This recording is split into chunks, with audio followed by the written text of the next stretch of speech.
Chapter 802. Leapfrogging. Skill point +5. Jiang Xiao stood quietly behind second last and stared at her figure. He had also discovered the information transmitted from the internal star map. He knew that everything was over. Second last threw Sophia onto the ground and panted while her body trembled slightly. She stared at the corpse at her feet without saying a word. Jiang Xiao didn't disturb her and simply gave her enough time and space. She stood there for most of the night. Jiang Xiao had no idea what she was doing. Maybe she was reminiscing about someone. Second last, who had been silent all this while, finally moved a little when the bonfire burned and smoke billowed out of it. She turned around to leave, ignoring the cold corpse at her feet. Jiang Xiao thought about it and decided to follow her. The two of them walked out of the basement and the warehouse one after another. They stood at the entrance of the abandoned warehouse and felt the cold wind blowing. Phew! Second last took a deep breath and exhaled slowly. It was late October, and the temperature in Conkind was already a little low. The sky was still dark, and the twinkling stars in the sky did not provide much light for the two of them. Second last finally said, "I'll hand over his corpse and report all the information. I'll inform you of the final outcome." Jiang Xiao frowned slightly and said, Second last said, "We'll talk about it when I come back. There's no hurry. Stay here and don't go anywhere." Jiang Xiao looked a little troubled and said, "It'll take some time for you to report the situation to the higher-ups. I can't wait for you for now. I have to go back to Jiangbin as soon as possible. I have something important to do." Second last looked up at the dim stars in the sky and speculated in a hoarse voice, "The upper layer, the abnormal ball?" Jiang Xiao nodded and said, "More or less.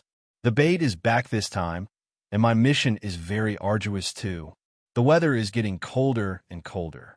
Do you know the dimension of the Beijiang region? It snows everywhere." Second last frowned slightly and listened to Jiang Zhao's nonsense. "What does the difficulty of the mission have to do with the snow?" Jiang Xiao said, "Since I've found the way from the upper snowfield to the abnormal ball, I'm going to send all the guardians of the night in the upper snowfield to the abnormal ball. There, at least, there'll be day and night, and there'll be 4 seasons.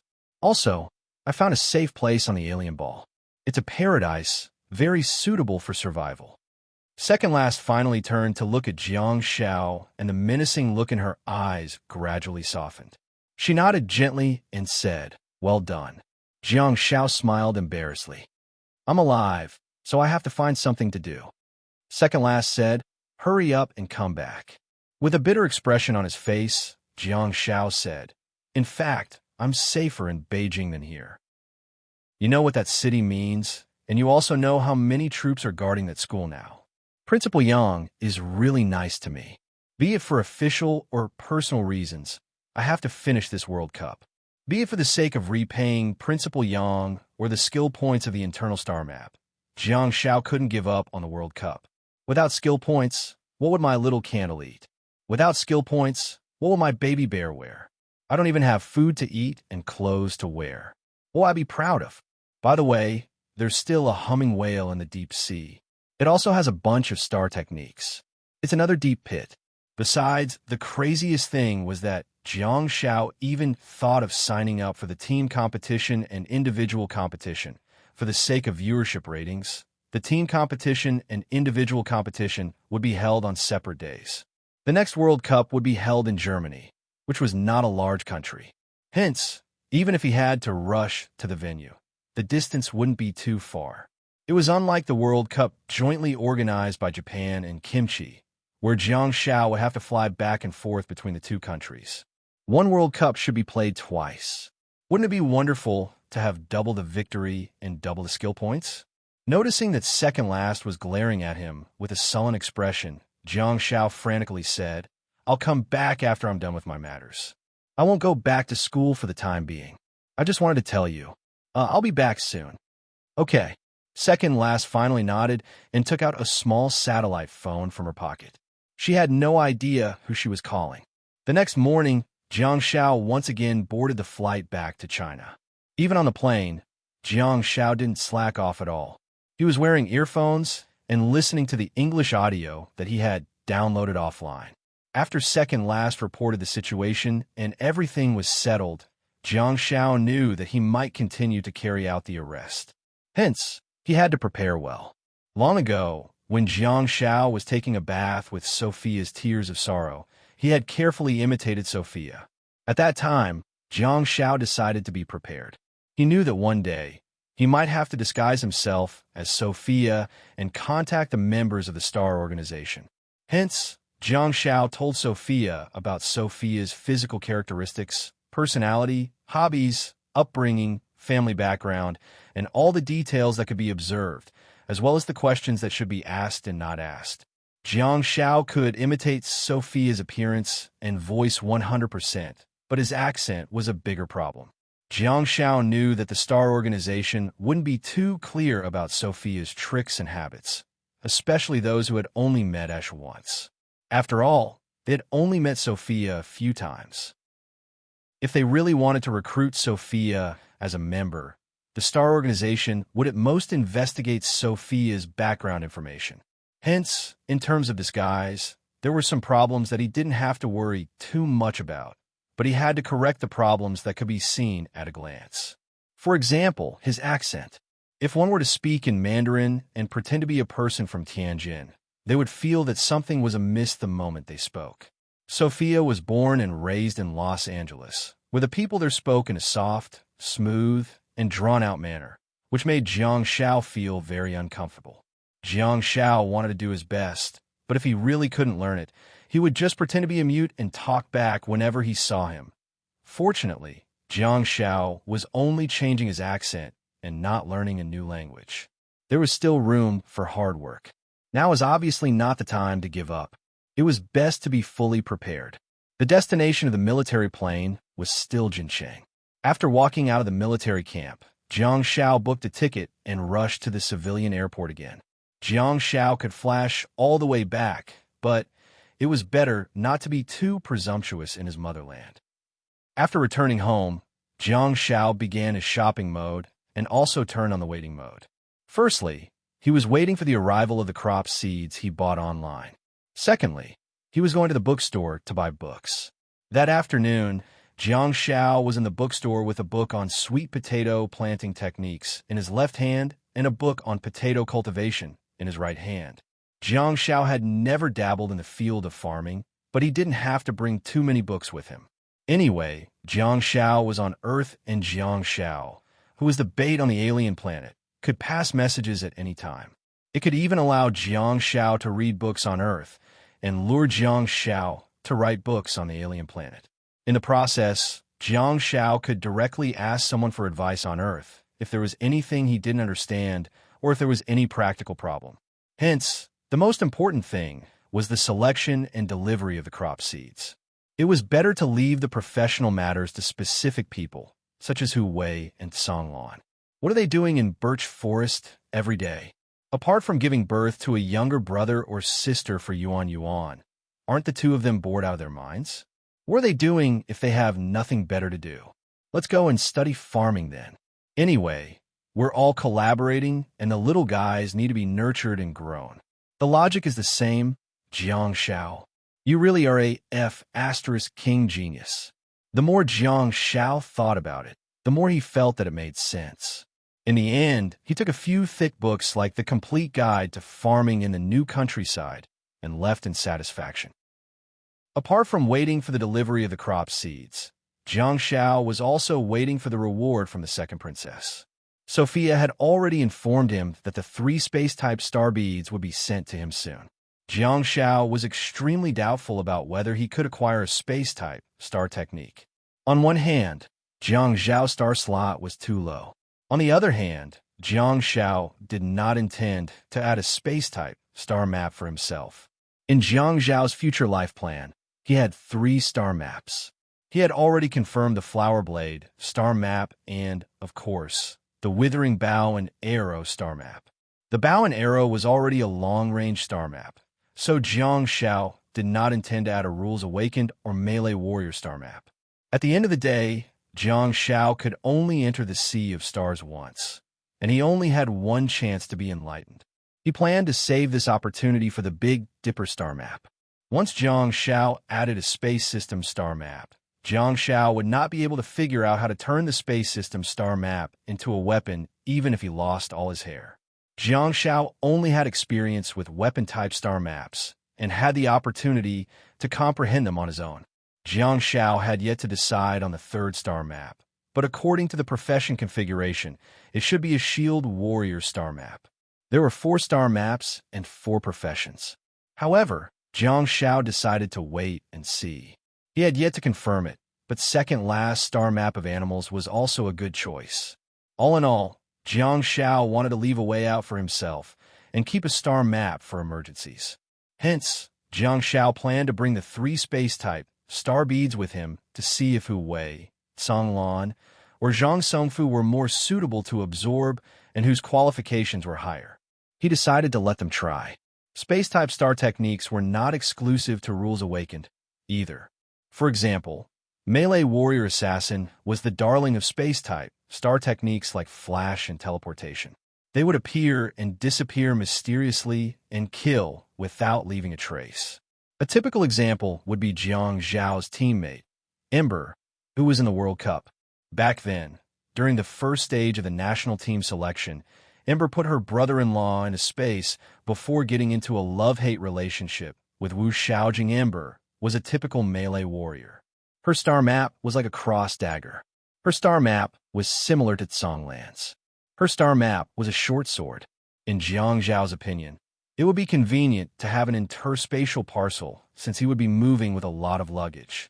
Besides, if nothing went wrong, these people would be living in a foreign planet for the rest of their lives. No one could guarantee that no accidents would happen. That was the most important thing. Having a place to hide could save lives in times of need. If there really was a large army pressing down on them, they could hide in the space. At least they would have a chance of survival. During the process of waiting, Jiang Shao had a very fulfilling life. He brought back the Stone Series star beads and the little Lungur monkey star beads that he had previously ordered from Ruifeng business firm, bought a glass showcase, and entered the Calamity Ruins to renovate it. The Calamity Ruins covered an area of 3,600 square meters and was 10 meters tall. There was a huge amount of space that could be used. Jiang Shao really had to plan it well. Jiang Shao planned to build a stone castle there. In addition to the small castle, he planned to build a real amusement park for star pets and also planned to build living facilities such as a martial arts arena and a swimming pool. Coincidentally, there were sea soul lamps and fireworks dumplings in space. Jiang Shao could also build roads and hang up the street lamps. These days, the more he lived, the more comfortable he felt. Bookmark for easier reading. Chapter 803. Small Stone Devil Star Bead, Silver Quality, Star Techniques. 1. Stone Slurry. Condense star power and shoot out a stream of stone slurry. The stone slurry that entangles the target will have a certain control effect. Silver Quality, upgradable. 2. Gravel. Condenses astral power, cleverly uses the surrounding environment, freely manipulates stones and gravel, and changes the environment within a small area. Silver Quality, upgradable, within the shadow of Calamity Ruins. Jiang Shao put on his earphones and chewed on bubblegum while listening to the English in Luo Shengdu's accent. At the same time, he categorized the star beads and threw the little helix's star bead to Jiang Shao. At this moment, Jiang Zhao's star map was the Big Dipper star map. The little stone demon was obviously a Rules Awakened. Hence, the star bead would definitely fit the Rules Awakened star map. Jiang Shao did not have a Rules Awakened star map, but the Big Dipper star map, which was a supplementary star map, was definitely up to the task. There was no need to think about the Flower Blade star map, which was a combat star map that was extremely incompatible with Rules star techniques. In fact, it would even be resistant to them. On the other hand, the auxiliary Big Dipper star map was not incompatible with Rules star techniques either. In the resting corner, the decoy Jiang Shao tried to absorb the new star technique while classifying the star beads. On the sofa not far away, Xia Yin and Han Jiangxue were holding onto a tablet and constantly swiping it to the left, flipping through the pictures and choosing houses. Jiang Zhao's idea of building a castle was immediately rejected by Han Jiangxue. Why? This was because there were too many buildings to plan in the shadow of Calamity Ruins. If the stone castle was too small, it wouldn't look grand, but if it was too big, it would interfere with the construction of other buildings. To Jiang Zhao's surprise, the idea of a swimming pool was agreed upon by the two girls. Besides, they even planned to build a bigger swimming pool. In the 60 by 60 by 10 meter Scourge Ruins, Han Jiangxue directly requested for a 50-meter swimming lane to be built. She said that swimming was a very good event compared to physical exercise, and most of the fitness equipment was for targeted training. Since she wanted it, he had to give it to her. Let's just build one side of the space wall for you. You can swim while looking at the starry sky. Isn't that beautiful? As a result, Pet Paradise and Naughty Castle were indeed moved to the second and third floors. This looks good. Let Xiaopi build one for us. Xiaoyan suddenly stopped swiping and pointed at the pictures on the tablet. Han Jiangxue frowned slightly and said, "Second floor? We don't need that much." Xiaoyan nodded profusely. Of course, it's a waste if you don't use the space above. There are no other buildings above this house. Look at the small platform on the second floor. When we decorate the shadow of Calamity Ruins, we can see everything at one glance. We can keep an eye on those little guys and stop them from fighting. Other than a crazy guy like you, who would dare to fight here? All right. Han Jiangxue thought about it and agreed with the plan. I'll go talk to Shrimpy. Xiaoyan picked up the tablet and scurried towards Jiang Xiao happily, just like a rich woman who was buying a house. Xiaopi, Xiaopi. Xiaoyan ran to the fitness area and looked at Jiang Xiao, who was sitting on the butterfly machine while mumbling something. She walked towards Jiang Xiao, squatted down, extended her hand, and waved her slender fingers in front of Jiang Xiao's face. Huh? Have you chosen? Jiang Xiao asked as he took off his earphones. What do you think of this? Xiaoyan asked as she handed the tablet over. Jiang Xiao also saw a small villa. Jiang Xiao nodded and said, as long as you guys like it. TSK tisk. Xiaoyan suddenly reached out and pinched Jiang Xiao's cheek. Who did you learn this from?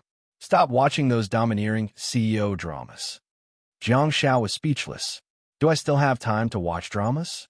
Jiang Xiao's face stiffened. Xiaoyan asked with a concerned expression, What's the matter? Jiang Xiao frantically shook his head and said, It's okay. It thinks you're attacking me. It thinks you're provoking me. Xiaoyan asked in bewilderment. It? Who is it? Jiang Xiao shrugged and said, A big fish that's playing in the deep sea. Humming whale? Xiaoyan blinked her large eyes and suddenly waved at Jiang Xiao. She stared straight into his eyes and said, Humming whale, I look familiar. My name is Xiaoyan. I'm looking forward to meeting you. When the time comes, I'll give you a special gift.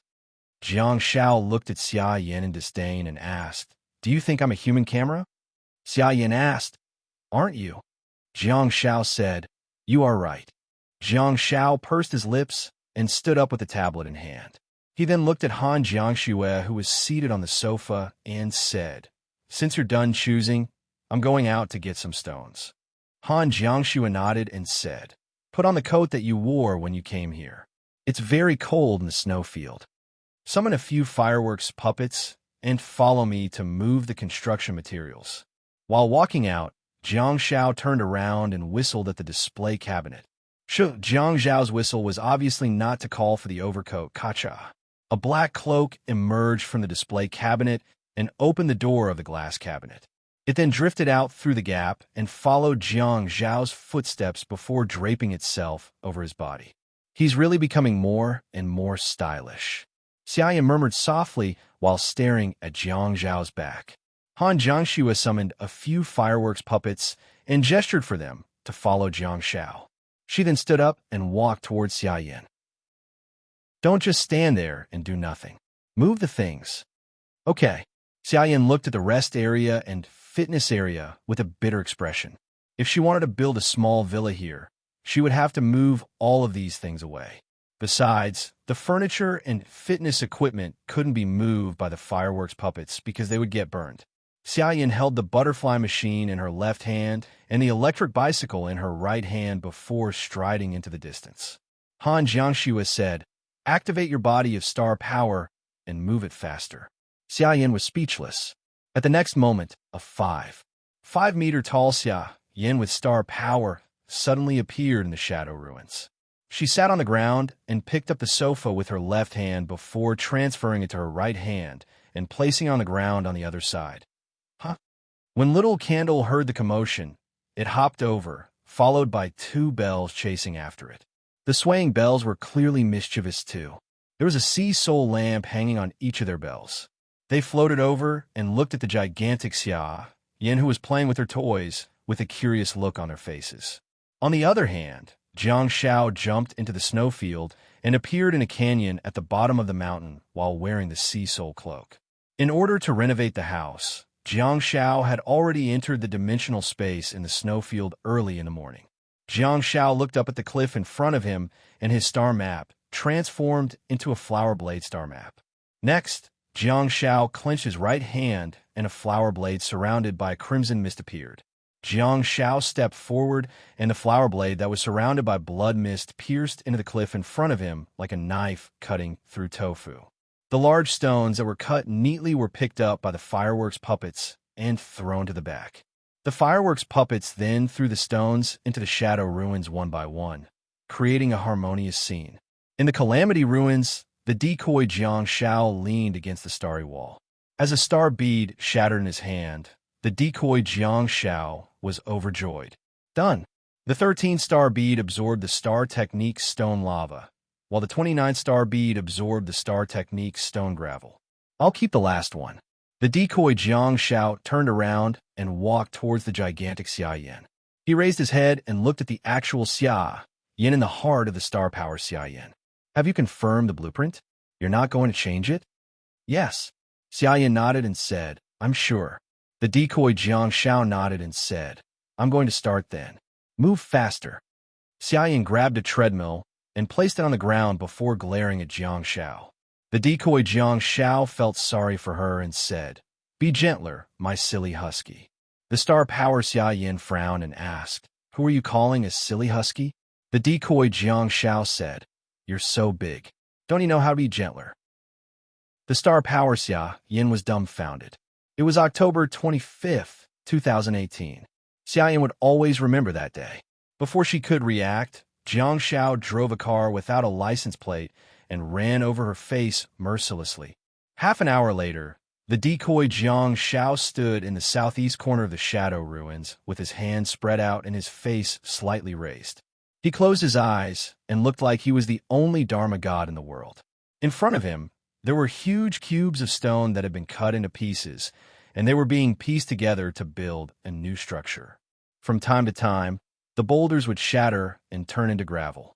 Under the operation of the star technique, grayish-white lava would gush out from the foundation of the gravel, entangling the boulders and confining the stone buildings before seeping into the corners. Those 2-star techniques were very interesting. They could only be used in special environments and under special conditions. The 2nd-star technique, stone gravel, could only be used when there were stones in the surrounding environment. The 1st-star technique, stone magma, also required stones as a foundation in order to be used together with the star technique to summon the stone magma that could confine enemies. In just an hour, a special 2-story stone building that was nearly 8 meters tall had been built. In fact, it was easy to simply build the house. Most of the time was wasted on the interior decoration. The door was open in the middle, and there were 2 floors. The east side of the building was against the star wall. According to Han Jiangxue, there was a small courtyard in the south that was specially prepared to build a bathtub in the courtyard for bathing. From this sentence, Jiang Shao already knew that this backyard was destined to become the burial ground of countless firework wyverns. According to the requirements of the blueprint, a small platform was specially left empty on the west side of the 2nd floor. In theory, the shadow ruins could be seen, and the starry sky could also be watched. Jiang Shao completed the wall of the southern backyard and connected it directly to the house, while silently paying tribute to the flame puppets. "I made a mistake. Before Xiaopi built the 2nd floor, I should have placed all the fitness equipment in the gym on the first floor. Xia Yin suddenly smacked her forehead and said, "It's fine now." The decoy Jiang Shao turned to look at Xia Yin and said, "We can do it now." As he spoke, the decoy Jiang Shao raised his hands, and the roof of the first floor was lifted. The decoy Jiang Shao lifted the entire second floor. Xia Yin was speechless.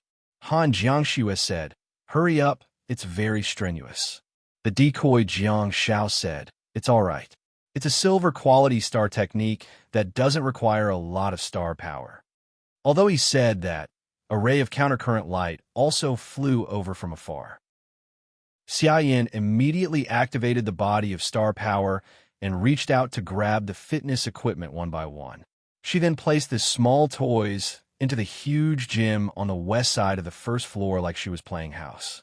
There was only one large room on the west side of the first floor, which was a fitness room that was more than 100 square meters in size. There was also a door at the back that led directly to the backyard. While placing the equipment, Xia Yin said, "Later, we'll put up street lamps in the courtyard and in front of the door. I think the combination of the swaying bell and the sea soul lamp looks good. Let's put it in the backyard next to the bathtub. The sound of the bell can help you sleep." The decoy Jiang Shao grinned and said, "Can you be human? The swaying bell likes to float around and play. Why are you going to hang it up as a street lamp?" Xia Yin asked, "Don't you want to hang the sea soul lamp too? Aren't they all the same? They're all star beasts." The decoy Jiang Shao pursed his lips and said, "The sea soul lamp doesn't have a face. It's just an item star technique. The swaying bell has a face and expression. It gives people a different feeling." Han Jiangxue said, "Stop bickering, you two. There's the martial arts arena, the swimming pool, the construction of a pet paradise in the sky, and many other things."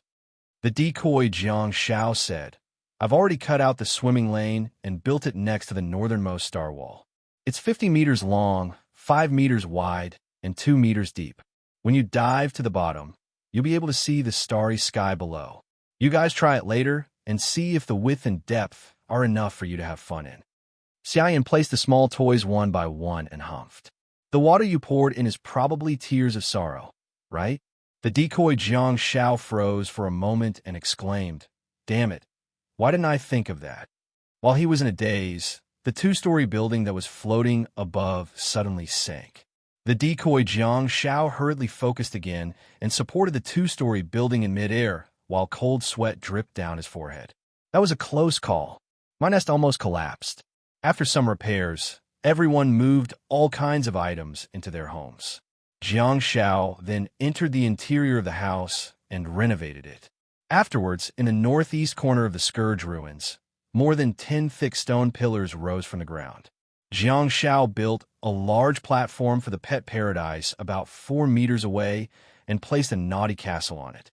The platform also covered a part of the swimming lane below. The use of space was rather reasonable. The martial arts arena was placed in the center of the Scourge ruins. Jiang Shao symbolically built a 20-centimeter high stone arena in the style of an octagonal cage. However, Jiang Shao did not intend to surround it with iron nets because the 8 large stone pillars were enough. Han Jiangxue summoned 8 pyrotechnic puppets and blew them onto the thick stone pillar so that they could provide light for the place. At first, Jiang Shao wanted to directly summon star power water in the Scourge ruins to fill the swimming lane. However, the amount of work required was too large and laborious to operate. Due to the limitations of the terrain, Xia Yin's normal field tears could not be summoned in the Scourge ruins. Hence, Xia Yin and the decoy Jiang Shao planned the lighting in the Scourge ruins together. They hung a sea soul lamp here and left a spot for the pyrotechnic puppets there. The gate of the Scourge ruins was in the southwest corner of the entire space.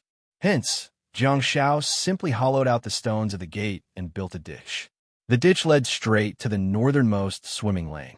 After the swimming lane was filled with water, he would use the stone series star technique to fill the ditch. Then, Jiang Shao jumped out of the Scourge ruins and entered the snowfield. Jiang Shao summoned the field tears and reduced the area of the heavy rain to a diameter of 8 meters. There was also rain in other places, but it was only a drizzle. It was used to detect whether there were other human awakened in the surrounding area. At the same time, it was also used to deceive others.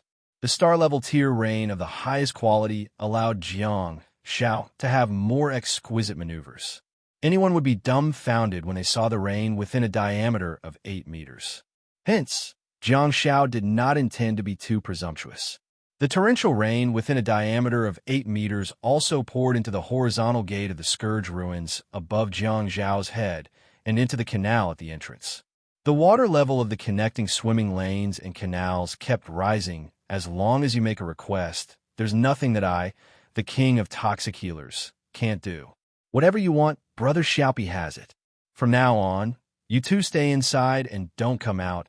It was hard for Jiang Shao to imagine how other visitors would react when they entered his Shadow of Calamity ruin and saw that there was a Shadow of Calamity home with all kinds of functions under the beautiful starry sky. Chapter 804. After renovating the ruins of the Shadow of Disaster, Jiang Shao left the snowfield and returned to his home in Jiangbin City to continue waiting patiently. Although the crops and other items had already arrived, the star bead from the Sima Kingdom had yet to arrive. To Jiang Zhao's surprise, second last actually called him. What's going on? Give me a few more days, and I'll be able to return to the team soon, Jiang Shao said while holding onto his mobile phone at home. You don't have to come back. You can go back to school now, second last said in a hoarse voice. Slightly stunned, Jiang Shao asked, What's the matter? What happened? Second last said, I handed over the corpse and reported the situation to my superiors truthfully, including the way to contact a member of the star organization named Ash. My superiors have also contacted the arrest team and handed over the corpse. The rest will be handled by professionals. Jiang Shao was amused and asked, Am I not professional enough? However, second last didn't answer his question. My superiors have given me important instructions. We're about to return to our country soon, and they want me to guard this last shift well. Huh? Jiang Shao scratched his head and asked, You guys are going back to your country? I think the situation in Conkind. Second last said, Yeah, although there's no way to solve the problem of the opening of the dimensional space here. The order in this country has been stabilized. Our team is an elite team and will appear where we're needed. Jiang Shao frantically asked about the next step of the tail feather team. There's nothing serious in the northwest of our country. What will the tail feather team do after they return? I'll tell you the details when we get back, second last said after giving it some thought. We have to continue changing the accent. Although second last didn't say much, Jiang Shao had already understood what she meant. She wanted him to be prepared at all times. The reason why second last would give up on Ash was partly because Sophia had already been beheaded, and partly because she had been severely criticized and warned. God could testify that second last was definitely not the kind of person who would give up easily. Many things must have happened during the process of second last reporting the news. After all, second last had requested to carry out the task several times, but her superiors insisted that she stay in Conkind and take charge of the overall situation. A few days later, Sophia's corpse appeared in second last's hands, and she handed it over personally to report all the information that Sophia knew. It was hard to say if second last was disobeying orders, but no matter what, it was an indisputable fact that second last had taken action in private. The independent regiment indeed had a high degree of freedom, and second last's actions had indeed captured the criminals objectively. She had also completed the task and provided a lot of valuable information. There was no doubt about her contribution, but then again, it was inevitable that she would be suspected of overstepping her authority and meddling in other people's business. Jiang Shao hesitated for a moment and said, Then, I won't return to school. I'll stay in the snowfield to cultivate. If you want to find me, you know where I am. Second last said, Okay, be careful. You too, Jiang Shao said before hanging up the phone. On the other side of the phone, second last put down the phone and immediately stood up straight without any expression on her face. She was not in Conkind as Jiang Shao had imagined. Instead, she was in the military camp of Jincheng in the northwest of China. The person sitting in front of her was the old man whom Jiang Shao had met once. The old man had white hair and was dressed in casual clothes. He was in high spirits and blowing the tea in the teapot with a benevolent smile. Last Luan, don't take what others say to heart, but you do have to guard this last shift well. Yes. Second last looked straight ahead, puffed out her chest, and raised her head. The old man took a sip of tea and asked, "What do you think about the mission I told you just now?" Second last answered without hesitation, "I'll follow orders and arrangements." Hee hee. The elder laughed involuntarily and said, "This mission is extremely difficult. You might not be able to return in this lifetime." Second last's voice was hoarse and firm. "The ones who can represent the guardians of the night in the northwest must be us." "Okay," the old man said with a tinge of admiration on his face. He then continued, "I won't interfere with the internal affairs of your team. I just want to ask, are you going to bring Nine-Tailed along?" Second last, who had always been decisive and resolute, suddenly froze. She opened her mouth, but she couldn't make a sound. The old man put down the teapot and said softly, "Don't be in a hurry to answer. I'm just informing you about this in advance. The specific implementation will take some time. You have plenty of time to prepare and think about it. If you want anyone from the Guardians of the Night in the Northwest, just say the word. I guarantee that person will report to your military camp the next day. Get nervous and make good use of your time and resources. Go." "Yes." Second last turned around and left with a sullen expression on her face. At the same time, Jiang Shao, who had nothing to do in Beijiang province, finally received news from the Sima kingdom after waiting for more than a day. On the 29th of October, Princess Sophia finally sent the payment. Jiang Shao met the two waiters of Xiaobeimu Manor in the cafe. Jiang Shao wasn't too sure if they knew what they were transporting. If they did, would they pack up and run away? When Jiang Shao returned home, he opened the small square box, held the star bead in his hand, and looked at the relevant information in the internal star map. Jiang Shao couldn't help but be astonished. Pilfered which star bead, platinum quality, star technique. 1. Song of the Ocean Ridge.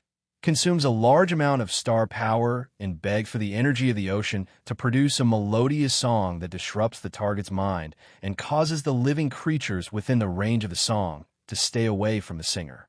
Platinum quality, upgradable too. Shelter of the Ocean Ridge. Summons a small, steep ocean ridge. Platinum quality, upgradable. Jiang Shao felt that something was amiss. The star bead did meet Jiang Zhao's requirements and indeed had a star technique that could be used to store living people. However, Jiang Shao immediately contacted Sophia and repeatedly confirmed the effects of the shelter of the ocean ridge. Jiang Shao finally found out that the second star technique, shelter of the ocean ridge, could indeed summon a small ocean ridge, but it was the kind that was exposed to the surface of the sea. Besides, the so-called shelter space was not large, and the more accurate measurement data was 10 by 10 by 10 cubic meters. However, the ocean ridge would occupy a large portion of it. In other words, after obtaining this star technique, one could smash all the ocean ridges and throw them out of the space. The user would then obtain a 10 by 10 by 10 living space. Moreover, the scenery in this space was not bad. Beneath his feet was a stone floor that was close to the surface of the sea, and all around him was a boundless ocean. The sea and the sky were the same color, and there was no sun, moon, stars, or clouds. It was similar to Jiang Zhao's shadow ruins. The disaster ruins seemed to be boundless, as if it was in the deep universe. However, there was an air wall around it. Jiang Shao hung up the phone in satisfaction and thought to himself, "This Pilfered, which is indeed interesting. She has 2 star techniques and 2 platinum quality star beads, which are all related to survival and escape. It would probably take a lot of time and energy to capture her."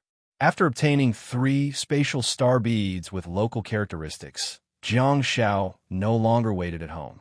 The crop seeds had long been placed in his disaster ruins, and Jiang Shao immediately set off to the snowfield dimensional space in Jian, Nan village with Han Jiangxue. Since he was not in a hurry to go to Kongkind, Jiang Shao did not plan to return to school. Hence, it would be better to have Miss Fashion's help when it came to farming star beads. As for Xiaoyan, she's only in the late galaxy stage. Shouldn't she seize the time to train in the disaster ruins? What's she doing out here? If she still doesn't go to Star C, the Sea Soul surface is going to mature. Losers eat. Well, losers don't have the right to come out for a breather. Jiang Xiao, who was fully prepared, also equipped Decoy with a set of suitable star techniques. At this moment, Jiang Xiao had already summoned the decoy and reset his star map. Jiang Xiao had very few star slots in the first place, and he didn't want to let two silver quality rule star techniques occupy 2 slots. As soon as the Flower Blade star map appeared, the star techniques of the Desperado series were replaced again. What was worth mentioning was that Jiang Xiao was thick-skinned enough to ask for all of Xia Yan's Desperado star beads, after which he embedded the star techniques Desperado and Blade of Desperado in his first and second star slots. Jiang Xiao planned to leave the remaining 7 Desperado star beads for Yichongyang. She was good at melee combat, and her star map was a cold weapon. Hence, she would definitely be very compatible with this star technique. Unfortunately, Jiang Xiao could turn star techniques into weapons, and Desperado was also a summoning artifact star technique. Hence, their functions overlapped. However, Jiang Xiao could only blame himself for being the first to absorb Desperado. However, it didn't matter. Since he could summon 2 swords, he decided to go for the Giant Blade technique, which was in line with the advancement of the Xia family swordsmanship. Jiang Xiao didn't take the Desperado star bead from Xia Yan because he had some of his own. The Desperado star bead contained Platinum Desperado bead, a powerful Desperado marble that would explode when thrown, and it would also have a stun effect, and Platinum Desperado body enhances one's defense, strengthens one's resistance to explosive star techniques, and gives immunity to stun, a passive technique. Those were the 2 star techniques. Jiang Xiao planned to give all 29 of his Desperado star beads to Yichongyang. After Yichongyang absorbed them, there were still 3 other star warriors. The 3 star techniques of his Shadow Crow series filled up the Flower Blade star map one after another. Jiang Xiao absorbed the Shadow Crow star beads like he was eating jelly beans. Ever since Jiang Xiao returned from Kongjin a few days ago, his inventory of Shadow Crow star beads had already exceeded 3,000. Second Last had been active in Kongjin all year round and had obtained plenty of Shadow Crow star beads. Jiang Xiao also took out a bag of Shadow Crow star beads and got ready to give them to little Chongyang. After adding green glow and endurance to his star map, Jiang Xiao tried to absorb the Ghost Tiger star bead again. He initially thought that he would be lucky enough to acquire a Swiftness star technique, but he ended up acquiring a Silver Sharpness star technique instead. Makes the hands and feet as hard as steel, sharper, and more lethal. Jiang Xiao dared not waste any more time on the last empty star slot. He immediately took out the star bead of the little Lungur and absorbed the brass quality, star technique, perception, before frantically filling it up with the Ghost Tiger star bead. Among the remaining 3 star techniques of the Ghost Tiger, the silver quality perception replaced the brass quality perception of the little Lungur. At this point, Decoy star map was finally determined to be 1 Weapon of Desperation, 2 Blade of Desperation, 3 Illusory Crow, 4 Flurry Crow, 5 Shadow Crow, 6 Green Glow, 7 Endurance, 8 Sharpness, 9 Perception. This was a pure kitchen knife attack, and it looked very violent. Decoy, Jiang Xiao, carried a large mountaineering backpack that was filled with items and kicked it into the holy ground in the snowfield. At this point, Jiang Xiao also began his journey of collecting star beads. Fortunately, Han Jiangxue was by his side, and the 2 of them were not too lonely amidst the roars of the white ghouls. Jiang Xiao had already made up his mind. Bless Decoy for not leaving the snowfield and not leaving the snowfield. Peak. Chapter 805. A month and a half later, in the snowfield, in the middle of the upper latitude, a crow passed through the layers of wind and snow, and in the stormy environment with low visibility, it was lucky enough to find the burnt forest through its star technique, perception. There were no longer any traces of the forest that had once been burnt to a crisp, as it was completely covered by the snow. Jiang Shao flew past the beacon tower, but there was no smoke coming out of it. Jiang Shao was a little worried and quickly flew down the canyon to look for Hu Wei and Songlan's residence. Flap, flap, flap. The pitch-black crow flapped its wings and did not even transform into its human form. Instead, it flew directly into the tunnel at the foot of the mountain and flew in the darkness with ease. Huh. Songlan lay on her side on the bed and gently patted Yuan Yuan's back to coax him to sleep. However, she seemed to have sensed something. Songlan frowned slightly and glanced at Yuan Yuan before immediately getting off the bed. A dagger appeared in her slender hand. Yuan Yuan was completely unaware of it. Her face was buried in the soft fur, and she was sleeping soundly. As for the bamboo bear beside him, it was sleeping more comfortably than Yuan Yuan. It was lying on its back on the thick white ghoul skin blanket, with its big belly protruding out, and it was even snoring. Songlan stood at the side of the entrance of the stone chamber with her body pressed against the wall and a dagger in one hand. A few seconds later, a pitch-black crow hopped into the stone chamber. The crow's lonely eyes emitted a crimson glow as it raised its head to look at Songlan, who was trying to sneak an attack. Stunned, Songlan looked down at the little fellow who hopped in and seemed to have realized something. Her trembling voice was filled with surprise. Jiang Shao. The one-eyed crow chirped softly, and its body turned illusory. Huh. Songlan was completely stunned to see Jiang Shao. Jiang Shao took off the huge backpack and asked, "Where Hu Wei and Zhang Songfu?" Songlan covered her mouth with one hand and fixed her gaze on Jiang Zhao's face. She was speechless for a long time.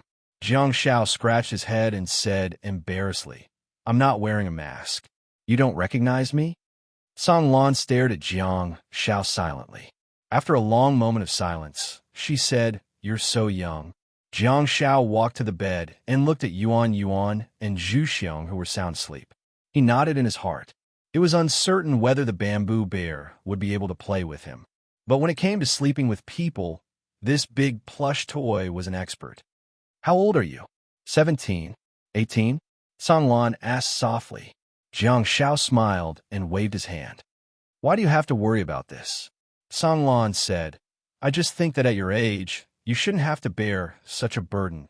Jiang Shao interrupted Songlan with a smile. "I asked for it." Hee hee.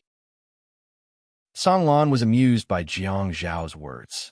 There was a hint of admiration on her face as she looked at Jiang Shao as if she was looking at Yuan Yuan. Jiang Shao was instantly displeased. "What's going on? Why am I being demoted after taking off my mask?" Songlan keenly sensed Jiang Zhao's emotions and blushed. She turned her head and walked to the bed. She sat on the side and said softly, "Old Hu and Song Fu went hunting. Ever since you sent Yuan Yuan a playmate, we've been consuming a lot of food." Haha. Jiang Shao could not help but laugh out loud. MMM. Yuan Yuan rubbed her eyes as if she was about to be woken up. Songlan quickly reached out and patted Yuan Yuan's back gently and rhythmically. The little fellow rubbed against the bamboo bear's fur and continued to sleep. Jiang Shao was a little embarrassed and whispered, "I'm going to rest for a while. Wake me up when they return. I want to talk to you about something." Songlan nodded and stood up. She walked to the door and led the way for Jiang Shao. "I'll make the bed for you. You can go. You must be exhausted." Seeing that Songlan was hesitant to speak, Jiang Shao followed her and said, "I'll tell you everything in a while." Songlan calmly replied, "Okay." She brought Jiang Shao into a stone room and carefully made the bed for Jiang Shao before turning around to leave. Jiang Shao lay on the soft and thick white ghoul fur and thought about what he should say. He gradually fell asleep.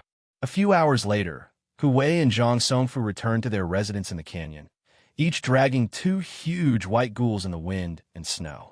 When they heard that Jiang Shao had returned, they were overjoyed. They dropped the white ghouls' corpses and hurriedly walked into the cave. When they approached the stone room, they saw a strange scene. Jiang Shao, Zhu Xiong, and Yuan Yuan were sitting on the bed, taking a picture of each other. "You're back, Jiang."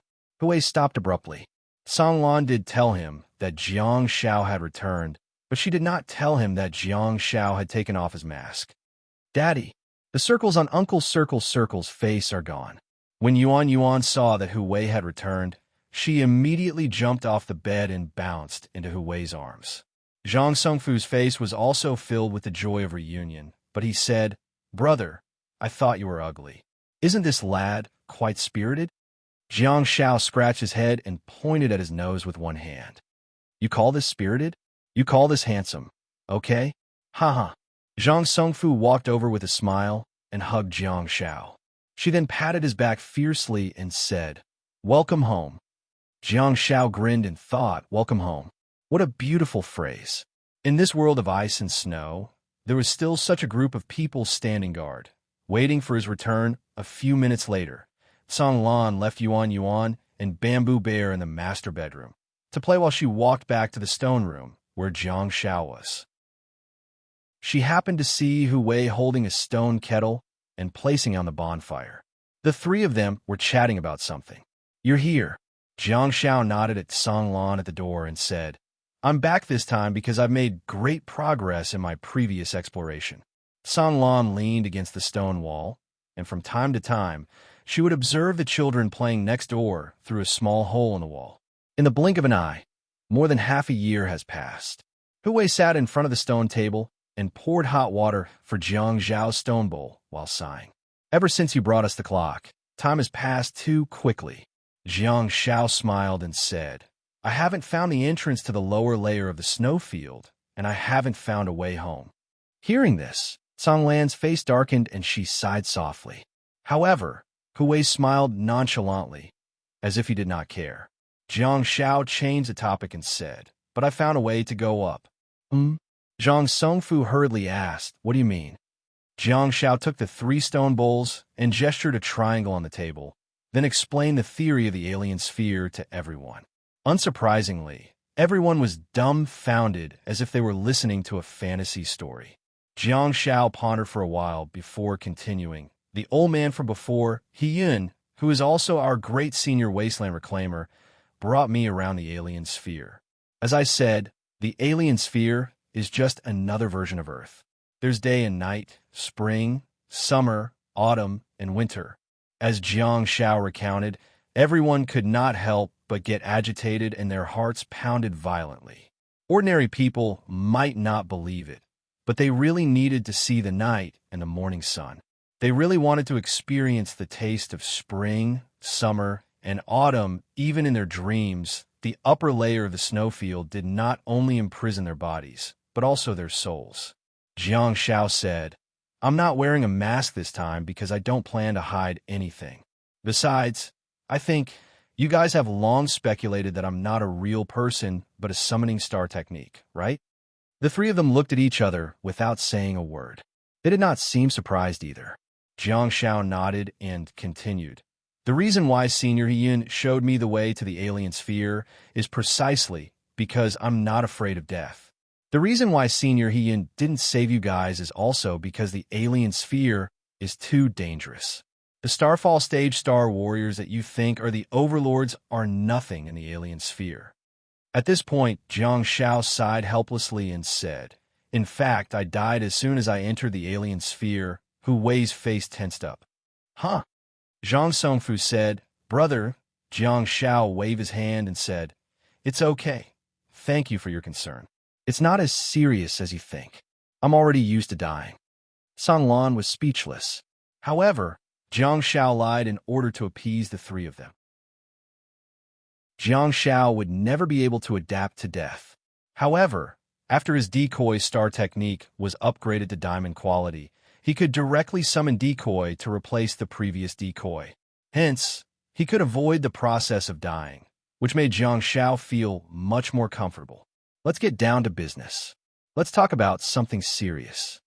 Jiang Shao bent his finger and knocked on the stone table. "I found a safe place to stay in the alien sphere. It's called the Birch Forest Tribe." Zhang Songfu asked curiously, "Tribe? The savages?" "Yes." Jiang Shao nodded and confirmed. "Yes, the creatures in the alien sphere are very intelligent. I just told you about the problem of projection and weakening. Hence, the hardware and software of the creatures in the alien sphere are all original and have never been weakened." Jiang Shao gave them time to digest the information.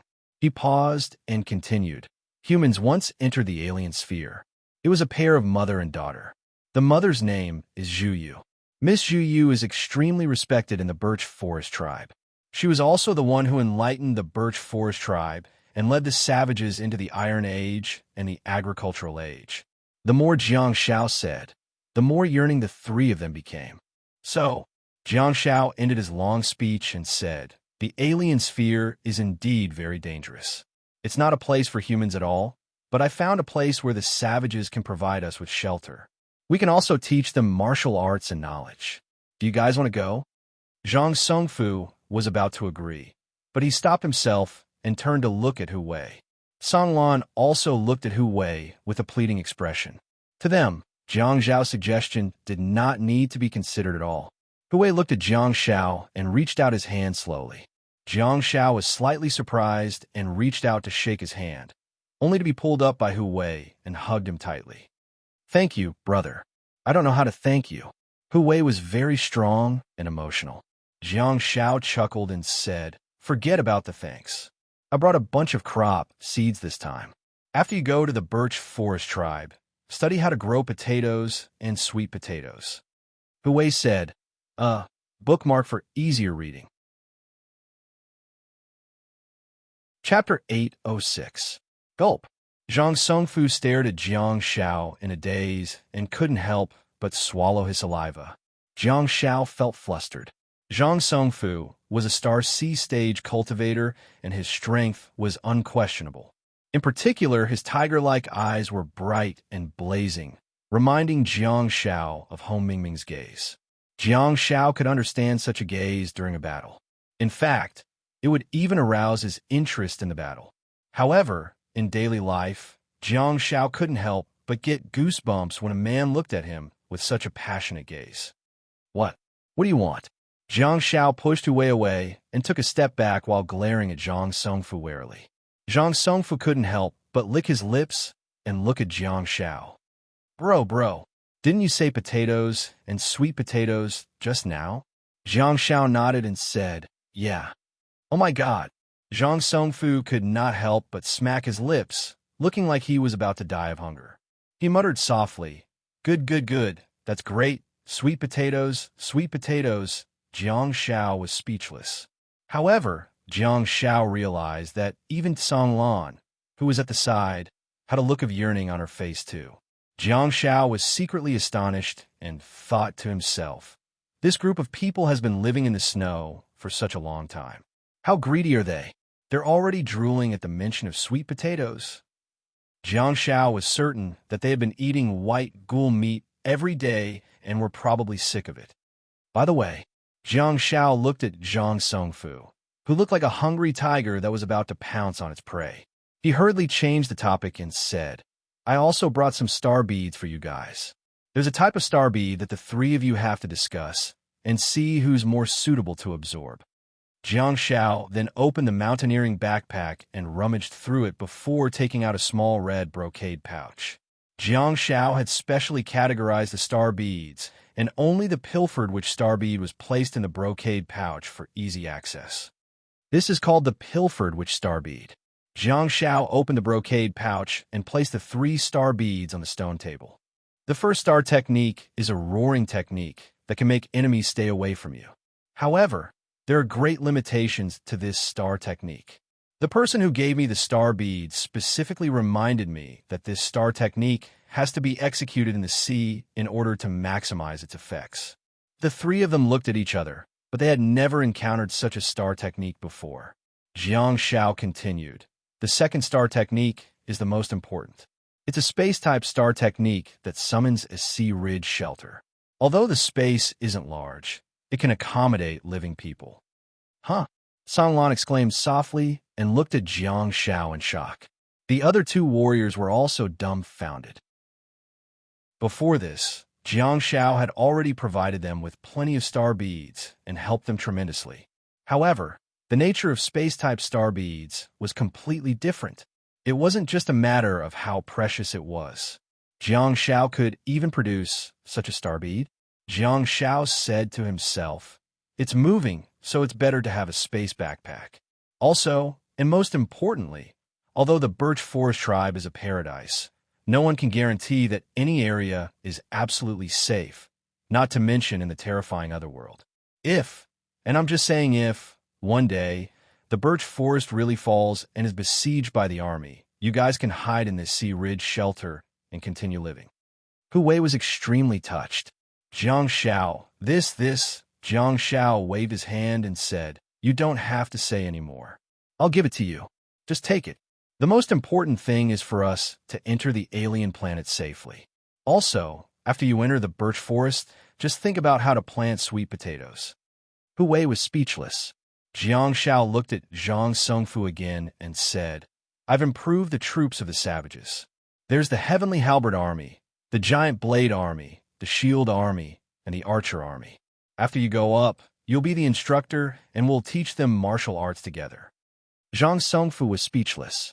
Jiang Shao chuckled and said, "There's no harm in being prepared. If something really happens one day, the Birch Forest Tribe will not only be our support, but also our team." Zhang Songfu raised his eyebrows slightly. He understood the meaning of Jiang Zhao's words. Jiang Shao wants to establish a base on the alien planet? What other intentions does he have? Does he want to let these Guardians' army comrades serve as the instructors of the Birch Forest Tribe and become the leaders of the team or something? Indeed, the smart people already knew that they were going to become tools, while the kind-hearted people were still silently moved, of course. The previous sentence was just a joke. Jiang Zhao's sacrifice for these comrades was seen by everyone and remembered in their hearts.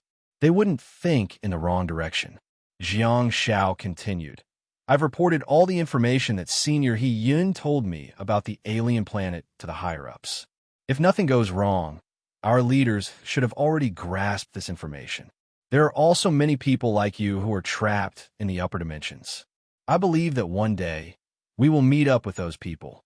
Jiang Shao looked at the three of them and continued, "So, we need to be prepared to develop the Birch Forest Tribe. It's best if we develop in harmony with the savages. Perhaps we will find many comrades on the alien planet. When that time comes, I hope that we have the ability to provide them with shelter." "Of course." Hu Wei reached out and patted Jiang Zhao's shoulder. "You're a very good role model." Also, Jiang Shao smiled and turned to look at Song Lan. "I was just talking about Lady Zhu Yu, who enlightened the savages. She passed away a few years ago and left behind a daughter called He Chongyang. She's 15 now, but you know," Jiang Shao shrugged. His meaning was self-evident. "You're a good mother, Song Lan. The only things I can teach He Chongyang are martial arts and combat knowledge. That's all I can do. Maybe you can help take care of her from a mother's perspective and pay attention to her growth." "Poor child." Song Lan sighed softly and nodded. "Don't worry, leave it to me. Although she's only 15 years old, she's already in the galaxy stage, so you have to pay attention to your methods. She's a child who grew up among the savages, so her personality is more reckless. She's not the 15-year-old girl on Earth that you imagined, so..."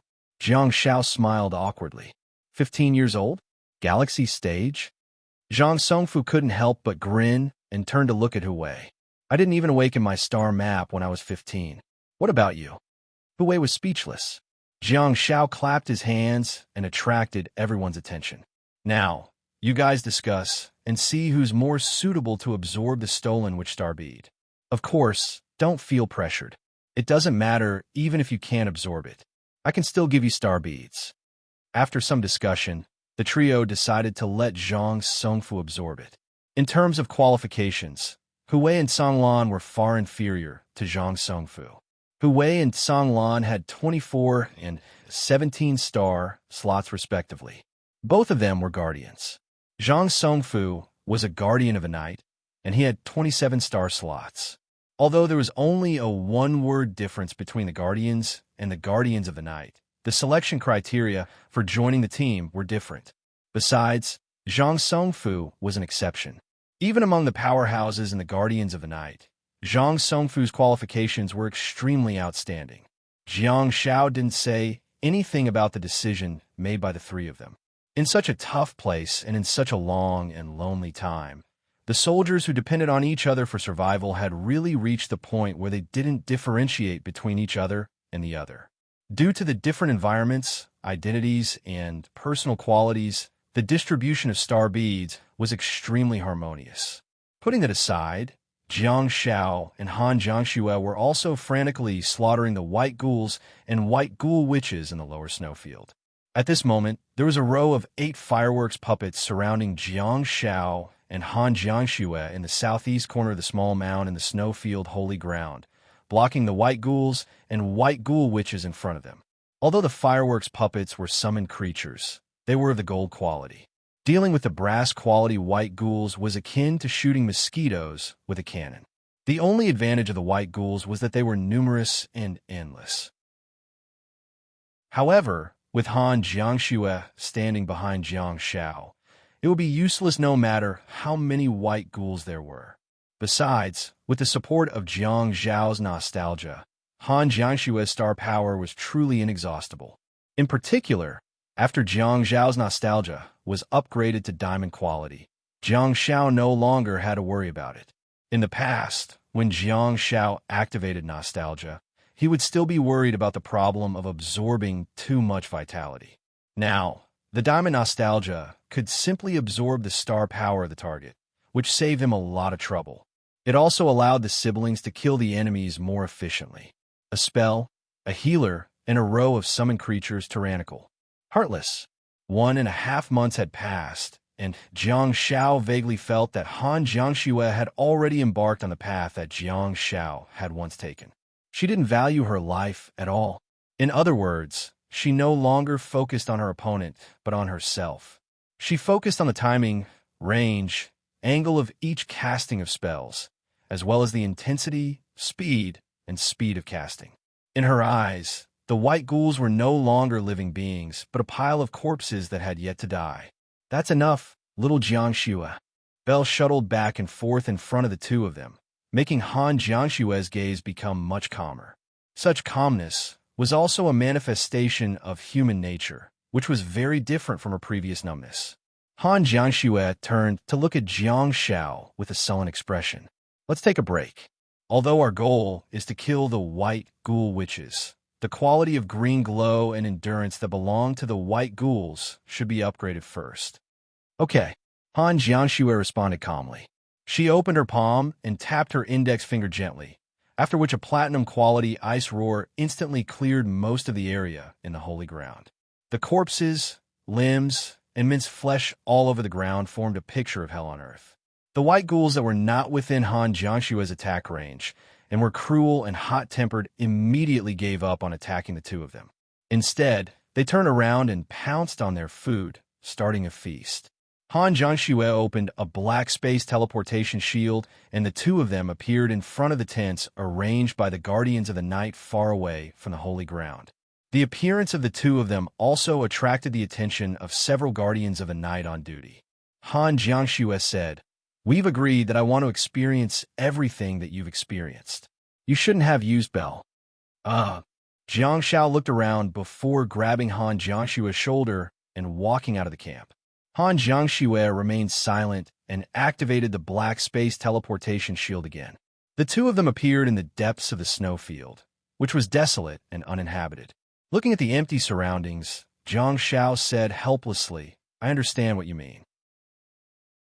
While I'm focused on the battle, on my every action and reaction, and even let my body lead my heart to battle, I'll indeed be focused, but I'll also become numb. We can't judge whether such a state is good or bad. It's because such a state will allow your body to make decisions, and it might even react before your brain. Numbness doesn't mean calmness. This state will indeed greatly increase your combat effectiveness and make you forget all other factors. That's also the reason that we'll be focused and immersed in it. We'll lack some, humanity." Han Jiangxue said softly, "You promise me that this is a transformation for a warrior. Metamorphosis, it might not necessarily be a compliment." Jiang Shao pursed his lips and changed the topic. "Let's try my upgraded green glow and endurance." Han Jiangxue summoned a dark blue scepter and looked at Jiang Shao. "Try endurance first." Jiang Zhao's face turned bitter. Looking at Han Jiangshue's determined expression, he knew that some things were inevitable. Hence, Jiang Shao pursed his lips and suddenly said, "I don't love you." Kacha! A bolt of lightning struck Jiang Zhao's body. Indeed, I'll be struck by lightning if I lie. Huh? Bookmark for easier reading. Chapter 807. A bolt of lightning struck down, and the dense electric current spread in all directions with Jiang Shao as the center. Han Jiangxue put down her dark blue scepter and looked up at Jiang Shao, who was not far away, with a trace of worry in her eyes. Everyone knew the general principles, but it was hard to control their emotions. Han Jiangxue was very clear about Jiang Zhao's defensive abilities. Not to mention a dark blue scepter, even a platinum ice roar wouldn't hurt Jiang Shao at all. However, worrying about such things was difficult to be controlled rationally and emotionally. A few seconds later, Jiang Shao looked at Han Jiangxue and shrugged his shoulders. In fact, Jiang Shao didn't know how high his current defensive abilities were. He had long been invulnerable. At this moment, he had upgraded to the top-notch star endurance, and Jiang Shao had no idea how strong he had become. In the internal star map, the introduction of endurance was still as simple and clear as ever. Passive star technique that increases one's own defense. As a super output star technique, Han Jiangxue tested all of her star techniques on Jiang Shao, from bursting flames to flame torch whip, from lightning halo to ice roar. Jiang Zhao's clothes could be torn apart, but his body remained unscathed. Sigh. The truly powerful ones were not just for show after all. The fewer words in the introduction, the more impressive it is. It's the same logic as having less hair, isn't it? As Jiang Zhao's clothes became more and more tattered, he finally had no choice but to open the Scourge ruins and go in to change his clothes. Han Jiangxue followed Jiang Shao silently, and when she saw how lively he was, she felt extremely relieved. The toxic healer in front of her had resisted all the attacks from the silver star technique to the platinum star technique. Not only was he unscathed, his movements were also not affected at all. On Earth, the most powerful output star technique was only a platinum. Now, the output star techniques of nature obviously could no longer cause Jiang Shao any trouble. In order to kill this damned toxic healer, she would probably have to attack his mind, soul, and spirit. After entering the Scourge ruins, Jiang Shao changed into a set of Guardians of the Night uniform and turned around to look at Han Jiangxue. "Try green glow," Han Jiangxue said, while summoning a flame roar. Jiang Shao looked at his internal star map and realized that the introduction of green glow had not changed much. Jiang Shao stepped forward and looked at the tall flame centipede. His palm was covered in green glow, and he gently touched the burning belly of the flame centipede. So, Firework Wang's body suddenly tilted and disappeared in an instant. Jiang Shao, Han Jiangxue was speechless.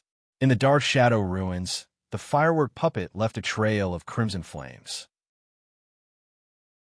It flew from the stone mansion, across the stone road in front of the door, and across the training field in the center. It did not slow down at all as it flew through the entire shadow ruins and hit the northernmost air wall. Boom! Firework's entire body slammed into the air wall. His body slid down the wall and fell into the swimming lane that was built next to the northern space wall. Whoosh! The flaming body sank into the water, releasing waves of white mist. Xia Yin was still training hard in the swimming lane, showing off her beautiful figure to her heart's content. She was like a flying fish in the water, exercising her physical fitness and stamina by swimming freestyle. Her entire body stiffened in the water, and she hurriedly stopped and popped her head out. She saw that the firework puppet was heating up the swimming lane, shrinking bit by bit and disappearing into the swimming lane. Under the water, the piles of sea soul lamps hurriedly swam away, and the sea soul surface that was hidden within also quickly moved away. Why was the shadow ruins slightly dimmer? It was because ever since the swimming lane was built here, the sea soul lamps that had always been manipulated by people had all left their posts and refused to act as streetlights. Instead, they floated to the swimming lane and dove into the bottom of the swimming pool. Although the swimming pool was only 2 meters deep, They stubbornly landed on the star wall at the bottom and refused to come out. Perhaps these creatures liked water more.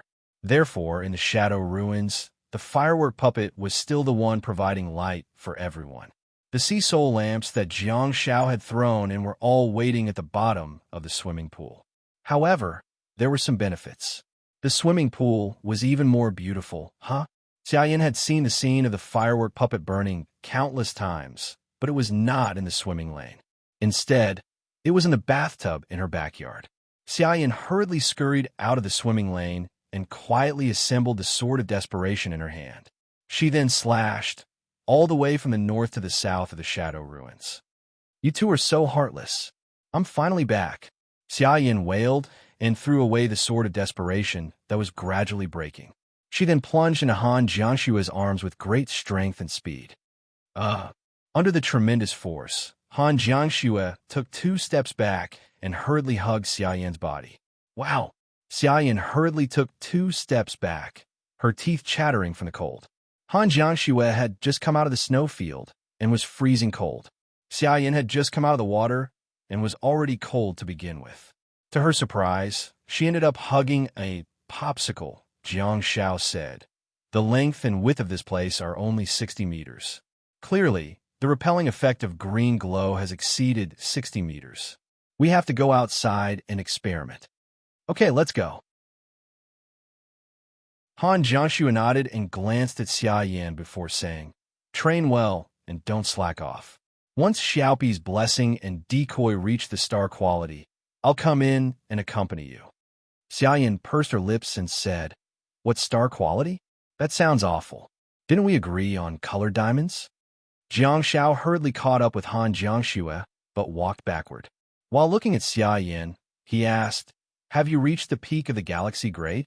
With a bitter expression, Xia Yin said, "Hurry up and go. Hurry up and go." Jiang Shao chuckled. After the two of them exited the gate of the shadow ruins, Han Jiangshua once again summoned a few firework puppets.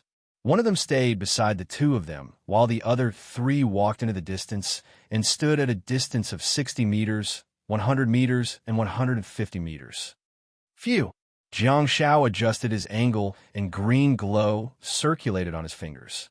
He looked in the direction again and reached out to poke it gently. Go whoosh in the dark night. The firework puppet once again pulled out a long line of flames and flew out. About 100 meters away from the second firework centipede, the firework centipede that was sent flying landed heavily on the ground. Its momentum did not slow down, and it continued to slide backwards, leaving a trail of snowflakes in the air.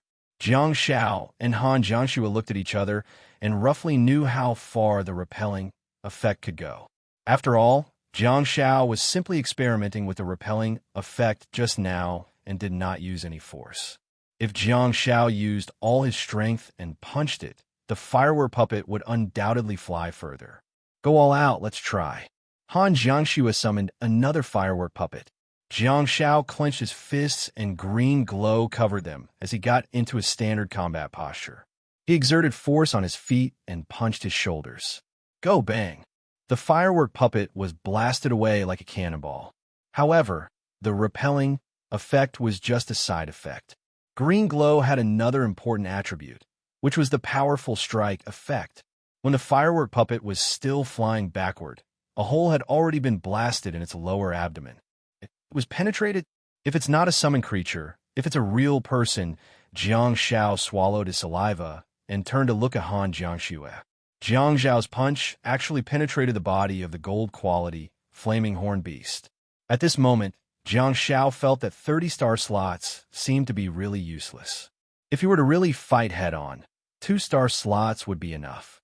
One was star green glow, and the other was star endurance. Pure punches to the flesh, extreme violent enjoyment. Han Jiangshua suddenly said, "You can try to get rid of the repelling effect and only use the powerful strike effect." Hearing this, Jiang Shao couldn't help but be secretly astonished. This woman is so ruthless. Looking at the target that Han Jiangshua summoned again, Jiang Shao tried to adjust and throw a punch. Bang! The firework puppet was blasted away again at a terrifying speed like a cannonball. Jiang Shao shrugged helplessly and said, "No, the two effects are combined."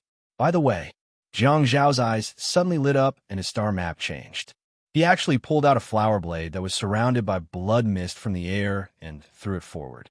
As soon as the spinning flower blade left his hand, the green glow in it disappeared without a trace.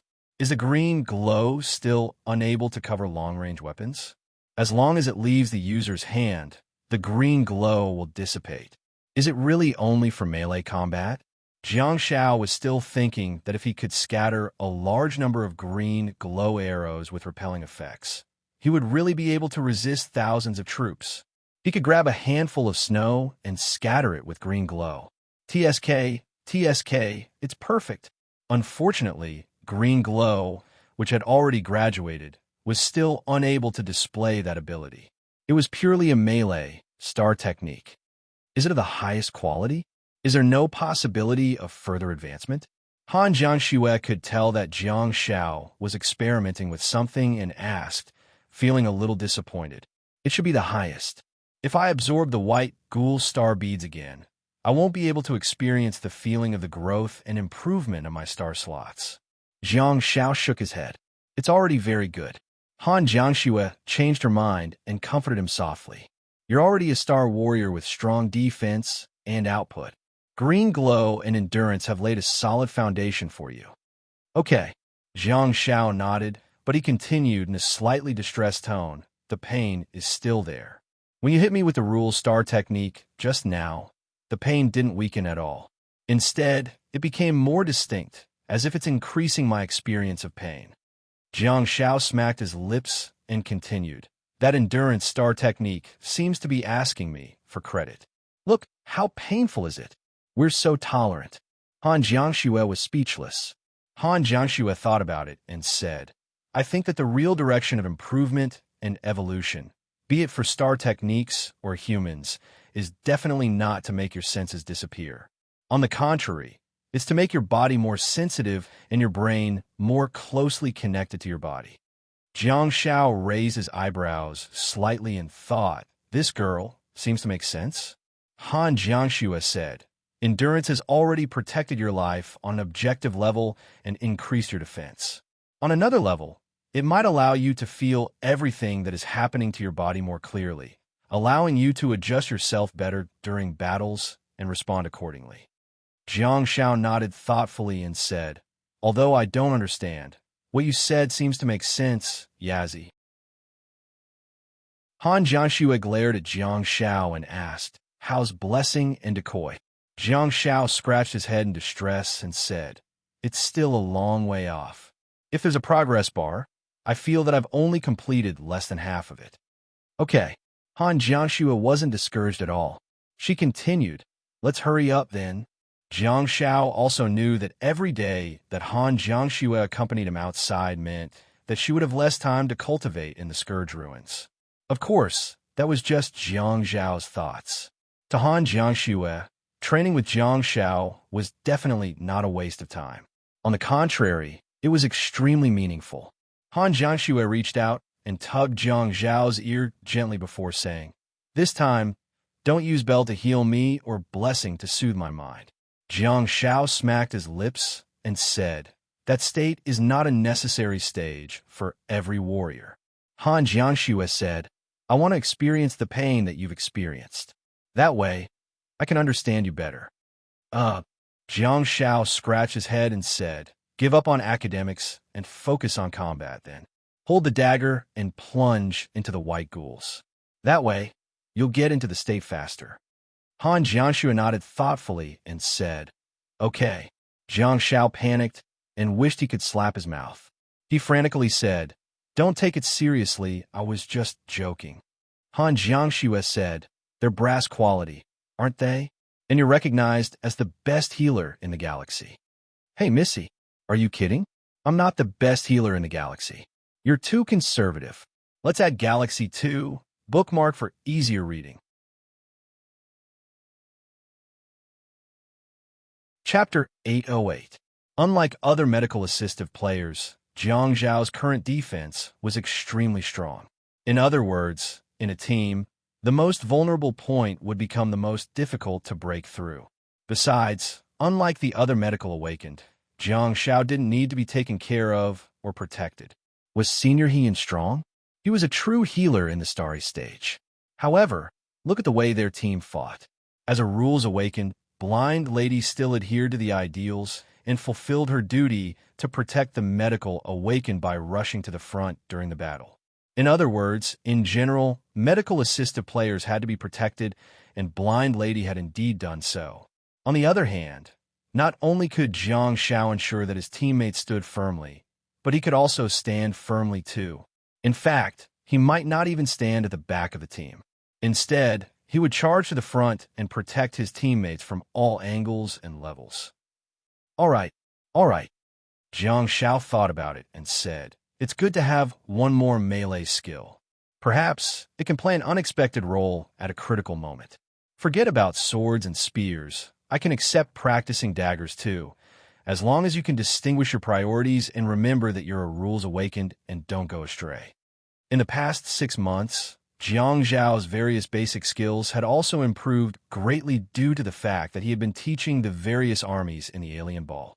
Hand-to-hand combat, Gold Quality Level 2 Dagger Mastery, Gold Quality Level 2 Xia Family Swordsmanship, Platinum Quality Level 7 Archery Mastery, Gold Quality Level 3 Halberd Mastery, Gold Quality Level 5 The dagger skills were more than enough to teach Han Jiangxue.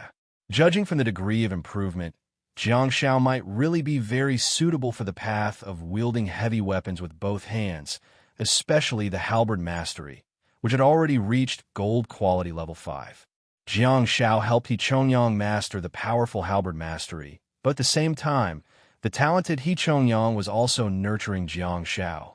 Due to Jiang Zhao's meticulous teaching of He Chongyang every day and night, Jiang Zhao's Halberd Mastery improved like a rocket. Jiang Shao had thought about it and felt that the Platinum Quality Level 7 swordsmanship was already godly, and it would be too overwhelming for him to compete in the World Cup. When the time came, he could use the Halberd Mastery to give the young and old of China a few performances. I'll show them that the reason why this weapon is used by ghosts with a short lifespan is because it's really awesome. Han Jiangxue and Jiang Shao began their battle journey again. Unlike before, this time, Jiang Shao was very serious in teaching Han Jiangxue how to use the dagger, and Han Jiangxue trained very hard too. At the same time, in the upper dimension of the snowfield, what the F***CK? Awesome! Zhang Songfu cheered. As a Starry Sea stage Great Dipper, especially as a guardian of the night, he did not have the slightest bit of calmness. He directly jumped up, one by one. The star bead shattered in Zhang Songfu's hands. As the last star bead disappeared, everyone initially lost hope, but to their surprise, Zhang Songfu really succeeded in absorbing it. Besides, it was not his first star technique, but his second star technique, Ocean Ridge Shelter. Perhaps, the heavens were willing to help these people who were suffering. From Jiang Zhao's perspective, God helps those who help themselves. In the stone room next door, Yuan, who was playing in the arms of the bamboo bear, suddenly became unsteady. The bamboo bear was obviously frightened by Zhang Songfu's shout. Sitting on the bed, it leaned back and rolled down. Yuan was lying in its arms, and the two of them rolled off the bed with a thud. Hu Wei and Song Lan were also overjoyed as they stared at the newly lit platinum star slot on Zhang Songfu's star map. Let's go and take a look, Zhang Songfu exclaimed with a look of joy. He hadn't been so happy in a long time. Zhang Songfu stretched his hands out, and a dark blue space door suddenly opened. Huh! Song Lan sighed deeply and stared at the dreamy space door with misty eyes. She couldn't help but shake her head and marvel. That star technique was really different from the space envelopment star techniques that Jiang Shao had seen before. For example, Han Jiangxue's Sky Smasher did not have obvious edges and contours. There were only overlapping and pieced-together space doors. However, the Sea Ridge Shelter star technique really did have edges and contours, and it was a kind of ocean blue mist. The portal was not very large and was square in shape. However, the corners were relatively smooth and were about 3M*3M in size. Everyone strode in, and a curious voice suddenly sounded at the door. "What's this?" Song Lan held onto her long hair and was about to enter when she froze and turned around to see Yuan Yuan at the door. She was staring at the ocean blue portal curiously. Behind Yuan Yuan, the bamboo bear tilted its head and looked into the room curiously. Song Lan smiled and waved at Yuan Yuan. "Come, Yuan Yuan, let's go in and take a look." In the Sea Ridge shelter, Jiang Xiao stepped on air and almost fell. It's really the Sea Ridge. It's too steep. Jiang Xiao stood on the steep sea ridge, stabilized his body, and looked into the distance. Within his line of sight, there was a blue sea that was different from the normal sea. The sea here was a little too calm. Zhang Songfu bent down, broke a stone, and threw it into the sea. With a soft thud, the small stone hit the invisible wall of air and fell on the mountain that protruded out of the sea. It did not touch any seawater at all. Wow! Song Lan jumped in with Yuan Yuan in her arms. With Hu Wei's help, she stabilized herself. Meanwhile, the child in her mother's arms exclaimed in surprise. The sea! The sea! The place where Uncle Quan catches the stone. Jiang Xiao was speechless. Song Lan smiled and rubbed her face against Yuan Yuan's head intimately. She turned to look at Jiang Xiao and said, "You brought him the mythological book. When I told him about Jing Wei filling up the sea, I used the lily of the valley to create some scenes for him. When Yuan Yuan saw the Jing Wei filling up the sea with a stone, she always thought that the crow was you." Jiang Xiao smiled and said, "That's not right. It looks like a crow. Although it's not a crow, it should be a divine bird with 2 eyes." Yuan Yuan, who was in her mother's arms, suddenly asked, "Uncle Quan with 1 more eye?" Jiang Xiao grinned and said, "Jing Wei is a female." Yuan Yuan blinked and raised her head curiously to look at her mother. "Uncle Quan is a woman?" Jiang Xiao was confused. At the side, Zhang Songfu and Hu Wei discussed, "We'll go out later and flatten the sea ridge.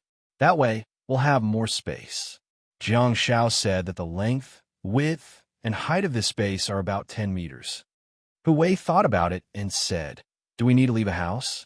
This mountain is natural. We can just dig out a cave." "That's all right." Zhang Songfu turned to look at Song Lan and Yuan Yuan.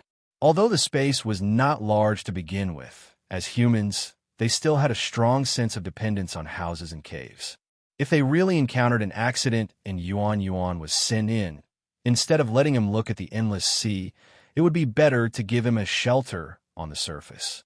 That way, Yuan Yuan might feel safer on the inside. Of course, such a small cave could also be decorated more warmly. That way, it would be more considerate of Yuan Yuan's feelings. "Let's go out and open this shelter again. We'll tidy up this place," Zhang Songfu said.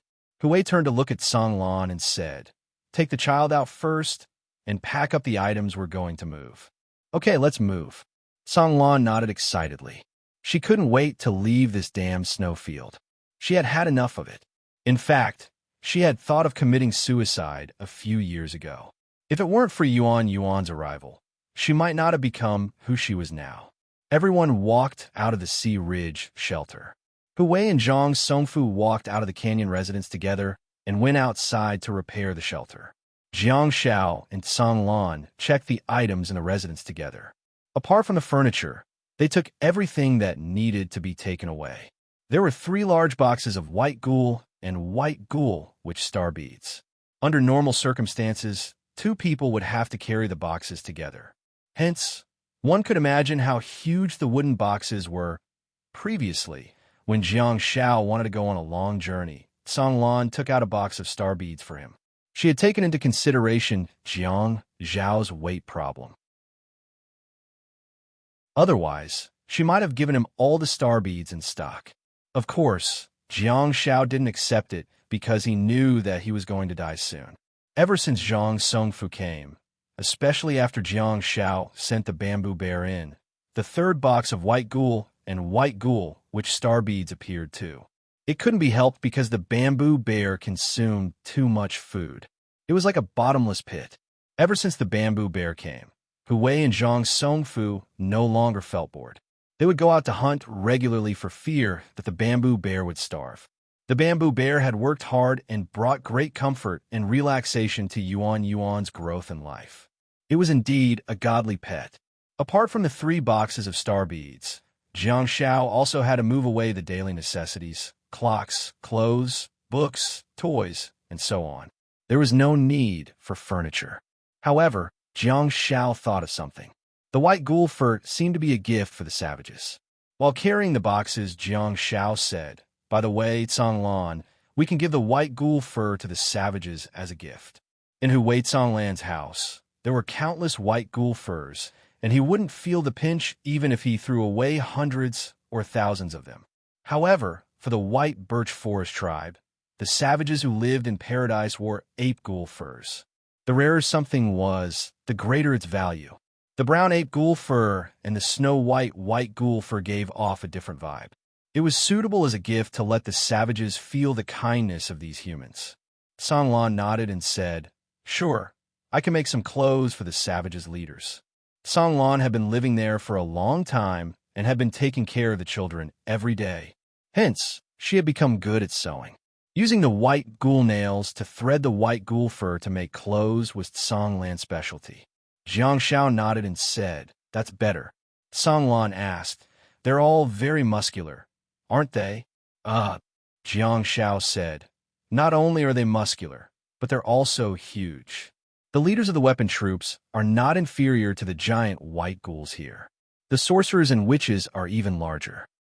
Lan was slightly stunned, but she immediately smiled and said, "Then, I'll make a few cloaks and make them wider." Inside and outside the house, the adults and children were all filled with yearning for their future lives. Feeling the atmosphere, Jiang Shao was extremely satisfied and felt a sense of accomplishment. He had done something very meaningful. To Jiang Shao, in this bizarre yet magnificent world, his life should not be focused solely on length. Jiang Shao wanted his life to be more colorful and meaningful. Looking at the hopeful and curious look on Yuan Yuan's face, Jiang Shao couldn't help but lean down and rub her head gently. Peek. Chapter 809. Hui and Zhang Songfu renovated the Ocean Ridge shelter. They took out most of the rocks and left a medium-sized cave as a house. They moved everything into the Ocean Ridge shelter. After arranging the beds, tables, and chairs in the cave, they left behind a pile of furniture that they did not intend to take away in the canyon residence and began their journey. Jiang Shao made it clear that the teleportation portal that led to the upper path was about half a month away from the canyon residence. Hence, in the Ocean Ridge shelter, they stored a large amount of dried meat and water. They were all mentally prepared before they set off immediately. Jiang Shao, Hui, and Zhang Songfu transformed into 3 crows and flew freely in the sky. Lan accompanied Yuan Yuan and Bamboo Bear as they waited patiently in the Ocean Ridge shelter. 17 days later, Jiang Shao finally found the direction to the upper dimension. He led the 2 crows and plunged into the pitch-black and huge tunnel. Under Jiang Zhao's lead, everyone flew down the familiar path and found the open holy ground without any mishaps. "Caw!" Jiang Shao screeched. According to the agreement, one of the crows behind him raised its head and a dark blue space door suddenly appeared in front of them. Jiang Shao and Hui quickly flew in, and Zhang Songfu also closed the space door at the right time. They then flapped their wings and flew into the overlapping space door while the white ghouls below roared. Swoosh caw! Caw! After several screeches, the pitch-black crows soared into the sky. However, the scene in front of them was too familiar to Zhang Songfu. It was still a snow-covered sea of trees and snowy plains. It was no different from the place he had come from. As the space door opened, Jiang Shao and the others immediately flew out. A crow quickly transformed into Jiang Zhao's appearance and held a paper map in its hand. "This is still a snowfield," Hui said. Beside him, Lan, who was hugging Yuan Yuan, looked around, trying to find some clues to prove that he had left hell. While looking at the map, Jiang Shao said, "Just like Earth, there are 4 seasons. It's already winter now." Then, Jiang Shao gestured to Hui and his wife and said, "Take the children and enter the shelter. It's dangerous out there. Zhang Songfu and I will look for the birch forest." Sanlon said, "Let old Hu stay with you. It'll be fine." As she spoke, Sanlon led Yuan into Harry's shelter. Hu Wei smiled and said, "It's not like there's any danger inside. It's fine." "No. The smaller the target, the better. Zhang Songfu has to follow me because he has Ocean Ridge shelter with him. If I were the one with the star technique of shelter, I would throw all of you into it." "Don't worry, old Hu." Zhang Songfu patted Hu Wei's shoulder and said, "Listen to our captain's orders. Execute." Hu Wei shook his head helplessly and walked into the shelter. Behind him, Jiang Xiao said, "Don't forget to study that crop cultivation guide." Hu Wei was speechless. Zhang Songfu laughed out loud and closed the space door. Holding the map of Beijiang province, Jiang Xiao turned to look at Zhang Songfu and said, "Transform into a crow and make it bigger. The kind that I can sit on." Zhang Songfu was dumbfounded. Jiang Xiao pointed at the map and said, "I'll show you the way." Zhang Songfu was speechless. Poisonous healer sitting crow. Now, apart from Baishan Shuyu and the deep-sea giant whale, Jiang Xiao had a third mount, the shadow crow. In the sky, a giant crow was soaring in the sky with a young man sitting on it. He squinted his eyes and covered his mouth and nose while looking down at the map in his hand. According to the distribution of the mountains and rivers, the man and the crow soon found their specific location. They flew all the way to the south and arrived at the border between Beijiang province and Zhongji province in just 2 days. The good thing was that there were relatively few flying beasts in the sky of Beijiang province. If they were to go to Daming province, Jiang Xiao and the rest would probably not be able to return. Perfect, it's this huge lake. Fly east and take the branch of the river above. Jiang Xiao pressed the head of the shadow crow with one hand and pointed the way for Zhang Songfu with the other. "Ka!" Zhang Songfu turned his head and pecked. Jiang Xiao was speechless. In the next moment, Jiang Xiao transformed into a crow and flew forward quickly. "Call!" Zhang Songfu's voice was hoarse from behind, but it was not as intense as before. 20 minutes later, Jiang Xiao's body descended rapidly, and he retracted his wings before piercing downward. Behind him, the giant crow followed closely. The two of them descended all the way and flew along the steep cliff for a long time before they flew directly to the bottom of the valley. After entering the valley, Jiang Xiao finally spread his wings and continued flying east. The two crows flew one after another for a long time before they finally saw the white birch forest. At this time, there were no longer any leaves in the white birch forest. They stood bare in the silver, and it was a beautiful sight to behold. "Brother, is this a cemetery?" Zhang Songfu suddenly exclaimed softly behind him. Obviously, the two crows were flying over the cemetery that belonged to the white birch forest tribe. Such a building surprised Zhang Songfu. The little crow turned its head and saw that Zhang Songfu had turned into a human and was falling in the air according to the inertia of the forward rush. After saying this, Zhang Songfu transformed into a crow again and flapped his wings to fly up. "Young man, you're quite fancy, aren't you?" Jiang Xiao called out. "If you can understand what I mean, I admit defeat."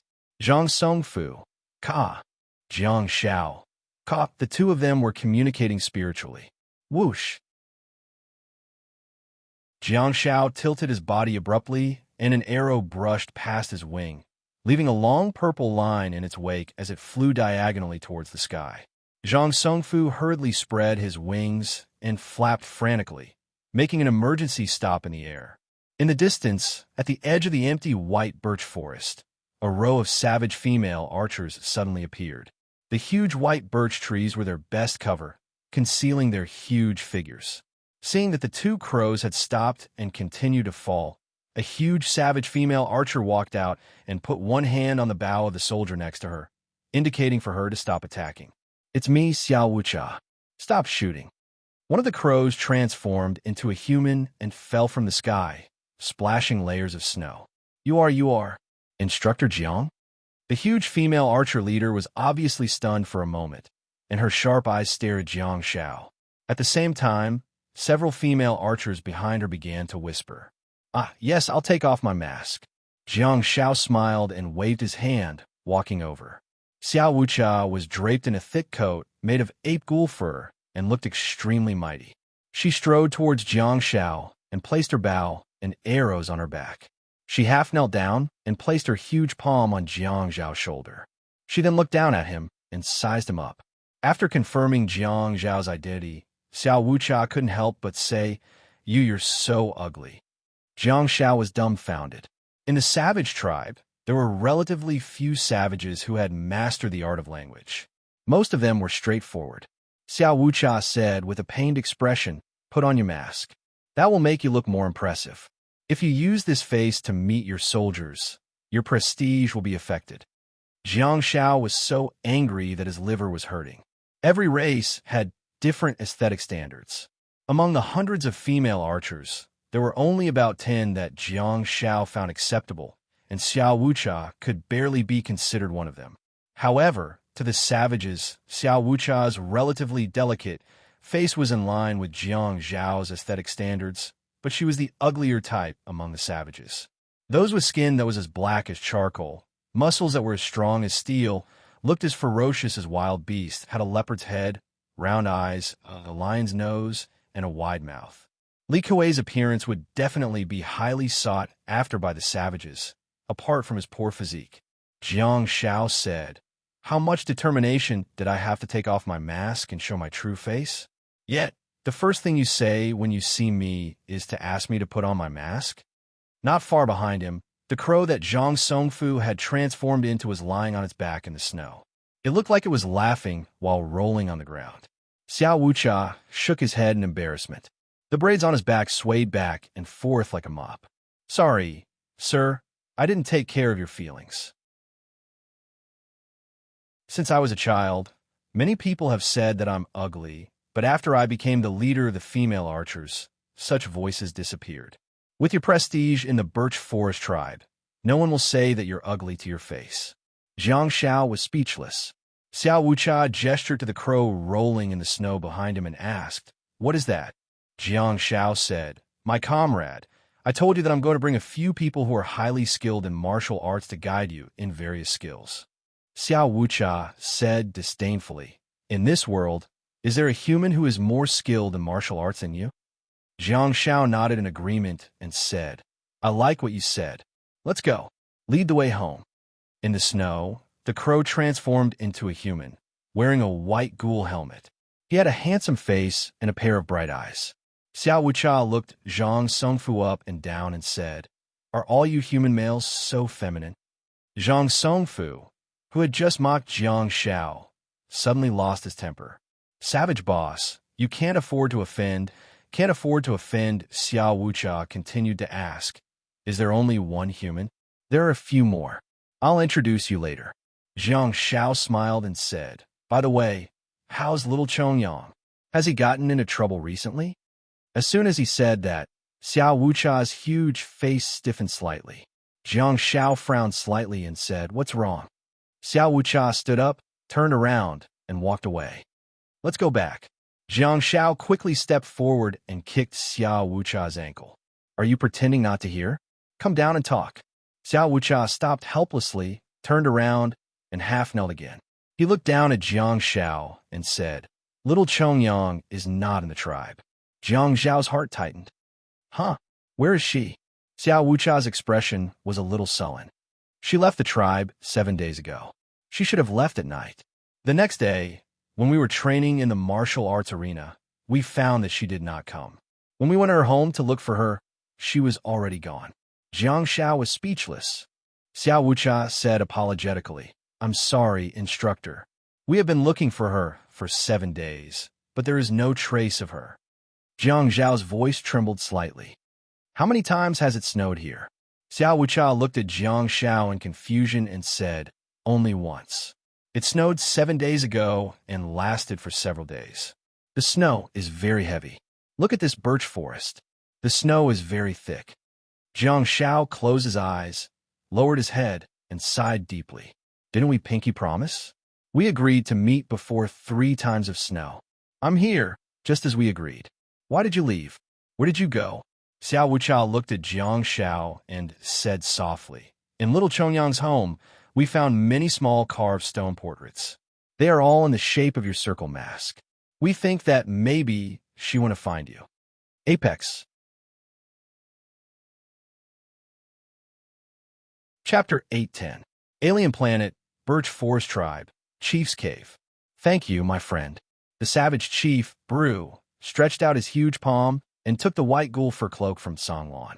Compared to the savages, Songlan's craftsmanship was obviously more exquisite. It was winter in the alien planet, and the savages had also put on thick ape ghoul fur coats. However, the craftsmanship of the ape ghoul coat was worlds apart from Songlan's craftsmanship. The birch forest was a paradise that stood aloof from worldly affairs. No white ghoul tribe had ever trespassed there. The rarer something was, the greater its value. Therefore, the white ghoul fur that had the same texture as the ape ghoul fur, but was pure white in color, was a symbol of status. Songlan handed over a total of 7 pure, white ghoul fur coats. She looked up at the huge, savage chief, Bru, and nodded in a friendly manner. Jiang Shao specifically instructed me to make 7 cloaks. Mr. Jiang Shao knows me too well and is very familiar with the Birch Forest tribe. We also have a few chiefs here who have made great contributions to the survival and development of the Birch Forest. Bru grinned, and his old face was full of wrinkles. He smiled and looked at the female savage archer leader, Xiao Wucha. Ever since Jiang Shao and Zhang Songfu entered the cave and Zhang Songfu opened the door of hailing shelter, Xiao Wucha had been in a state of shock. When Songlan walked out with the white ghoul fur coat that she had rushed to make in the past half a month, Xiao Wucha's eyes had never left the white cloak. It was too beautiful. It was simply too beautiful. It was pure white and had the luster of snow. Imagine being the only one wearing a white robe among the female archers in the ape ghoul coat. How beautiful would that be? Chief Bru smiled at Xiao Wucha and gestured to her, saying, "Take one. This is what you deserve." Xiao Wucha nodded repeatedly. To Zhang Songfu and the rest surprise, Xiao Wucha turned to look at Jiang Shao. Jiang Zhao's expression did not look good.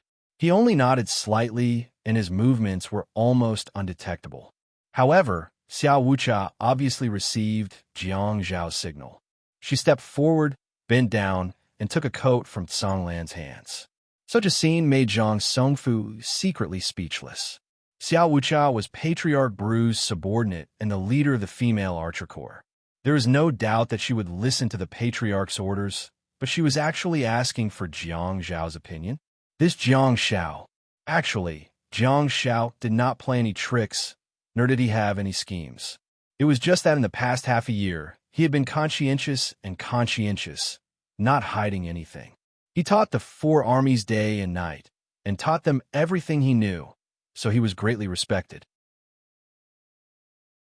Coupled with Jiang Zhao's sincerity and charisma, especially his almost unparalleled martial arts skills, Jiang Shao enjoyed an extremely high prestige in the savage tribe where the winner-takes-all was king. Due to the fact that Jiang Shao was the true instructor of the savage army, it also led to the emergence of the concept of superiors and subordinates. This was also the reason why Xiao Wucha advised Jiang Shao to wear a mask when Jiang Shao first met him. In the eyes of the soldiers, Jiang Shao was someone who was revered by his martial arts skills. He should have the head of a leopard, the chin of a swallow, the beard of a tiger, the voice of a thunder, and the momentum of a galloping horse. He should not look so ugly. On the side, the 2 savage guards took the remaining coats from Songlan's hands. Songlan returned to her seat. Zhang Songfu looked at Jiang Shao, who was silent and seemed to have a lot on his mind. He stepped forward and cupped his fists. "Coach Jiang, you not only brought us here, but you also brought something very important. I heard that the Birch Forest tribe has a thriving population of more than 1,000 and is still growing rapidly. Therefore, Instructor Jiang brought some crops and seed from his hometown. We plan to introduce these crops here. On one hand, it will improve everyone's diet, and on the other hand, it will provide enough food for more people. This will allow the savage tribe to develop without any worries." Hearing this, Patriarch Bru's eyes lit up. His expression was completely different from when he received the white ghoul fur coats. Food. This was the most important thing for the development of the tribe. Good, good, good. Good, good, good. Patriarch Bru nodded and looked at Jiang Shao. His wrinkled face was filled with gratitude. Thank you, Mr. Jiang Shao. Jiang Shao waved his hand and said, Old Patriarch, please arrange a place for them to stay first. We'll talk about the details after they settle down. It just so happens that it's winter now, so we have plenty of time to prepare for things like sewing. Bru could tell that Jiang Zhao's mind was elsewhere. He thought about it and gave some instructions to the savage guards beside him.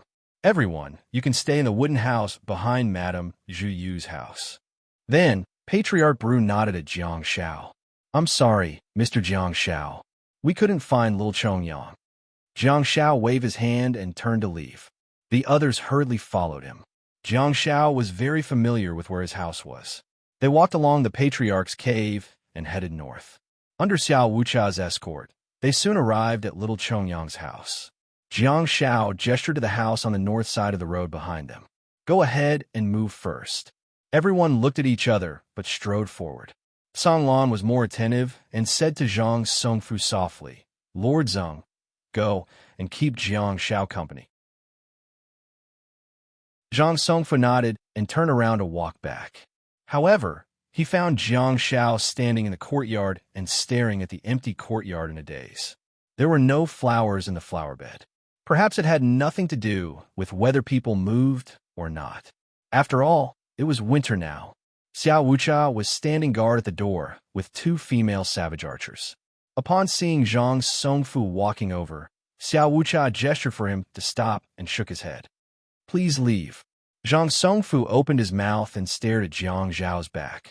He did not say anything for a long time. Let him in, Jiang Zhao said all of a sudden and strode towards the familiar wooden house. Zhang Songfu strode in. Unlike the huge wooden house that Patriarch Bru prepared for them, Little Chongyang's house was built according to the specifications of humans. Zhang Songfu looked around and followed Jiang Shao into the small living room in the innermost part of the house. Zhang Songfu saw Jiang Shao standing in a daze in the bedroom by the window on the south side. Zhang Songfu walked forward and looked through Jiang Zhao's shoulder to see a pile of small stone slabs on the table. Each of the stone slabs was carved with the shape of a circle mask.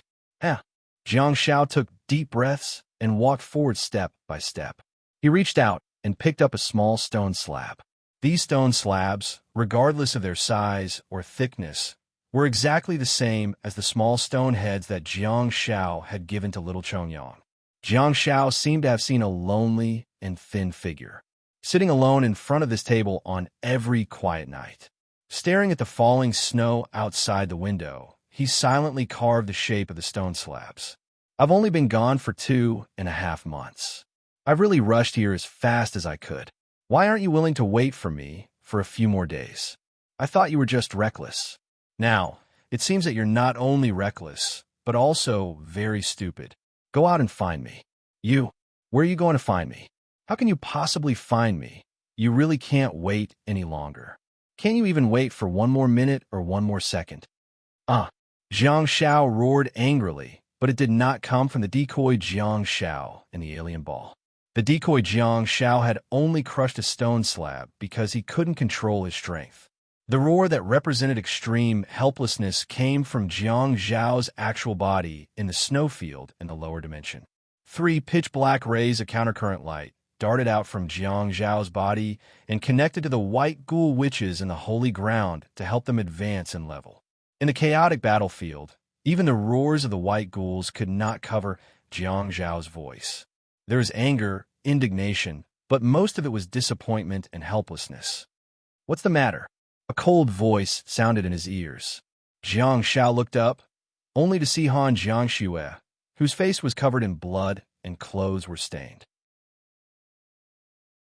She had left the battlefield and squeezed through the wall of fireworks mages, walking towards him step by step. Jiang Shao shook his head and gestured to the 3 white ghoul witches that had advanced. Han Jiangxue frowned slightly and turned around. She flicked her bloodied finger gently, and the white ghoul witches leaped into the arms of fireworks, mages one after another. Han Jiangxue turned around again and looked at Jiang Shao. Her numb and cold gaze gradually softened, and she asked with a hint of concern, "What happened?" Looking at Jiang Zhao's expression, Han Jiangxue grabbed the star bead that fireworks mages tossed over and activated the dark space teleportation shield. Whoosh! At the next moment, the two of them appeared on the edge of a quiet cliff under the dim starry sky. Han Jiangxue reached out and gently stroked Jiang Zhao's cheek with her cold palm, causing it to be stained with blood. "It's rare to see you in such a state. Did something happen in the alien ball? Is it about Yuan Yuan?" Jiang Zhao took a step back and raised his arm to touch the bloodstain on his face. "It's not Yuan Yuan. It's a little savage, a little fool." "He Chongyang? What happened to her?" Han Jiangxue knew Jiang Zhao's experience in the alien ball like the back of her hand. Jiang Zhao had also been sharing his story with her. "She didn't wait for me in the birch forest. She went out to look for me," Jiang Zhao said while lowering his head and holding his forehead with one hand. His tone was full of helplessness. Han Jiangxue's heart tensed up. The alien ball was different from Earth. What the little savage did, Jiang Zhao sighed and sat on the ground. He smiled bitterly and said, "I've bragged a lot, and basically all of them have come true. I've made promises to some people, and I've tried my best to do everything well. Up until now, I haven't let anyone down. I've never broken my promise or failed to keep my promise. This time, I rushed over in time, but I might have miscalculated her longing and reliance on me." Han Jiangxue pursed her lips, not knowing what to say. Jiang Zhao's expression was full of bitterness. "This child has really taught me a lesson." Han Jiangxue squatted down and gently stroked Jiang Zhao's back. She was unusually calm and said, "Since the problem has already appeared, let's solve it. She went to look for you. Where do you think she'll go to find you?" Ring! A bell was pressed against Jiang Zhao's chest. A few seconds later, Jiang Zhao said, "I told her that I'm going to the snowfield of the upper dimension to pick up my comrade." Han Jiangxue asked, "So, she might go to the snowfield to look for you and find the space-time tunnel to the upper dimension, right?" Jiang Zhao lowered his head and said softly, "It's winter in the alien ball now. Everywhere in Beijiang can be treated as a snowfield." Han Jiangxue's hand, which was stroking Jiang Zhao's back, moved up slightly, pressed the back of his head, and pressed him into her arms. She lowered her head and pressed her cold lips gently against Jiang Zhao's head. "You've given countless people hope. Why don't you give some to yourself?" In He Chongyang's bedroom in the alien ball, amidst the silence, Jiang Zhao suddenly said, "Brother." "I'm here," Zhang Songfu frantically answered at the door. Jiang Zhao said, "Let's start a new life here. Let's do it according to the plan we once made." Zhang Songfu said anxiously, "Jiang Zhao, this is already the best place I can imagine. I've already laid all the foundations for you. Enjoy your new life." Jiang Zhao turned around with a forced smile and gently patted Zhang Songfu's shoulder before brushing past him and walking out the house. Zhang Songfu exclaimed, "Jiang Zhao." Jiang Zhao didn't turn around and simply waved his hand. "I'm going out for a walk. I'm not sure when I'll be back." Puff, puff, puff. When he reached the door, he turned into a crow and flapped his wings. "Be careful." Zhang Songfu chased after him and exhorted loudly. At the entrance of the courtyard, Xiao Wucha and the two savage archers raised their heads silently and watched the crow fly away. Chapter 811, February 2nd, 2019. In the snowfield of the lower dimension, in the hill of the holy ground, the intense battle was as usual. Apart from the roars of the white ghouls and white ghoul witches, the two humans were terrifyingly quiet. Be it Han Jiangxue or Jiang Zhao, they had not spoken for a long time. "It's almost time," a voice suddenly sounded amidst the intense battle. Han Jiangxue felt like she was hearing things. She turned around, only to see Jiang Zhao nodding at her. Ever since something happened to the abnormal ball, Jiang Zhao had been in a rather gloomy state. Han Jiangxue noticed it and felt rather anxious, but she realized that there was nothing she could do to cheer him up. Her words of comfort and encouragement did not seem to be able to pull him out of his depression. Hence, Han Jiangxue took a step back and chose to stay by his side silently.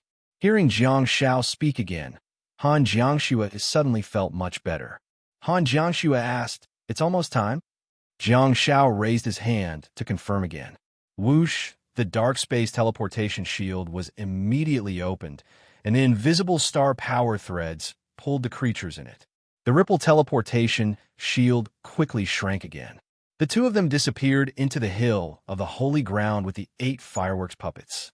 Thousands of miles away, on a quiet cliff, 2 figures appeared again. The fireworks puppets dispersed in all directions and guarded the 2 of them cautiously.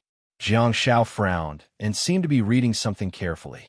He said, "The star technique has been upgraded to the highest quality." "Yeah," Han Jiangxue responded calmly.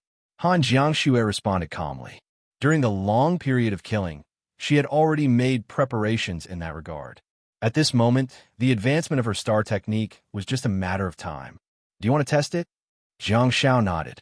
In the internal star map, the star technique's blessing and decoy had both been upgraded to star quality, and there were no more minor levels behind them. However, there were some changes in the subsequent introduction of the star techniques. In particular, Jiang Shao seemed to have found the shadow of star earthlight in star bait. Star bait created decoy. 1/3. Jiang Shao frowned and reached out with his hand, after which another Jiang Shao appeared beside him.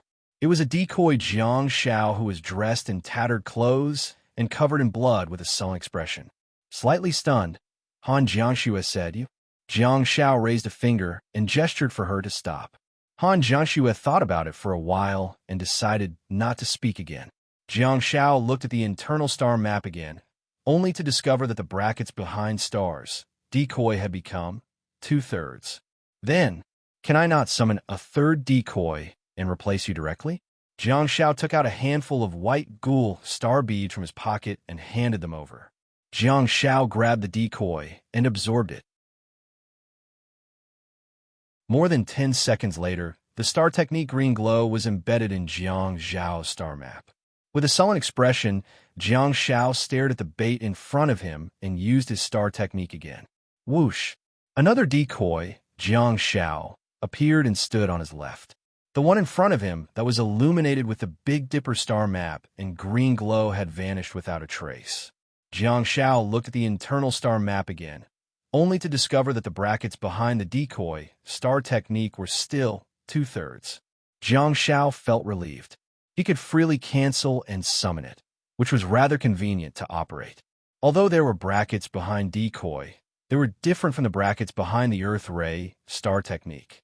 The Earth Ray star technique was meant for Jiang Shao to create a star map.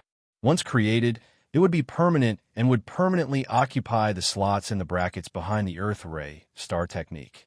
The star map could not be destroyed or replaced, but decoy was different.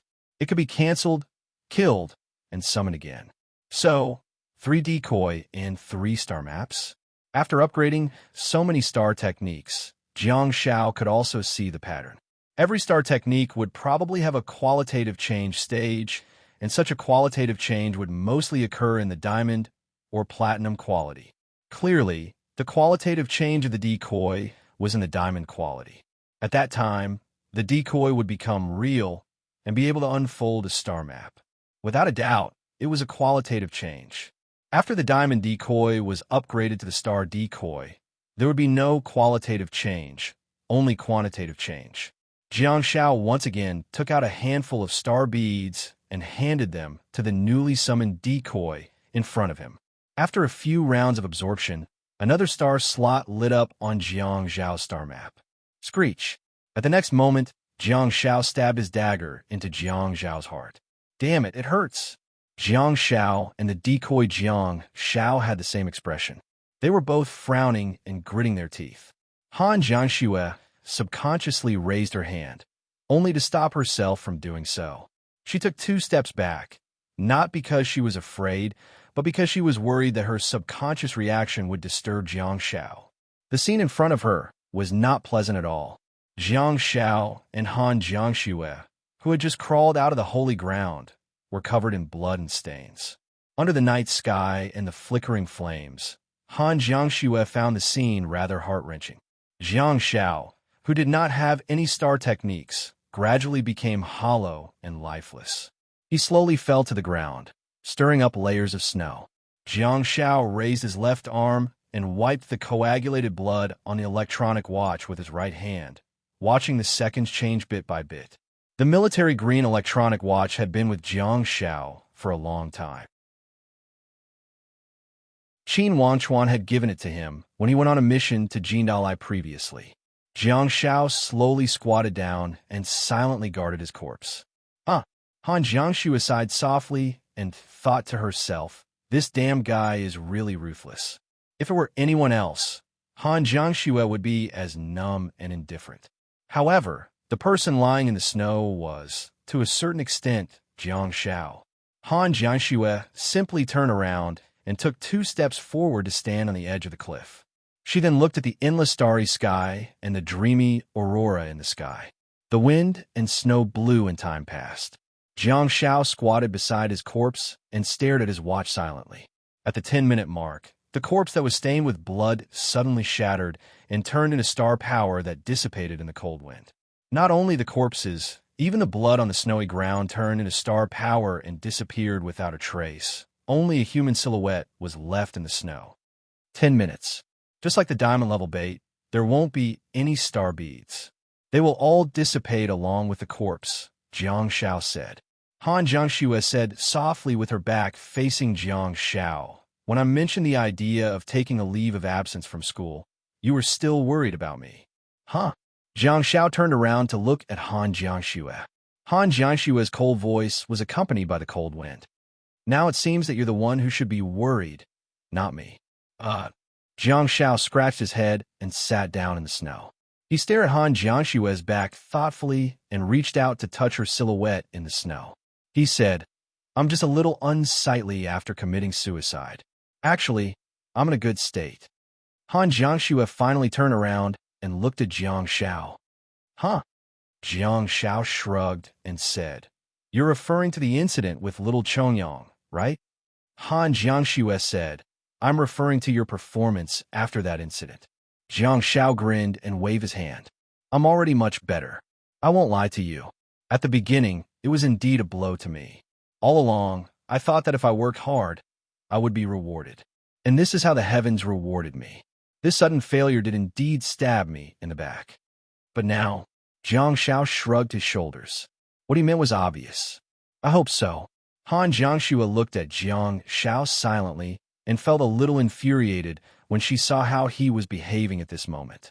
She hurriedly turned around. In this world, most of the anger stemmed from one's own incompetence. Han Jiangxue was well aware that Jiang Shao would always be able to cheer her up and comfort her when she was in a bad state. When Jiang Shao was feeling down, Han Jiangxue couldn't seem to find a way to help him. That made her feel a deep sense of helplessness, and her constant companionship was more like a last resort. Jiang Shao said, I've had a really smooth journey, little Jiangxue. Han Jiangxue hummed softly in acknowledgement. Jiang Shao continued, From the moment I accepted my failure and admitted my failure, my mentality has returned to normal. Han Jiangxue looked at the aurora in the sky with a strange glint in her dark eyes.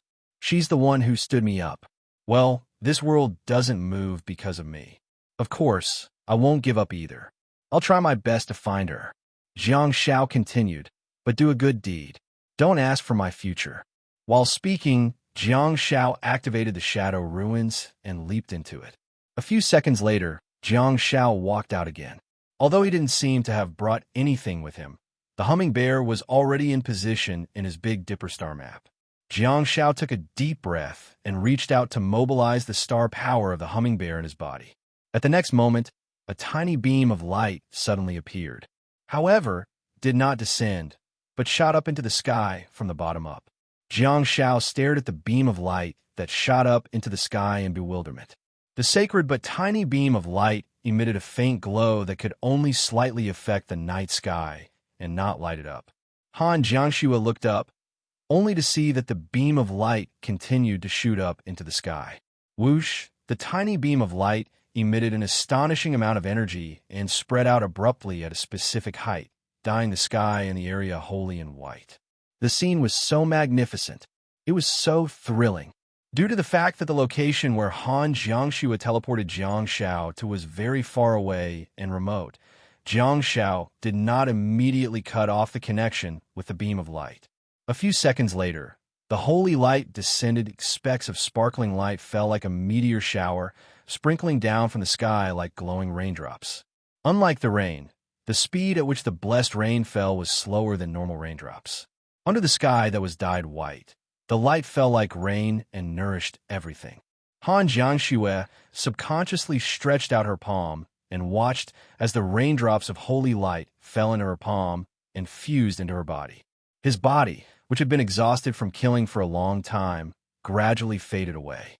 Her physical strength slowly increased, and her wounds slowly dissipated. Even her tensed nerves gradually relaxed. The holy light fell slowly and densely, nourishing her heart and silently moisturizing it. Jiang Zhao's voice sounded behind her. There's been a qualitative change. It's no longer violent. Han Jiangxue looked up at the falling raindrops and said softly, "Let's go back. Let's go home." Jiang Shao said, "Okay."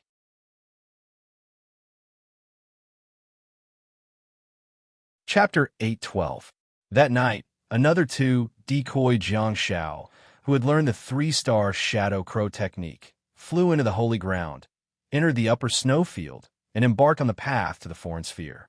Everything was just as Jiang Shao had said. Don't ask about the future when doing good deeds. At the same time, Jiang Shao, who had graduated blessing, decoy, green glow, and endurance, took Han Jiangxue with him and bade farewell to the soldiers of the Guardians of the Night before finally leaving the snowfield. The reason was also very convincing. After training, they went home for the Lunar New Year. From late October to early February, Jiang Shao and Han Jiangxue desperately needed to rest and relax after more than 100 days of fighting for more than 3 months. Fortunately, the Star Grade blessing had greatly soothed their bodies and minds. It was very worthy of its Star Grade title. The quality of blessing could obviously be adjusted, and there was no need to worry that Jiang Zhao's toxic healing would no longer be toxic. Jiang Shao could still use silver to diamond quality blessings to heal the target. Only when he used star quality blessings would there be a rain of blessing light. For other blessings, they would still be pillars of holy light that descended from the sky. However, the direction of the qualitative change of the star technique, blessing, was actually to sprinkle a rain of holy light in an area which Jiang Shao did not expect. Besides, the more interesting thing was that the star quality blessing consumed far less star power than the diamond quality blessing.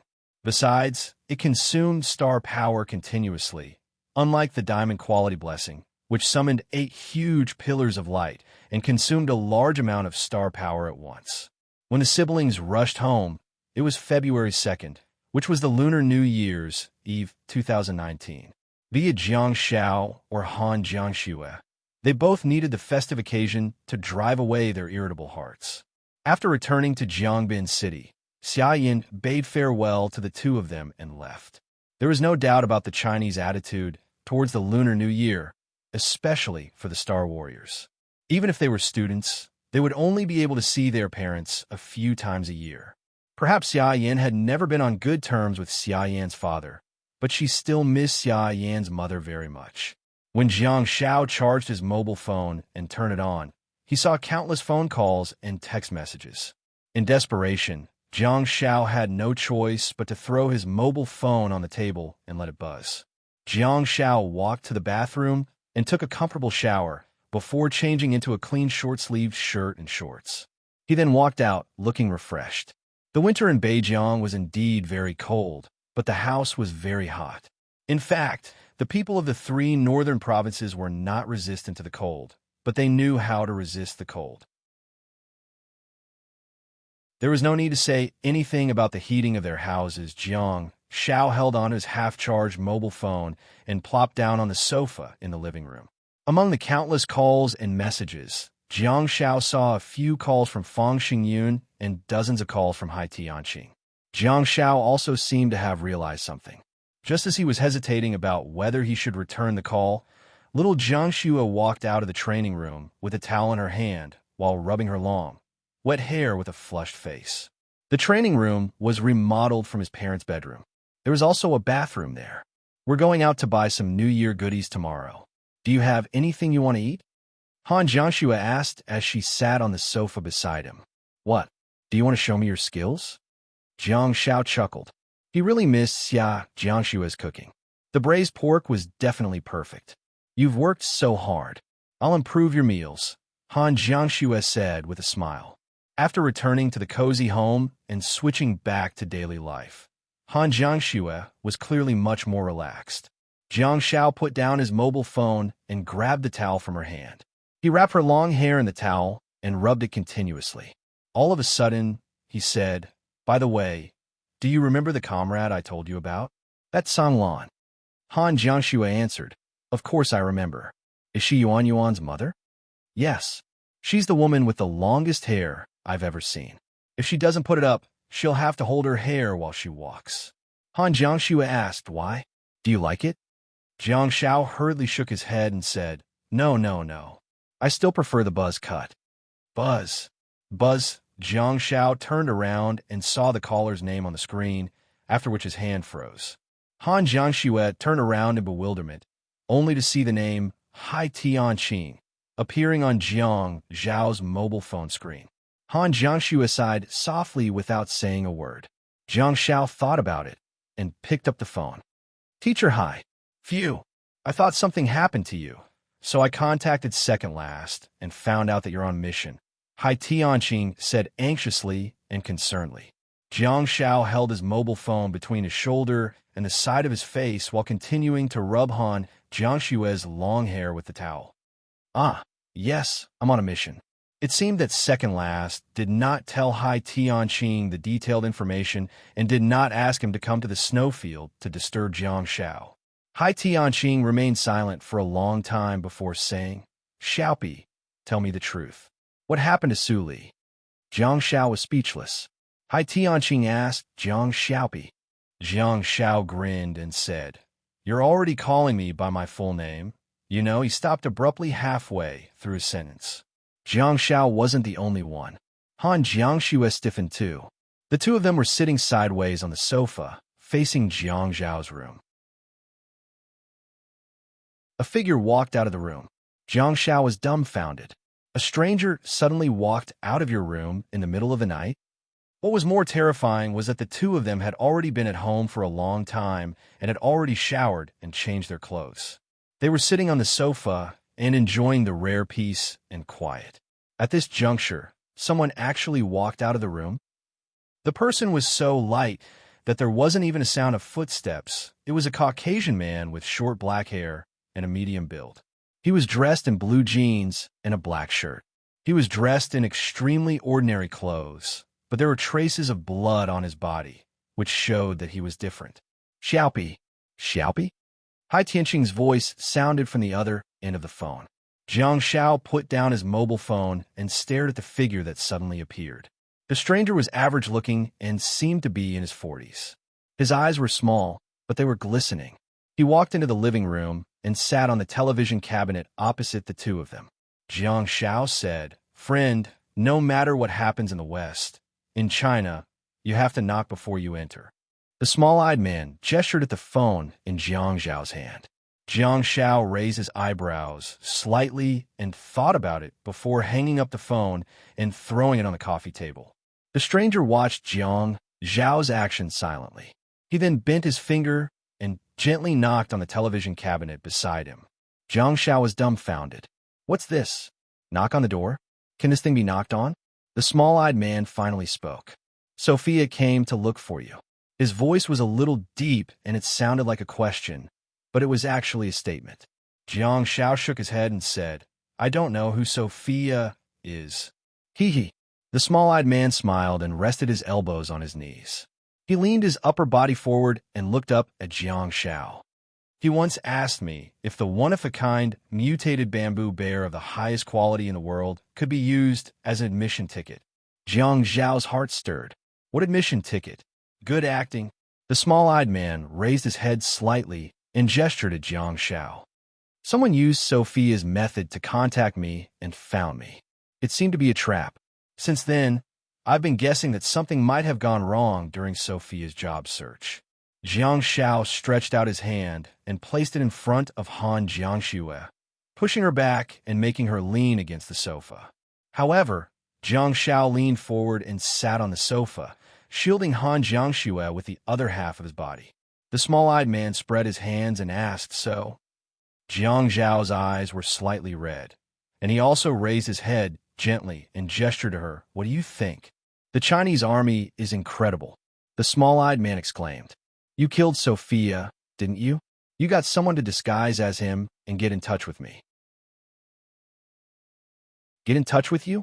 By saying that, he would be admitting that he was Ash. According to Jiang Zhao's information, Ash was Sophia's examiner in the Star Organization. Did this guy use the Star technique of disguise? Or did he summon a puppet? Jiang Xiao suddenly grinned and said, "What are you waiting for, then?" The small-eyed man looked at the rain and snow outside the window and said, "Clean tears? Are you going to move the battlefield outdoors?" Yes, they were clean tears, but they were also mixed with field tears. Jiang Xiao said, "Do you think you can stop me if I want to leave?" Unexpectedly, the small-eyed man nodded and said, "So this battle won't happen?" Jiang Xiao asked, "Huh?" The small-eyed man smiled kindly and said, "Are you willing to share with me the process of how you killed Sophia?" Jiang Xiao humphed and asked, "Do you like to listen to stories?" The small-eyed man said, "I can't find any reason why Sophia failed from the information on your star technique." Jiang Xiao looked at the small-eyed man quietly and said, "But I don't like to tell stories. Think about it." The small-eyed man spread his hands, which seemed to be a habit of his. "Since I can't assess Sophia, maybe I can assess someone else, a young man with unlimited potential." Jiang Xiao was amused by his words and looked at the small-eyed man as if he was a retard. "I'm a Chinese soldier," the small-eyed man said indifferently. "My companions are soldiers from various countries and members of various special forces. That's not important. What's important is what Star Organization can give you." Jiang Xiao nodded and seemed to be really thinking about something. A few seconds later, Jiang Xiao asked, "Can you pack up the heads of your 12 members and give them to me? I only want this." The small-eyed man's pupils constricted slightly. Jiang Xiao looked at the small-eyed man solemnly and said, "Please." The Caucasian man squinted his eyes and stared at Jiang Xiao. He slowly said, "It seems that Sophia chose the wrong person to be interrogated. You have a good relationship with that warrior." Jiang Xiao asked, "What about you?" The small-eyed man said, "I also chose the wrong person. Your position is too low and you're too short-sighted. You don't know what you can do, nor do you know what you really want." Jiang Xiao looked impatient. "Blah, blah, blah." So, the small-eyed man leaned forward and looked up. His eyes were sharp. "What are you waiting for?" Jiang Xiao said, "You've been observing me very carefully. I'm afraid that you'll flash away as soon as I raise my hand. Silence has accompanying actions, but flash doesn't." "Huh." The small-eyed man chuckled in disdain and stood up. "Then I'll be leaving. You have to take care of your body. I hope you can enjoy your Chinese New Year." Jiang Xiao suddenly said, "I killed Sophia." The small-eyed man said, "Huh?"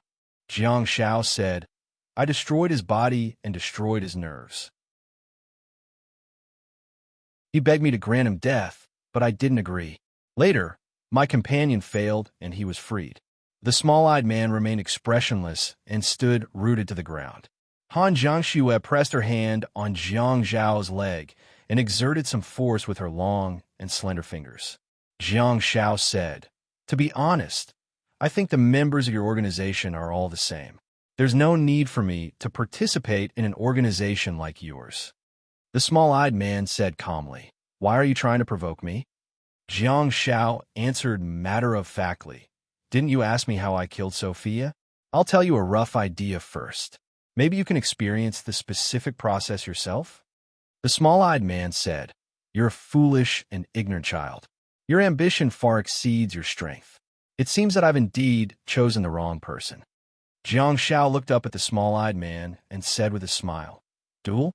Don't let anyone escape and fight to the death."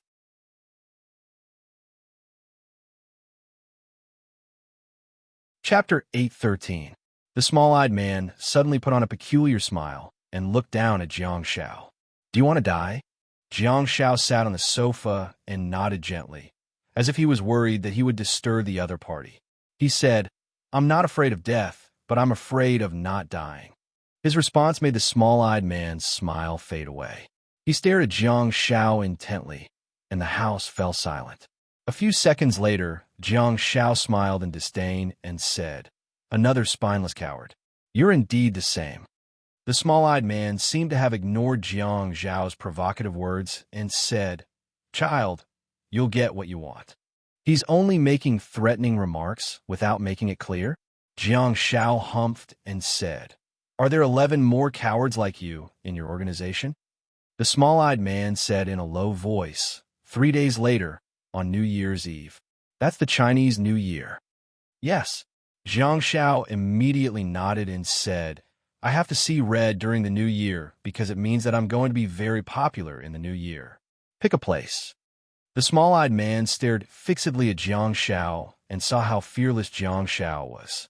Of course, he could sense Jiang Zhao's confidence, or rather, his conceit. At the same time, Jiang Zhao's breathing became a little erratic.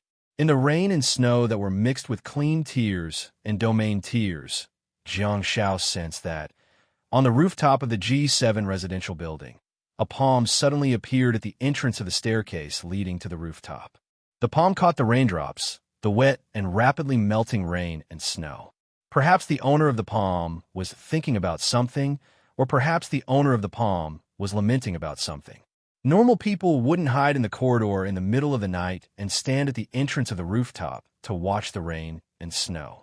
In Unit 701, "You won't live to see that day," the small-eyed man said as his body instantly shattered and turned into specks of starlight.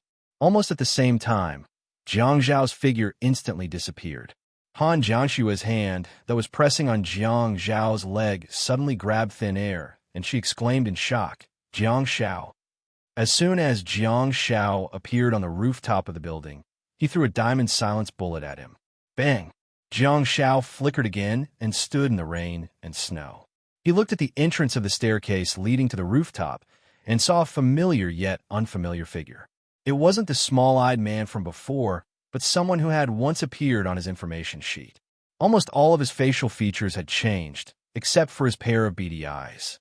"Oh, Ash, Ash, Ash, Ash." Jiang Shao shook his head, his eyes filled with a fiery light. The cold rain and snow that poured on his body could not extinguish his irritable heart. The smile on Jiang Zhao's face was both excited and cruel. "I can't wait for 3 more days." In the next moment, a bait that was hurrying along in the upper layer of the snowy plains instantly disappeared. In Jiangbin City, the decoy, Jiang Shao, suddenly appeared on the rooftop of Block 1 of Building G7 in Huayuan Estate. Without hesitation, he dashed towards the corridor. At the staircase on the rooftop, Ash's expression was extremely ugly. A trace of blood flowed out from the corner of his mouth, and he quickly retreated. The moment he moved, his expression became even more shocked. His small eyes that were always shining brightly revealed an expression of disbelief. Ash discovered that his movements had become extremely slow and the surrounding air was extremely sticky, as if it had been imprisoned. He was clearly on land, but the resistance made him feel as if he was in the deep sea. Silence Bullet was used to prevent the Star Warriors from using star techniques in the area, not to prohibit the use of star techniques in the area. Decoy Jiang Shao was essentially a star technique. The decoy Jiang Shao plunged into the corridor. The moment he entered, he also fell into the domain of silence. The decoy Jiang Zhao's speed plummeted, but he did not hesitate at all. He clenched his fists tightly and immediately punched out in a standard combat style. To Jiang Zhao's surprise, Ash advanced instead of retreating. Despite being hit repeatedly in the head, he still managed to quickly calm down and deal with the enemy calmly. Instead of retreating, he advanced instead of retreating, which was obviously effective. Any Star Warrior would definitely retreat in the face of such a situation. Be it fleeing or regrouping, it would be the best choice. Hence, decoy Jiang Shao chased after him, and Ash's first inclination was indeed to retreat. However, in the next second, Ash touched the side of his leg with one hand and clenched his other hand into a fist. He then used his wrist to block Jiang Zhao's punch. In the Diamond Silence bullet domain, the speed of the two of them was equally slow, and Ash's thoughts were also a little sluggish. Under the effects of the attack in the wall, his head inevitably became a little dizzy. At this moment, Jiang Zhao seemed to have seen a killing machine that did not need to react in the head. It relied entirely on the muscle memory of the body, the natural reaction of the body, and the extremely keen intuition of the battlefield.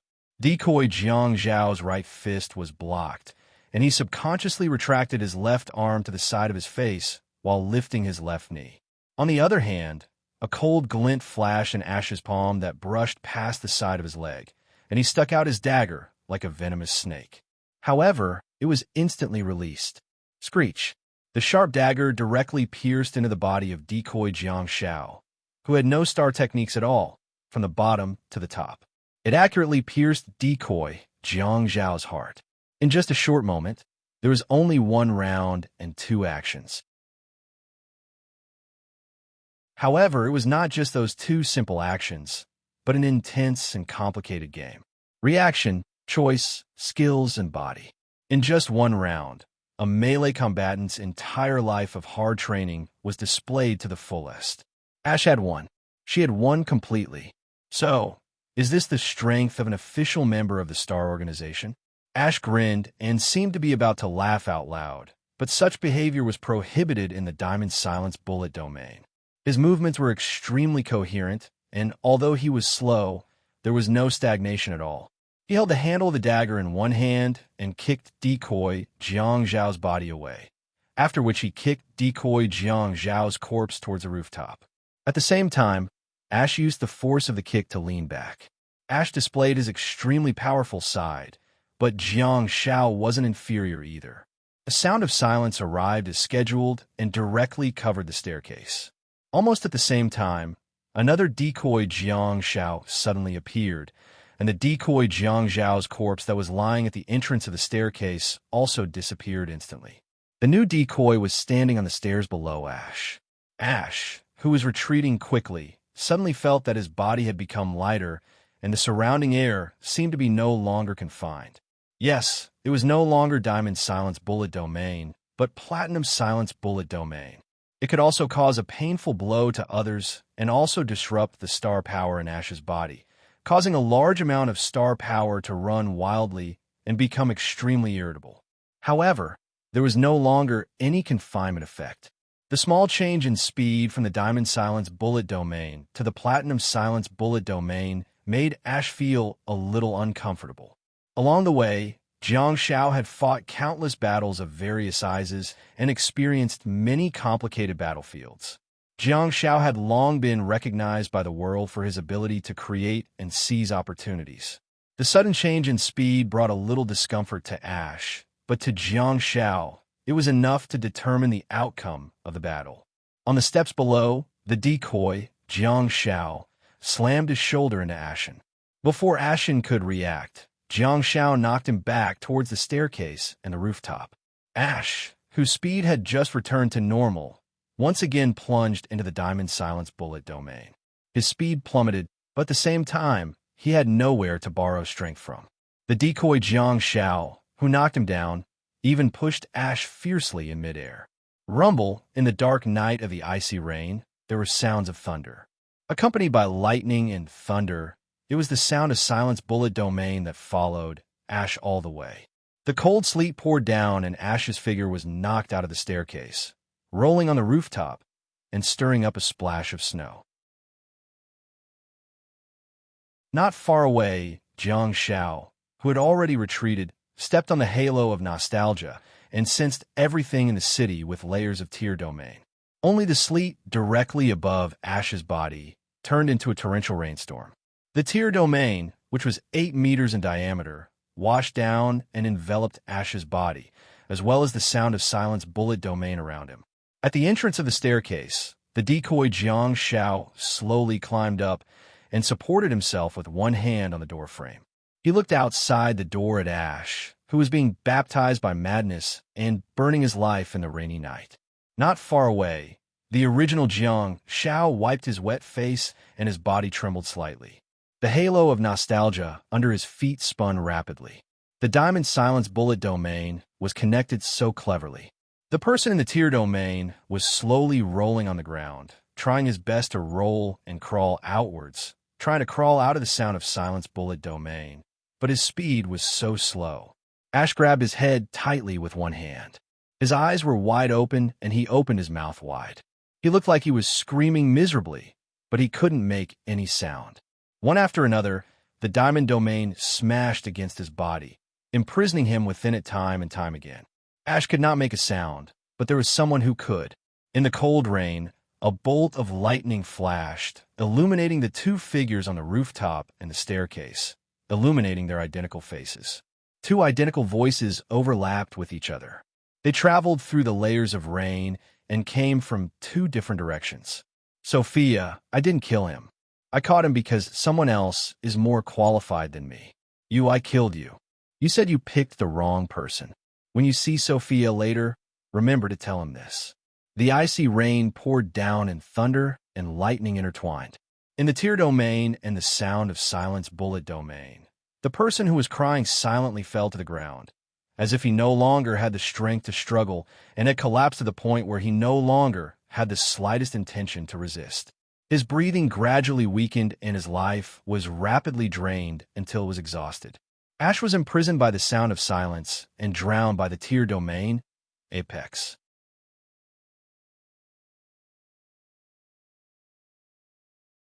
Chapter 814. When Jiang Zhao's nostalgia could no longer absorb any vitality or star power, a message appeared in his internal star map.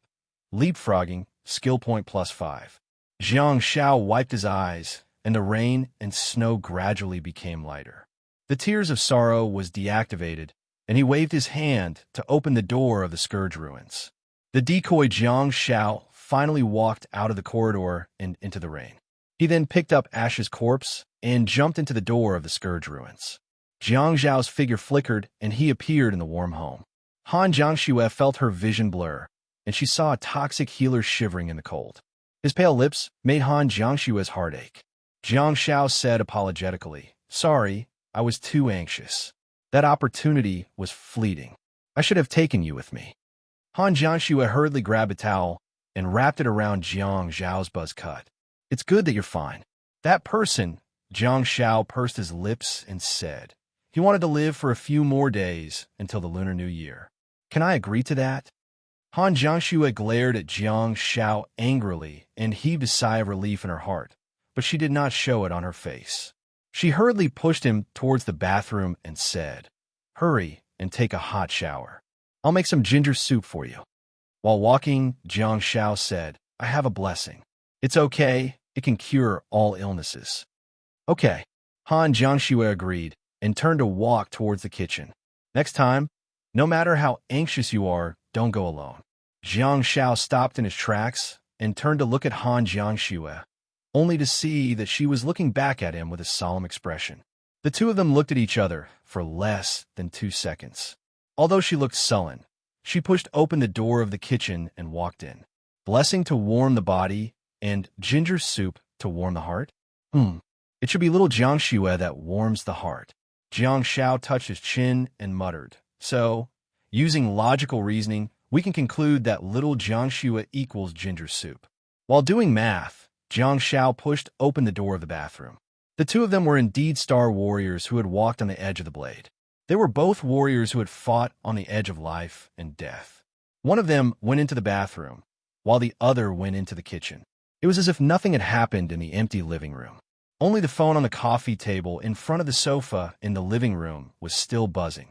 Hai Tianqing's name was still displayed on the phone screen. In the bathroom, Jiang Zhao turned on the shower and allowed the hot water to wash his body. His body was indeed warm, but if he wanted to dispel the coldness in his body, he might as well. Jiang Zhao raised his hand and adjusted the blessing to silver quality. "Okay." Jiang Zhao closed his eyes and supported himself against the wall with one hand. His knees gave way and he slid to the ground, feeling giddy and blissful. Wait, a few seconds later, Jiang Zhao snapped back to reality and seemed to have thought of something interesting. Bathed in the shower, Jiang Shao stretched out his hand and opened his palm. Why not try the star gray blessing? See its specific effects? Then, a beam of light rose from Jiang Zhao's palm and shot straight into the sky. The height of the interior of Jiang Zhao's house was the standard 8 meters, but this height included the thickness of the upper and lower floors. In other words, the height of the interior was lower than 8 meters.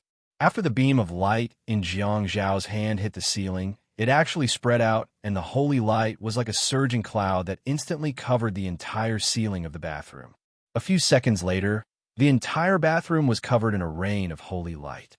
Jiang Shao was speechless. Jiang Shao sat on the ground and leaned his body sideways to get out of the shower. He then tilted his head and looked up at the surging holy energy on the ceiling. Why are you so easygoing? It's more than 2 meters tall, and yet it's raining? Aren't you picky about the rain? Jiang Shao. Stop. Jiang Shao.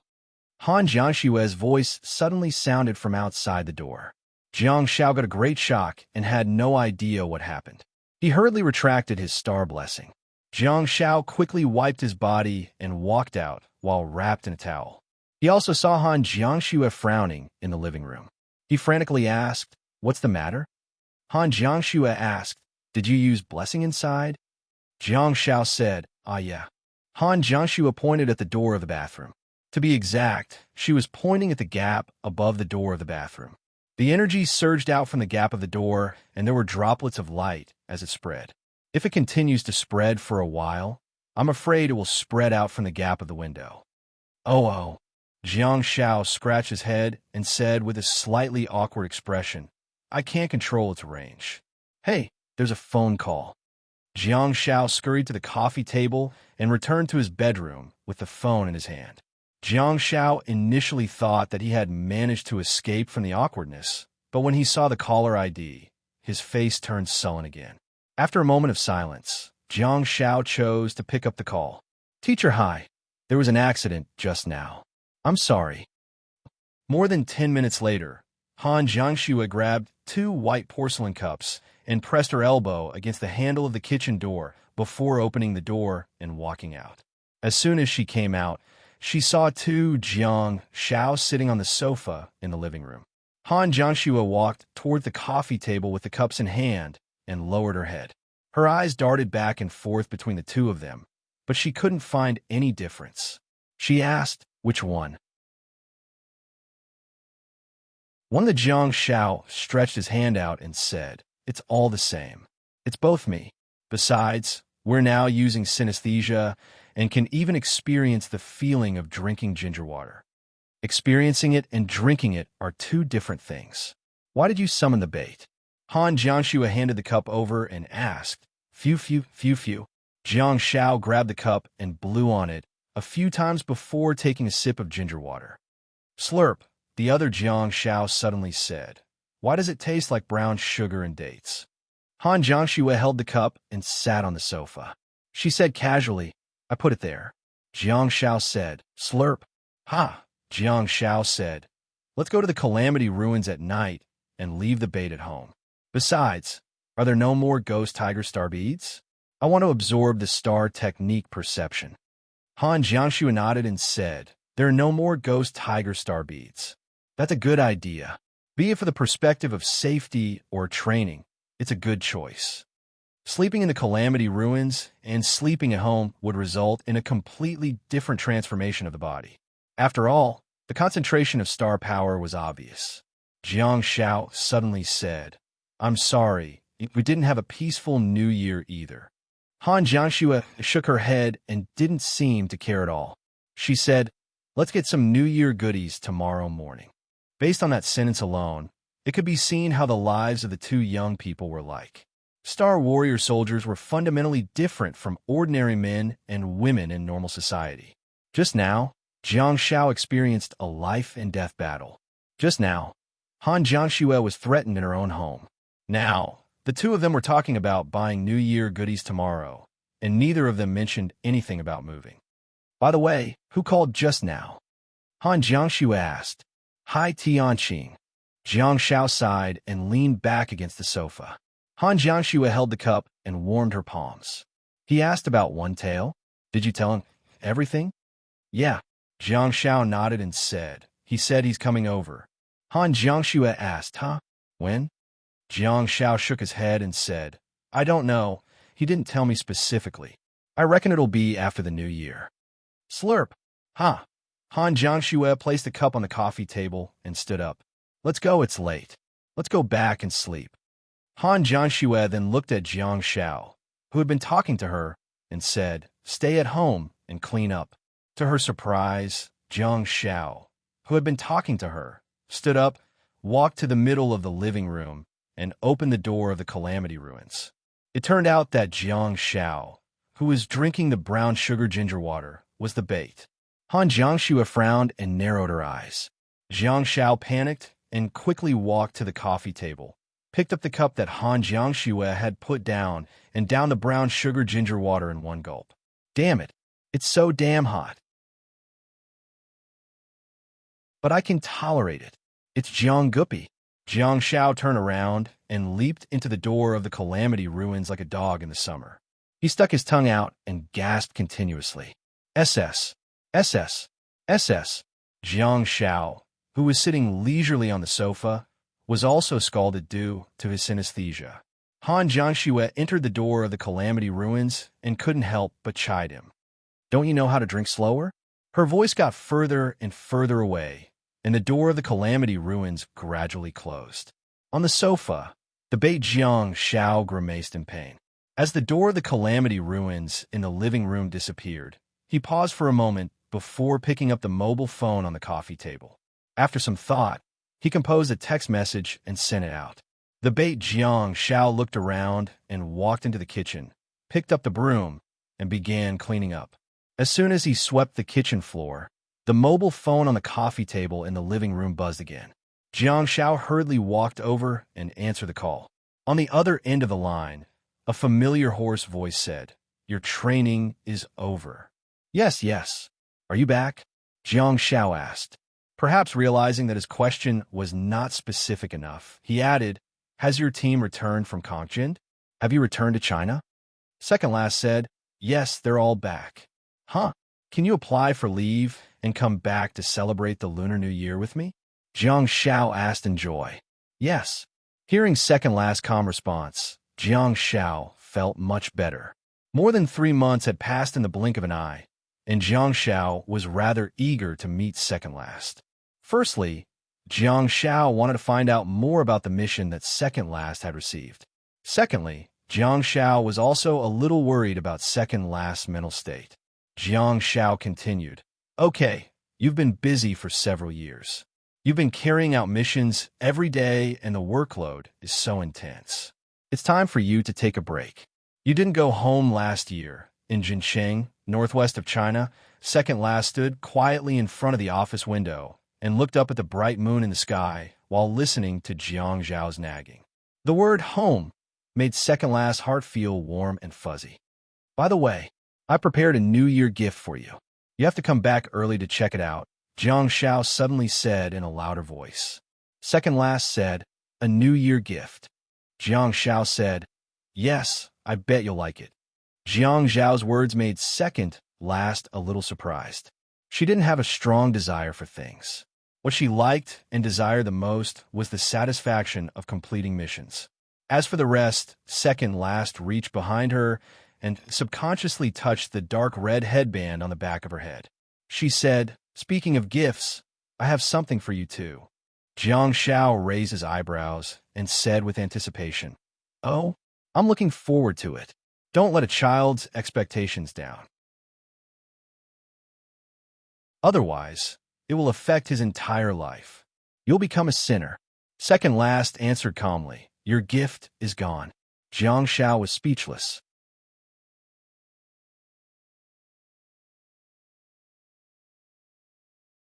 Chapter 8:15. In the stone villa in the shadow of Calamity Ruins.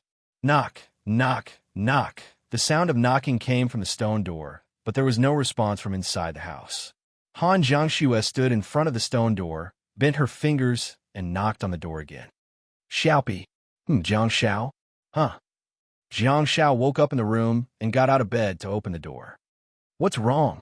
Looking at Jiang Zhao's sleepy but anxious expression, Han Jiangxue frantically said, "It's okay, don't worry, it's time to get up."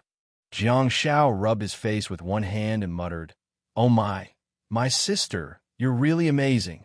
You've been training in the shadow of Calamity Ruins every day and then got dragged out by me to fight for more than 100 days without rest. Your body and brain have been tense every day and you haven't rested at all. You finally have a holiday, and it's even the Lunar New Year. Why did you wake up so early?" Han Jiangxue gestured to the military electronic watch on Jiang Zhao's wrist. "Huh?" Jiang Xiao looked at his watch and got a great shock. 12:03 a.m. Jiang Xiao rubbed his eyes and confirmed the time. "It's actually right? I must have slept late last night," Jiang Xiao said awkwardly. After entering the shadow of Calamity Ruins last night, the two of them dealt with the corpses before falling asleep. "Yeah, you've been too tired lately," Han Jiangxue said. "Try to smooth things over for Jiang Xiao." Jiang Xiao said, "Let's go wash up and buy some New Year goodies, then?" "Okay." Han Jiangxue nodded. Watching Jiang Xiao walk out, she suddenly said, "I feel like I've reached the threshold of the galaxy stage." Jiang Xiao, who was closing the door behind him, was stunned and turned his head to look at Han Jiangxue. "Galaxy stage?" Han Jiangxue nodded with certainty. "Oh my, that's impressive." Jiang Xiao scratched his head and said, "It seems that the 3 months of training in the snowfield and the holy ground have been especially helpful to you." Han Jiangxue said, "Yeah, that level of fighting is indeed more physical and mental compared to the simple training I did in the shadow of Calamity Ruins. However, I think that most of the credit goes to the concentration of star power in the shadow of Calamity Ruins. Cultivating here is more than 10 times more beneficial than cultivating outside." Jiang Xiao murmured in amazement, "Galaxy, great, I can absorb the star beads now." Han Jiangxue hesitated for a moment before saying, "Don't be too optimistic. When I advanced from the early galaxy realm to the middle of the galaxy realm, I had long touched the threshold, but I was stuck there for several months. The threshold of the Starry Sea realm was to break through the peak of the Galaxy River realm, which was different from the previous realms. Touching the threshold and crossing it were two completely different concepts. If every Star Warrior could reach the threshold and advance, the world would probably be filled with Starfall stage Star Warriors. Senior sister Song Chuanxi was already at the peak of the Galaxy realm when she was in her senior year, but she's still stuck there. Your teammates, Hong Mingming, Zhao Wenlong, and the other talented Star Warriors have graduated for so many years. Don't worry, Jiang Xiao laughed and patted Han Jiangxue on the shoulder. You've seen me make white ghouls and white ghoul witches for more than 100 days. Don't you know what I'm capable of? Isn't it a piece of cake for me to get you drunk? Han Jiangxue was speechless. Overjoyed, Jiang Xiao said, "Have you prepared all the star beads for the Starry Sea realm? Let's take advantage of the advancement to take down all the stocks that we've prepared and absorb them into the star map." Looking at the excited Jiang Xiao, Han Jiangxue couldn't help but try to calm him down. "I haven't made much progress in my research on the star map. If understanding the star map is a threshold, you won't be able to help me much." Jiang Xiao shook his head and said, "Little Jiangxue, you've never played billiards before. You don't know a truth." Han Jiangxue asked, "What truth?" Jiang Xiao clenched his fists and said in a sonorous voice that was full of confidence, "Brute force creates miracles." Han Jiangxue was dumbfounded. Jiang Xiao hugged Han Jiangxue's body, and the two of them appeared in the pet paradise on the second floor of the Northeast region. "Trust me, there's no such thing.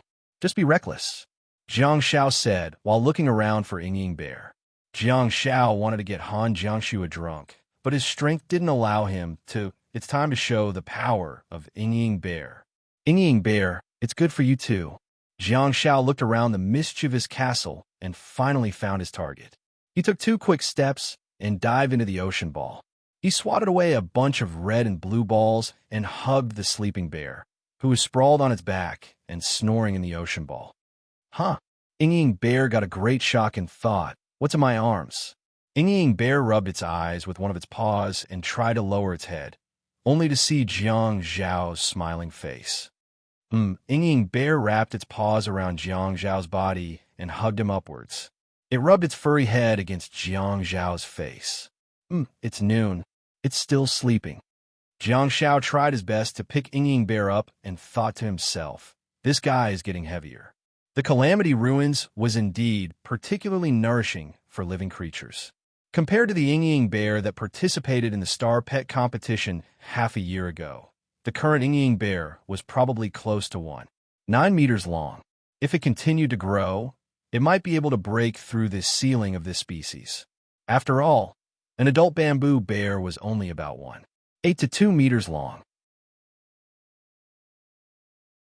Outside the mischievous castle, Han Jiangxue watched Jiang Zhao walk out with a huge plush toy in his arms. For some reason, she suddenly liked the scene and atmosphere. She was also an 18 or 19-year-old girl, but while the other girls were singing, dancing, and grabbing dolls, she was training in the starry sky and fighting against the white ghouls day after day. Han Jiangxue immediately snapped back to her senses. She had only thought of such a scene for a few seconds. If she were to really live an ordinary life of shopping and playing, she wouldn't be able to adapt at all. Han Jiangxue was a calm person. She was very clear about her own position and stage goals. The large plush toy in Jiang Zhao's arms turned into specks of light and fused into his body. Beautiful scenes were always shattered quickly. Come, let's charge it for you and test the effect. Jiang Zhao walked towards Han Jiangxue and pushed her onto the inflatable pillar of the mischievous castle. After stabilizing himself, he continued, if the power bank isn't enough, I still have the rechargeable castle. Han Jiangxue asked what? Jiang Zhao smiled and said, if the Ying Bear can't satisfy you, I still have the humming whale. Han Jiangxue was speechless. Jiang Zhao continued, however, I think the Ying Bear is enough. After all, it's a platinum-quality creature. Besides, compared to humans, the total amount of star power of creatures of other dimensions is much greater. To be honest, if he really took back the humming whale, Jiang Zhao was a little afraid that Han Jiangxue wouldn't be able to take it. That's a true overlord of the deep sea. It's a true diamond divine pet. Go! Jiang Zhao threw a countercurrent light at Han Jiangxue, causing her to hold her breath. In the Calamity Ruins where star power was extremely rich, the star power emanating from Han Jiangxue's body was actually thicker than the surrounding star power. Half an hour later, the two of them stopped in front of a butcher's shop in the market, wearing thick down jackets, cotton hats, and scarves. Braised pork. Han Jiangxue turned to look at Jiang Zhao, her muffled voice coming from under the scarf. Okay. Jiang Zhao nodded repeatedly, salivating. Failure is the mother of success. Don't mind it too much. I'll recharge it for you again when we get home tonight. Clearly, Han Jiangxue had failed to advance in the Calamity Ruins previously. Han Jiangxue glared at Jiang Zhao. That was what she meant, but it sounded rather awkward. At the same time, at home. Click! The sound of a key being inserted into the door could be heard. In the living room, Jiang Zhao, who was standing on the windowsill and cleaning the windows, was slightly stunned. He held a rag in one hand and turned to look at the door. Are the people from the Star Organization here again? Why are they so aggressive? At least they sneaked in previously, but this time they opened the door and barged in. Where did you get the key? At the door, a tall and burly figure walked in. She was dressed in a loose trench coat and straight trousers, looking travel-worn. She casually threw a black leather handbag on the shoe rack. The soles of her boots were put together, and she rubbed her feet up and down. She took off her black leather boots and changed into slippers. Jiang Zhao sighed second last up and said, I haven't seen you for 3 or 4 months. You seem to be much more menacing now. You seem to be in a good mood. Second last said, the corner of the window hasn't been cleaned properly. Jiang Zhao was dumbfounded. Second last smirked and strode towards her room, which used to be Jiang Zhao's bedroom. All of a sudden, Jiang Zhao said, I can't reach it. Can you help me clean it? Second last glanced at Jiang Zhao calmly without responding. She then pushed the door open. Jiang Zhao placed his hands on his hips helplessly and said, I've washed your clothes for you. They're on the balcony of the training room.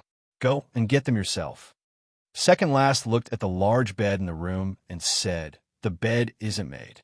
Jiang Shao was instantly displeased. It's up to you whether you want to sleep or not. Second last turned around and leaned against the door frame. She then shook the black leather handbag and said, you don't want a gift anymore? Jiang Shao was slightly stunned and wondered, what kind of gift can be placed in such a small handbag? Second last handbag was not a lady's but a man's. It looked like a pencil case that was used in school, but slightly larger. Is there need to ask? It's definitely a star bead. Jiang Zhao's expression changed, and he chuckled before jumping out of the window. Hey, look at this. I knew you were coming, so I warmed the bed for you. I thought that you'd be able to sleep soundly after entering the room, but you didn't come even though it was noon. I got up to wash your clothes, but I was too anxious and forgot to make the bed. While speaking, Jiang Shao walked towards second last and grabbed her handbag with both hands. He then yanked it forcefully. After hearing Jiang Zhao's words, second last thought about it and loosened her grip slightly. Jiang Shao grabbed the handbag and unzipped it, only to see a small satellite phone, an identification document, 2 cards, and a few notes. There was also a bunch of keys and a few access codes. In the small compartment, Jiang Shao saw a small cloth bag. Jiang Shao took out a small fortune bag and shook it beside his ear, after which he heard the sound of glass beads colliding. Jiang Shao casually tossed the handbag to second last and said, it's up to you whether you want to sleep or not. Second last was dumbfounded. Jiang Shao opened the small fortune bag and saw 3 star beads that were filled with white mist. He frantically asked, what star beads are these? Second last said, see for yourself. Jiang Shao said awkwardly, I'm the bait, not the main body. The main body is buying streaky pork now. Do you like pickled vegetables? Shall we have stewed pork and pickled vegetables with vermicelli tonight? I haven't had stewed vegetables in a long time. At the next moment, she pressed a hand on Jiang Zhao's head. Second last leaned forward slightly and said, I'm the bait. That's why you dared to be mischievous with me. Jiang Shao blinked and said, that's not it. I'm just experiencing the true meaning of being alive. People like you won't be able to experience the joy of courting death. Second last raised her eyebrows with a peculiar expression. Jiang Shao asked, what exactly is this star bead? Second last's body suddenly turned into mist, and she quickly gathered together again. This. Jiang Zhao's eyes glistened, but he was pushed out of the room. A hoarse voice sounded from behind the door. I'm tired, don't disturb me. Jiang Shao said loudly. Thank you for your gift. I have a gift here too. I'll give it to you tonight. Second last said, it's not a gift. It's a reward from the higher-ups for capturing Sophie. Jiang Shao exclaimed, you liar. Where's your gift then? In the room, second last took off her trench coat and tossed it onto the hanger. You like it too? Jiang Shao frantically asked, what is it? There was no response from the room. Jiang Shao asked, say something. An impatient voice sounded from behind the door. Shut up. Jiang Shao pursed his lips and said, oh, climax.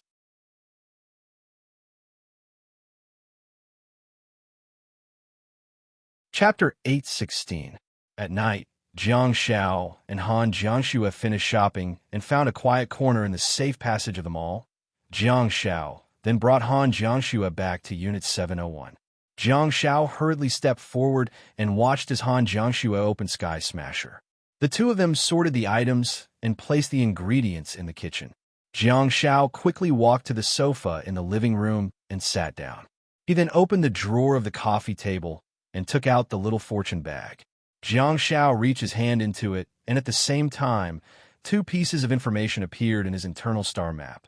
Foggy Ghost Shadow Star Bead, Platinum Quality, Star Technique. 1. Fog Weapon. Summon a large amount of fog, condense, and compress it into a weapon. The shape of the weapon is determined by the user. Platinum Quality, upgradable too. Fog Body.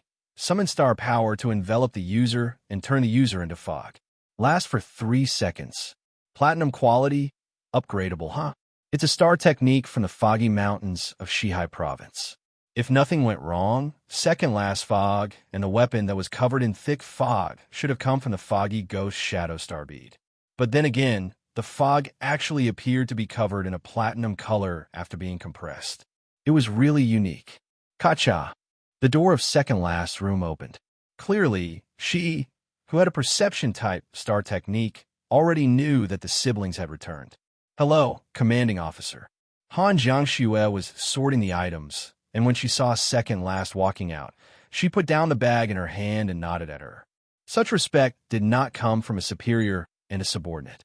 Even though second last was the leader of the Tail Feather Regiment and Han Jiangxue was just a small soldier, they belonged to two different teams. After all, Han Jiangxue respected second last so much because she had taken care of them along the way.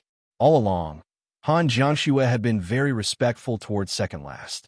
All along, second last had also been harsh towards Han Jiangxue.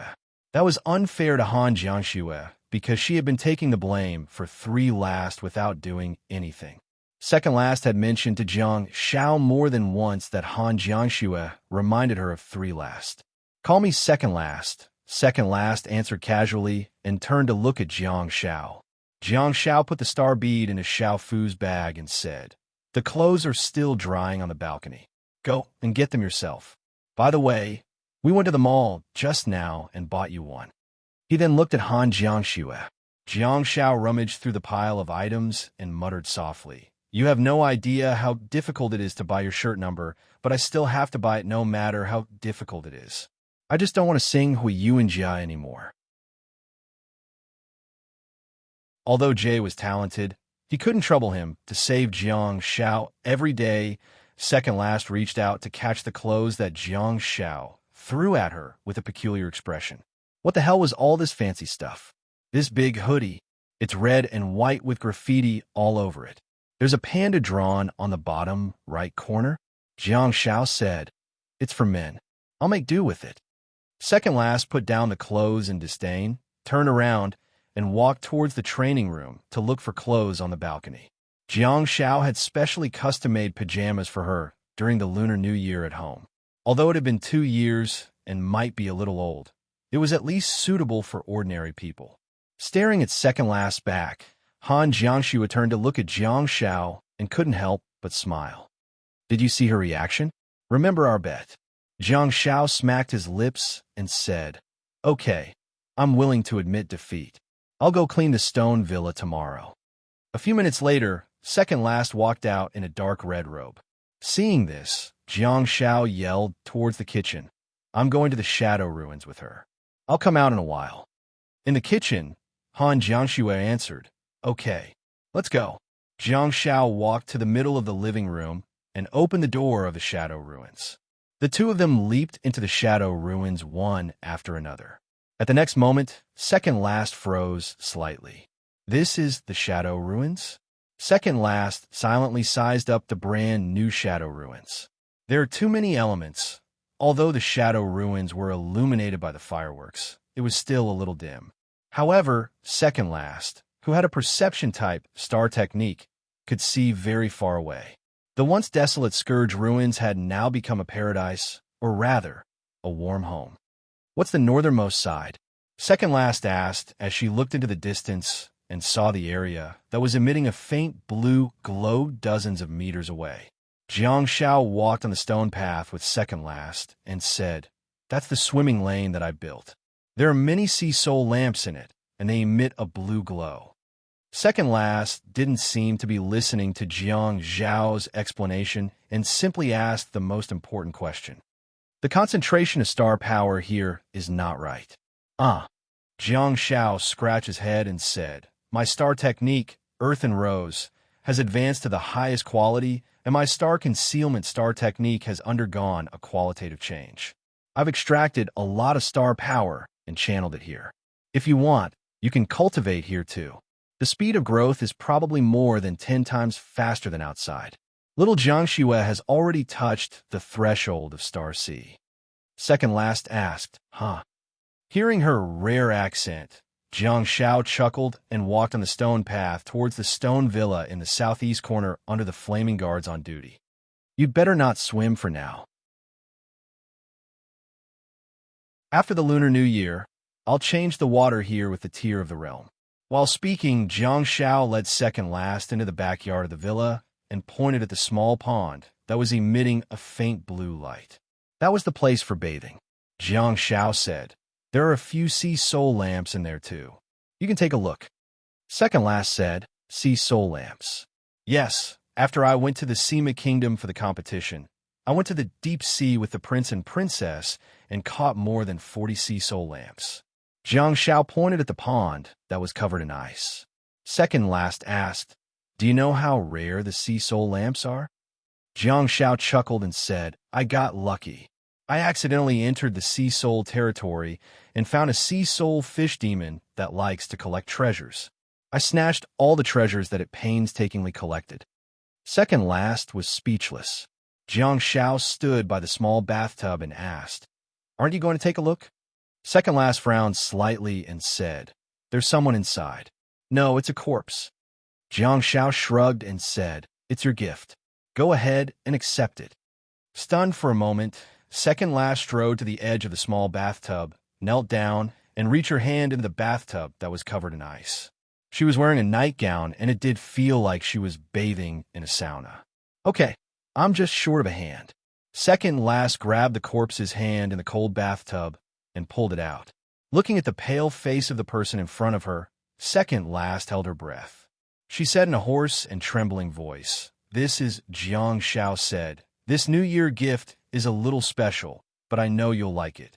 "Oh, Jiang Shao, Jiang Shao, Jiang Shao," second last murmured, while sizing up the pale face in front of her. Jiang Shao got a great shock. Before he fought with Ash, he also spoke in the same tone.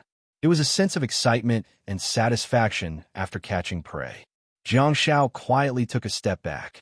Second last carried the cold and stiff Ashen and slowly turned around to glance at Jiang Shao with her long and narrow eyes.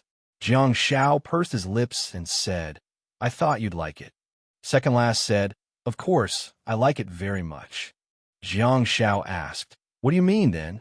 Second last casually tossed Ash into the cold pool and said, "It's a form of acknowledgement for you."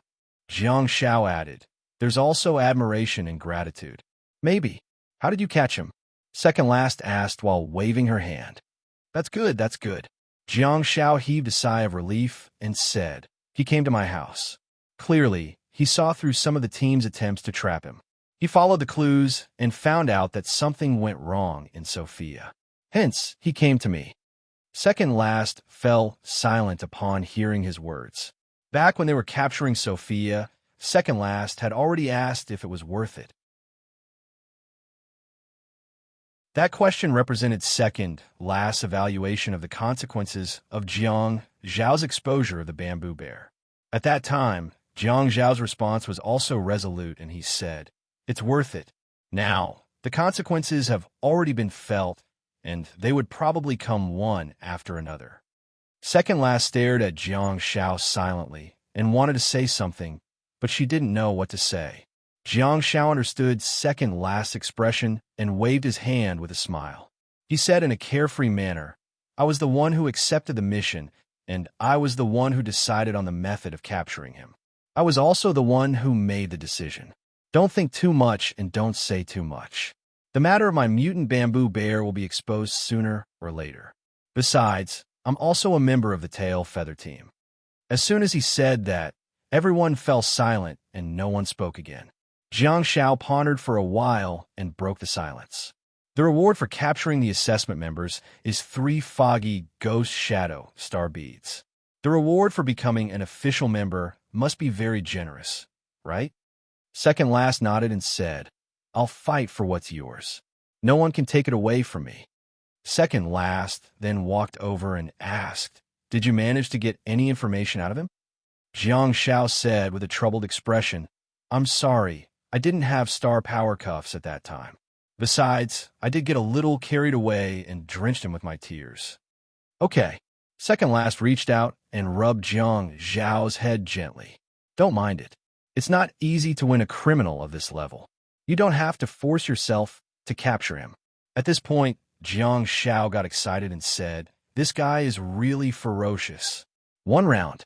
Really, I'm not lying at all. He killed my bait in just one round. Second last's face grew sullen. Jiang Shao continued. Besides, I even launched a sneak attack on him. Although he is very hateful and full of evil, to be honest, he is really strong. You know, in terms of personal skills, I have never been convinced by anyone. Second last clenched her fists tightly, causing Jiang Zhao's head to hurt. She asked, "How did you win, then?" Jiang Shao grimaced in pain and frantically raised his hand to remove second last palm from his head, after which he managed to remove her hand. Jiang Shao shrugged his shoulders and said, changing speed, overlapping and switching the domains of diamond silence and platinum silence. I took advantage of the moment when he was a little uncomfortable and used decoy to lure him into the range of my tears of sorrow. At this point, Jiang Shao chuckled and said, I wanted to give him a blessing, but I held back. Second last asked why. Jiang Shao pursed his lips and said, let him enjoy it again before he dies? Is that my style? Second last was speechless. Jiang Shao gestured at the bathtub and said, add some frost to this place. When you return to the team after the Lunar New Year, hand him over. Okay. Second last turned around and waved her hand, after which a frosty wind swept towards the bathtub, causing the surrounding temperature to plummet. The water that was already covered in ice was immediately covered with a layer of frost. Jiang Shao stared at Second Last and said, shall I show you around? Second Last looked at the frozen water and said, if I were here, would I be able to touch the threshold of the Starry Sky stage within a year? Jiang Shao couldn't help but feel a little frightened after hearing her words. Oh my goodness, she mentioned the Starry Sky stage? She's indeed my big cat. Awesome. Bookmark for easier reading.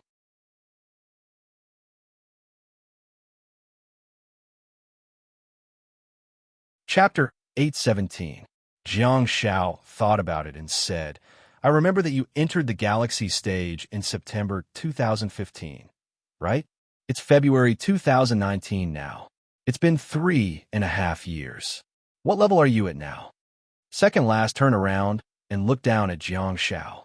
The middle of the Galaxy stage. Jiang Shao asked, only the middle of the Galaxy stage? Only? Only the middle of the Galaxy stage? Second Last fell silent for a while and felt that there was no need to argue with the rookie. Hence, she said calmly, yes. Jiang Shao thought about it and said, you've also felt the richness of the star power here. Cultivating here is probably 10 times faster than cultivating outside. If you work harder, you should be able to advance very quickly. Besides, you're only advancing to such a small level. Next time you get stuck, let me know and I'll help you overcome the small threshold. Looking at Jiang Zhao's confident expression, Second Last couldn't help but get excited. It would be great if she could figure out the upper limit of the Star Warriors on Earth before carrying out the final mission.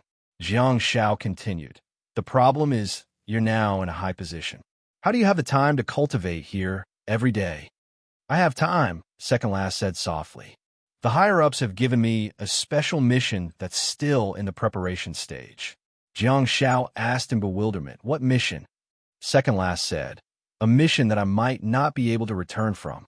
Jiang Shao froze for a moment and said, could it be that the news of the alien planet that I reported has been brewing?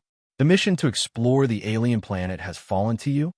Second Last shook her head and said, the decision to go to the alien planet is not something that can be made easily. The decision-makers are still discussing and analyzing the data of the opening of the dimensional space around the world. You don't know that the Holy Ground is gradually replacing the dimensional space and being placed directly on Earth.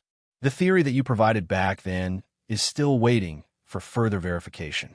Once the phenomenon of the Holy Ground replacing the dimensional space is determined to be a trend of the alien planet overlapping with Earth, my team might be entrusted with an important task. However, I haven't received this mission yet. Jiang Shao was secretly astonished and said, has the environment outside become that bad? Then what mission did you receive? Second Last lowered her head and looked into Jiang Zhao's eyes. Dragon Cave. Jiang Shao was stunned. Dragon Cave? Second Last nodded and said, yeah, the Dragon Cave where your parents went missing. Jiang Shao would never have imagined that Second Last would receive such a mission. She was part of the Guardians of the Northwest, and the Dragon Cave was located at the border of the northeast region of China. Second Last sighed softly and said, "As your abilities continue to grow, I've also been worried that you'll ask me to bring you to the Dragon Cave one day. However, I didn't expect to receive a notification to be on standby before you even asked." Jiang Shao asked in confusion, "Isn't exploring the Dragon Cave a matter for the Wasteland Reclaimers? Even if it's a joint mission between the Guardians of the Night, it's still a matter for the Northern Guardians of the Night. You're from a Northwestern Guardians of the Night." Second Last shook her head and gestured to the front. "Let's talk while walking." Oh, however, Jiang Shao did not walk out of the courtyard. Instead, he opened the back door of the villa, and the two of them entered the fitness room on the west side of the stone chamber. The space of more than 100 square meters was filled with all kinds of fitness equipment. Second Last looked at the surroundings and said, "Maybe I should really train here. There are houses on the first and second floors. There are plenty of places to stay. Hurry up and tell me about the mission in the Dragon Cave," Jiang Shao said frantically. The Dragon Cave is different from other dimensional spaces. The creatures there are at least platinum quality, and most of them are diamond quality. Second Last followed Jiang Shao to the second floor of the villa and said, "There's no such thing as a regional restriction when exploring a dimensional space of this level. The country wants to restart the plan to explore the Dragon Cave, and they want to select the most elite teams from various regions. Our leader asked me if I wanted to represent the Guardians of the Night in the expedition. Although he was just asking, as a member of the Guardians of the Night, there's no reason for me to turn him down. Your tail feather team wants to represent the Guardians of the Night in the Northwest?" Jiang Shao asked with a frown and a sullen expression. "Yes, my tail feather team and a few members of the tail feather team." Second Last walked up the stairs to the second floor of the villa and walked towards the platform on the second floor. She then pushed the door open and walked out. "Jiang Shao." Jiang Shao hurriedly chased after her and asked, "Huh?" Second Last said, "I'm not ordering you as an officer, nor am I asking you as a friend. Remember, this is the premise. Give me a response. Are you going to explore the Dragon Cave?" Jiang Shao watched as Second Last walked towards the weapons rack and said, "Of course, that's my goal and Han Jiangshue's goal too. One day, we'll go there." At this point, Jiang Shao suddenly smiled and said, "Aren't we the only ones in the tail feather team? Do we have to give special instructions? Who are you going to bring to the tail feather team?" Second Last stroked the cold heavenly halberd with her long fingers and answered with some bewilderment in her eyes, "The higher-ups have given me the greatest convenience. I can choose from all the troops and all the members of the Guardians of the Night in the Northwest. In the 3.5 months after you left, I've already filled in the members of the team. As for the other 2 comrades of the tail feather team, I've already chosen them." "Wow, woman, are you abusing your authority for personal gain? You've filled in the missing members of the tail feather team?" Jiang Shao smacked his lips. Second Last glanced at Jiang Shao coldly and said, "Abusing my authority for personal gain is also for the tail feather team." Second Last then pointed at the glass showcase on the platform and pointed at the clothes inside. "Why is it so special? Why is it placed here?" As she pointed at the cloak in the glass showcase, it suddenly moved on its own and opened the door of the glass showcase. Second Last got a great shock and her body tensed up. The black cloak drifted out through the crack of the door and slowly drifted to Jiang Zhao's side before circling around him playfully. Second Last was speechless. Jiang Shao scratched his head and said, "This is also a creature that I caught at the bottom of the North Atlantic Ocean.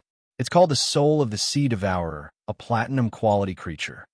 Second Last was familiar with the 3-piece Sea Soul domain set, but she didn't know much about the Soul of the Sea Devourer.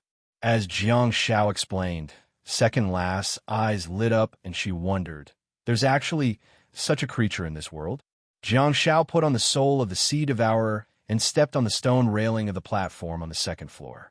He then looked into the distance at the ruins of the Shadow of Calamity and said with a sense of accomplishment, Our team now lacks shield warriors and rules awakened. Who have you taken a fancy to? Second last said, because the pass given to me by the higher-ups is of the highest level. Therefore, the two I chose are both high-ranking generals. One of them is of the same rank as me and is also the captain of the Special Forces. His name is Grace Tribulation, codenamed Grace Tribulation.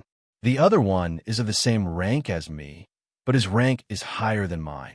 He's Li Yishu, the publicly recognized Northwest King, codenamed Petty Official.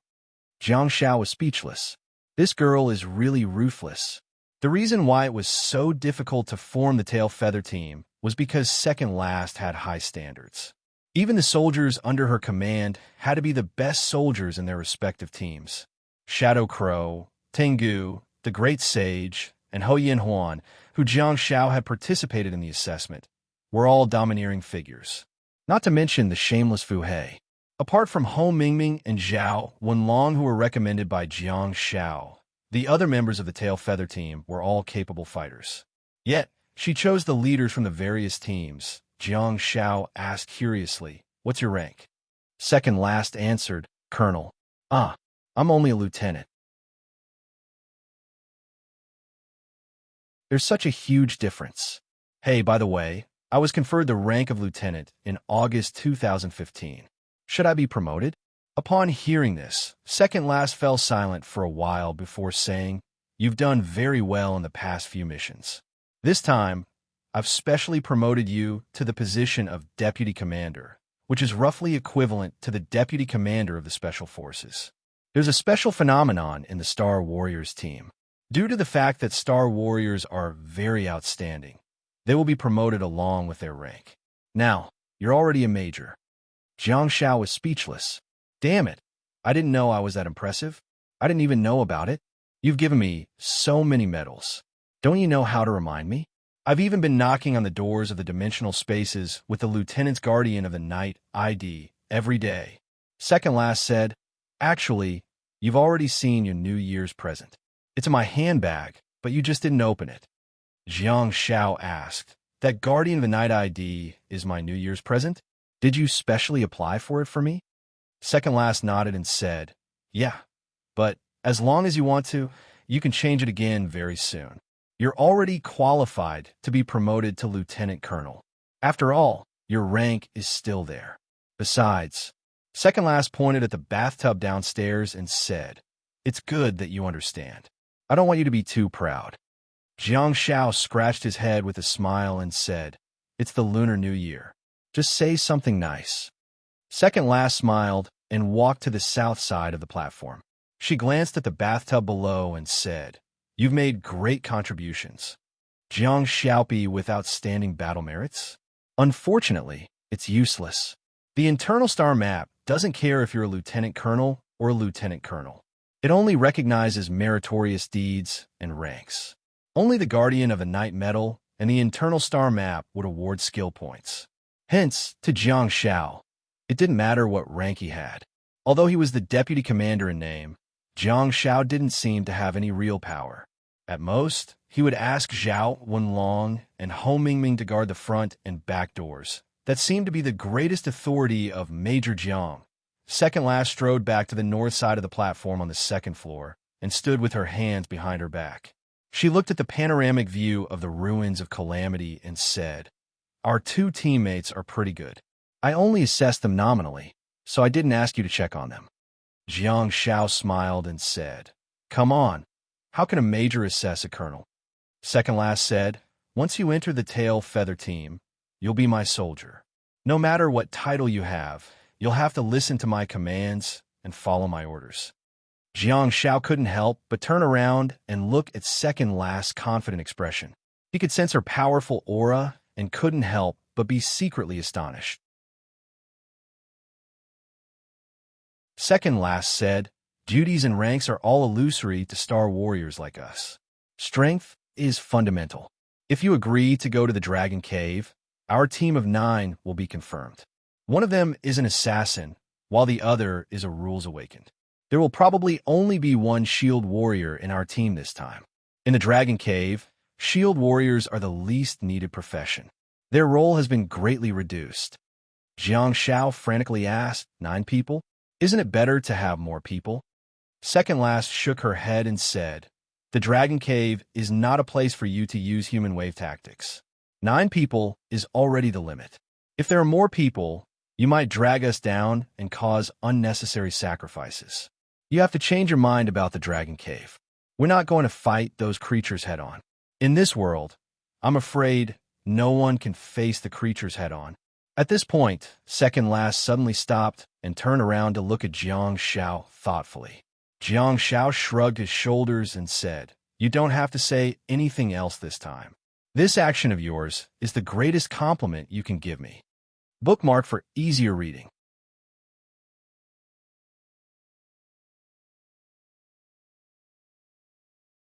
Chapter 8:18. Second last finally put on a smile and reached out to rub Jiang Zhao's head gently. All right, your patience should be of the highest quality.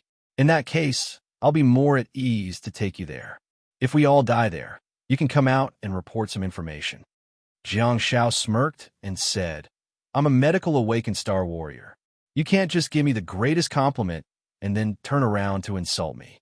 Second last simply turned her head and stared into the distance without responding. Jiang Shao could tell that she wasn't too confident about coming out alive. In other words, when this soldier received the mission, he didn't hesitate. He went with the intention to die. If second last treated the Dragon Cave with such an attitude, Jiang Shao would have to reevaluate the danger level of the Dragon Cave. Ignorance leads to fearlessness. Am I really too conceited and overconfident? Both Sophia and Ash had turned into cold corpses because of their arrogance and ignorance. With such a lesson in mind, Jiang Shao decided that he had to be extra careful during the mission this time and not follow in the footsteps of the other two. Jiang Shao thought about it and decided to find out more about the members of the team. He asked, which 9 members did you choose? Without hesitation, second last said, second last, Ninetails, Withered, Heavenly Hound, Shadow Crow, Sage, Grace, High Official, and Low Official. Oh my god, an all-star lineup? Wait, who's Withered? Jiang Shao asked. Withered. Second last looked at Jiang Shao in bewilderment and asked, didn't you name her? Jiang Shao blinked and asked, Ho Mingming. Second last said, yes. Jiang Shao scratched his head and said, I know about Low Official. She's the Northwest King, Li Yishu. Which one is High Official? Second last said, Fu Hei. Captain Fu? Jiang Shao said, this code name, second last said expressionlessly. I named him. Awesome, my big cat. Li Yishu, whose military rank and position are superior to Fu Hei in all aspects, has the code name Low Official. Yet, you call Fu Hei, who has been demoted to a soldier, High Official. Won't you be agitating our Captain Fu? Wow, this big cat is even more scheming than Fu Hei. 1 mage, 2 healers, 6 battles. It was indeed a targeted lineup. Jiang Shao asked meekly, we only have 1 shield warrior, Heavenly Hound. Second last nodded and said, besides, we have to use him as a melee fighter. He has to change his fighting style. Jiang Shao came to a sudden realization and recalled the time when he was carrying out a mission with Tengu. Tengu's brain was comparable to that of Lord Zhang Songfu in the Alien Ball. Jiang Shao, he continued. Zhao Wenlong did not get chosen. High Official is Low Official. Second last said, Zhao Wenlong is at the peak of Star C. He's not qualified. Jiang Shao smiled and asked, is Ho Mingming qualified? Second last said, yeah, she's already working hard to break through to Star C. She has failed 3 times, but success is just around the corner. She has always been very grateful to you for your guidance. Her star transformation martial arts is already terrifyingly powerful, even though it's only a semi-finished product. Jiang, he said, hi, and Jiang, second last said, we still have time to prepare. We've already prepared enough star beads for him. If he can break through, we'll bring him along. If not, the 8 of us will carry out the mission. Jiang Shao thought about it and continued to ask, what kind of mission are we going to carry out? Is the so-called exploration just to draw a map of the terrain? Or are we going to observe the creatures there? Or Second last said, "Do you know why the country wants to restart the Dragon Cave exploration plan?" Jiang Shao thought about it and decided not to jump to a conclusion. "Why?" Second last said, "It might be because of the information you reported. According to what you think, this world will one day overlap with the alien sphere. It has been proven that the situation has intensified all over the world, and there are more and more phenomena of the holy ground descending." Jiang Shao said, "So," second last said, "we need star beads, powerful star beads, and star pets to fight against the possible disaster." Jiang Shao widened his mouth and said, "How many dimensional spaces are there in the world? Is it necessary to be obsessed with those diamond-quality star techniques? The combination of other star techniques can also produce miraculous effects." Second last said, "Don't think about the problems of the country with your own thoughts. Since the mission has been assigned, all we have to do is carry it out." Jiang Shao nodded silently and stopped talking. Since the conditions were met, the Dragon Cave would be opened right in front of their home. The diamond star beads and star techniques would be right in front of them. Hence, China had to do its best. Even if the conditions were not met, they had to create the conditions and do their best. It was no wonder that they had to send out an all-star lineup. The Guardians of the Night were already a special army, and the light-chasing team was special among them. The tail feather team was even more special. The few people who were selected were really the elites of the elites who were indeed qualified to represent the Guardians of the Night in the Northwest. All of a sudden, Jiang Shao felt that his star beads were a little embarrassing. It seemed that Jiang Shao would be a failure if he didn't get a diamond star technique from second last empty star slot. "By the way, how many empty star slots do you have left?" Jiang Shao asked frantically. Second last said, 3. "Why?" Indeed, second last always had high standards and cherished every star slot. That was indeed in line with second last temperament. She had entered the Starfall stage long ago, but she only managed to absorb by Shan Shuiyu's double platinum star technique a year later. Okay. Jiang Shao nodded repeatedly and didn't continue to talk about that issue. Instead, he pleaded, "You know, Han Jiangxua wants to take the path that our parents took. I'm working so hard because I want to help her realize her dream." Second last looked down at Jiang Shao with a stern expression and said, "Jiang Shao, this is not the time to be willful. If you bring her in, you'll be harming her." Jiang Shao thought about it and said, "I understand what you mean, but she'll soon enter the Starfall stage too. She's also a Dharma goddess with a spatial star technique and a very powerful defensive star technique." Second last said, "Stop." Jiang Shao couldn't help but shut his mouth. Second last said, "If you really care about her, don't mention this again." Jiang Shao said softly, "That's her obsession. She's given herself a goal so that she'll have a motivation to fight on. If she lives like a zombie, it'll be meaningless. I'm a medical awakened star warrior. While I'm strengthening myself, I'll also provide more protection to my teammates.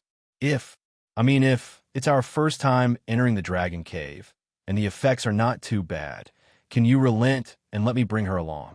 Second last interrupted Jiang Shao and said, "Let's go out." Jiang Shao pursed his lips but didn't say anything in the end. He gently patted the cloak on his body and gestured to the glass cabinet in the distance. "Go back, be good." The sea devourer rubbed Jiang Zhao's face with its collar and slowly floated away. It then floated towards the glass cabinet and closed the glass door. Second last raised her eyebrows slightly and jumped off the platform on the second floor of the villa when she heard the faint sound of bells ringing in the distance. Jiang Shao followed behind second last and said cautiously, "Since we're ready to die, can we strengthen and improve our star technique before that?" Second last asked, "What do you mean?" Jiang Shao said, "The Guardians of the Night in the Northwest have given you the greatest support. If we suggest going to the Void to train, will we get approval from the higher-ups?" Second last turned around and looked at Jiang Shao thoughtfully. "You want to improve the quality of the space-time rift and scourge ruins?" Jiang Shao nodded and said, "Of course, the higher the quality of the star techniques, the stronger we are and the greater the chance of survival. It's easy to find a reason. Just say that you need the star techniques of the space-time rift and scourge ruins. Second last thought about it and said, no problem. I'll go and ask for instructions. Take advantage of the standby period to be fully prepared. Jiang Shao said, to be honest, the spatial star techniques are very compatible with melee star maps. Maybe you really should absorb these two star techniques. Even if there are diamond star techniques in the Dragon Cave, you definitely won't lose out by absorbing them. Second last thoughts were extremely clear, and she said, I already have the star technique of fog, which overlaps with the effects of the space-time rift to a certain extent. My star slot is very precious. However, Jiang Shao tried to persuade her. How can 3 seconds of atomization and teleportation be the same? The functions are completely different. Second last stubbornness was beyond Jiang Zhao's expectations. She finally got to the point and said, the star technique of space-time rift will change my combat style. You've only seen the great effects of this star technique. Yes, it's indeed very tempting. However, you have to know that the star technique of space-time rift will cause a fundamental change in my combat style. There are plenty of good things in this world, but they might not be suitable for you. However, Jiang Shao said, nonsense. Give me all the good things you have. I guarantee that they'll be suitable for me.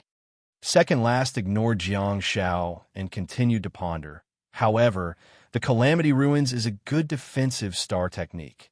Shield bearers are useless in the Dragon Cave because it's difficult for shield-type star techniques to resist the attacks of the star beast there. The door of the Calamity Ruins is another form of shield.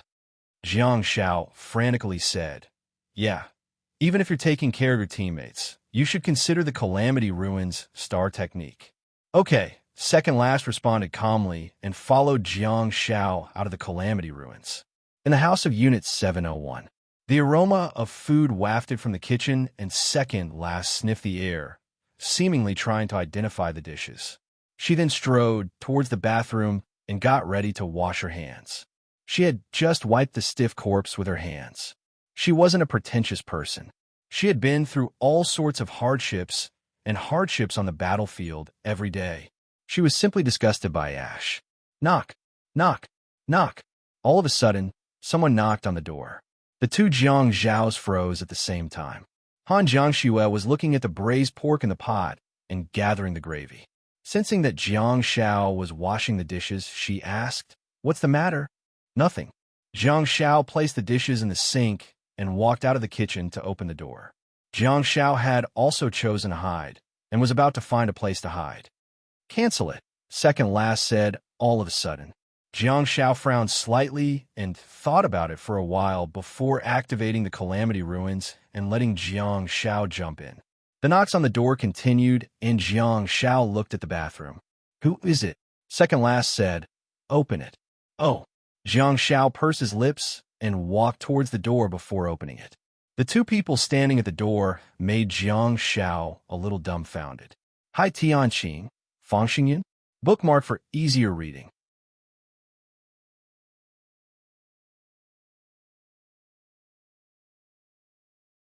Chapter 819. Happy New Year, Shrimpy.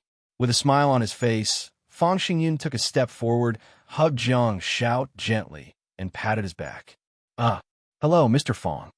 Jiang Shao blinked his eyes, glanced over Fangxingyan's shoulder, and looked at Hai Tianqing, who was standing at the door. In contrast to Fangxingyan's joyful expression, Hai Tianqing's expression was gloomy. He looked at Jiang Shao and forced a smile. Happy New Year.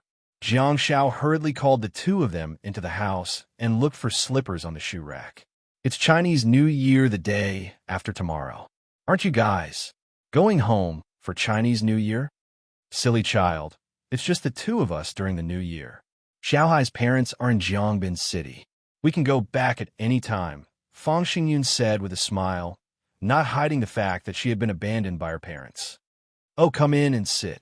I'll get you some water, Jiang Shao said hurriedly.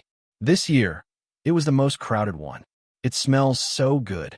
Fangxingyan looked into the kitchen and saw that Han Jiangxue was guarding the kitchen counter. Fangxingyan took off her coat and hurried into the kitchen. The silent Hai Tianqing and Jiang Shao were the only ones left in the living room with a cup of tea. Crack! The door of the bathroom opened and second last walked out. Hai Tianqing, who had just sat down on the sofa, subconsciously stood up and looked at second last in shock. Luan. Air. Honging. Yes. Second last sat on the sofa at the side and looked at Hai Tianqing, who was standing uneasily. She could tell from his nervous expression that he was feeling guilty and remorseful. Second last crossed her legs and rested her elbows on the armrest of the sofa while supporting her chin with her palm.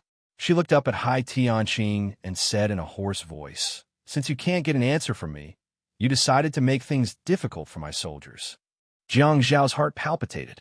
Damn, this aura, Jiang Zhao looked at the embarrassed Hai Tianqing and frantically said, "I told him everything." Upon hearing this, second last glanced at Jiang Zhao before turning to look at Hai Tianqing.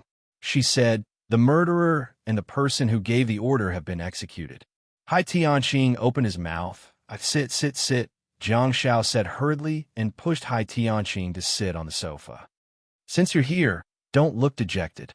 Enjoy the Lunar New Year," second last said, but she turned to look at the door of the kitchen. Fang Xingyan walked out. He was stunned for a moment before he smiled and said, "Madam Luan." Second last nodded slightly, seemingly not fond of crowded environments. She glanced at Jiang Zhao and said, "Call me when it's time to eat." Staring at second last back, Hai Tianqing suddenly said, "I don't want you to be consoling me. They are members of the Star Conversion Organization." The Star Conversion Organization has been stirring up trouble all over the world for more than 10 years. No one has ever caught the corner of their clothes. You say they have already been executed. Second last stopped in her tracks and turned around. Hai Tianqing's expression was extremely ugly. "Anything I can do to help?" "Anything. He met with an accident after attending my wedding. I really hope I can do something." Second last raised her head slightly and used her chin to point at Jiang Zhao, who was pouring tea for Hai Tianqing. "He's done everything for you, huh?" Hai Tianqing frowned and turned to look at Jiang Zhao. 1 second, 2 seconds, 3 seconds. Hai Tianqing's sullen expression changed abruptly, and his eyes widened continuously as he stared at Jiang Zhao, who was pouring tea for him. Fang Xingyun looked at Jiang Zhao with a worried expression and asked gently, "You publicized the mutant bamboo bear because you wanted to lure the people of the Star Conversion Organization? There were many smart people out there." Jiang Zhao poured another cup of hot tea and handed it to Fang Xingyun. Sit. Xiaopi, this method is too radical and risky," Fang Xingyun said with a worried expression. Seeing that Jiang Zhao refused to respond to the topic, Fang Xingyun said with some heartache, "You're still a child. You shouldn't take on such a heavy responsibility. There's no such thing as being on guard forever. You might spend your entire life in fear. It's too dangerous." Jiang Zhao grinned and comforted him. "I'm already an adult. I know very well what I do, what decisions I make, and what kind of person I want to be." Hai Tianqing said, "Xiaopi." Jiang Zhao waved his hand and said, "As an adult, I have to be responsible for my own actions. Whether I can afford it or not, it's up to me. I'll bear the consequences myself. It has nothing to do with anyone else." There are still 11 members of the Star Conversion Organization left. "If you want." Jiang Zhao looked at Hai Tianqing and shrugged his shoulders. Fang Xingyun held onto the hot teacup and suggested, "Xiaopi, when school reopens next semester, move in with us when you return to school." Jiang Zhao was extremely touched by her words. The Star Conversion Organization was really not to be trifled with. It almost represented the top combat power of the Star Warriors world. Yet, Fang Xingyun did not hesitate at all and directly invited a ticking time bomb to live in her house. What kind of courage and boldness did she have to do that? In the room, second last, who was sitting alone in front of a small table, thought highly of Fang Xingyun after hearing her words. Second last didn't expect Jiang Zhao to be so close to the two teachers. Hai Tianqing also hurriedly invited Jiang Zhao. "Yes, Xiaopi, move in with us when you return to school." "Teacher Hai, don't be deceived by my age. I'm an official member of the light-chasing group. I've been on some missions recently, and I might not be able to return to school next semester. Fang Xingyan asked in bewilderment. Is it because of the environment? Does the Guardians of the Night have special missions? Jiang Xiao asked, Fang Xingyan took a sip of tea and said, I know. The situation is getting more and more tense.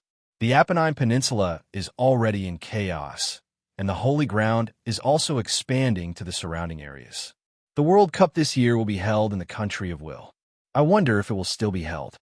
Hai Tianqing thought about it and said, if the situation isn't really that bad, the World Cup will probably be held.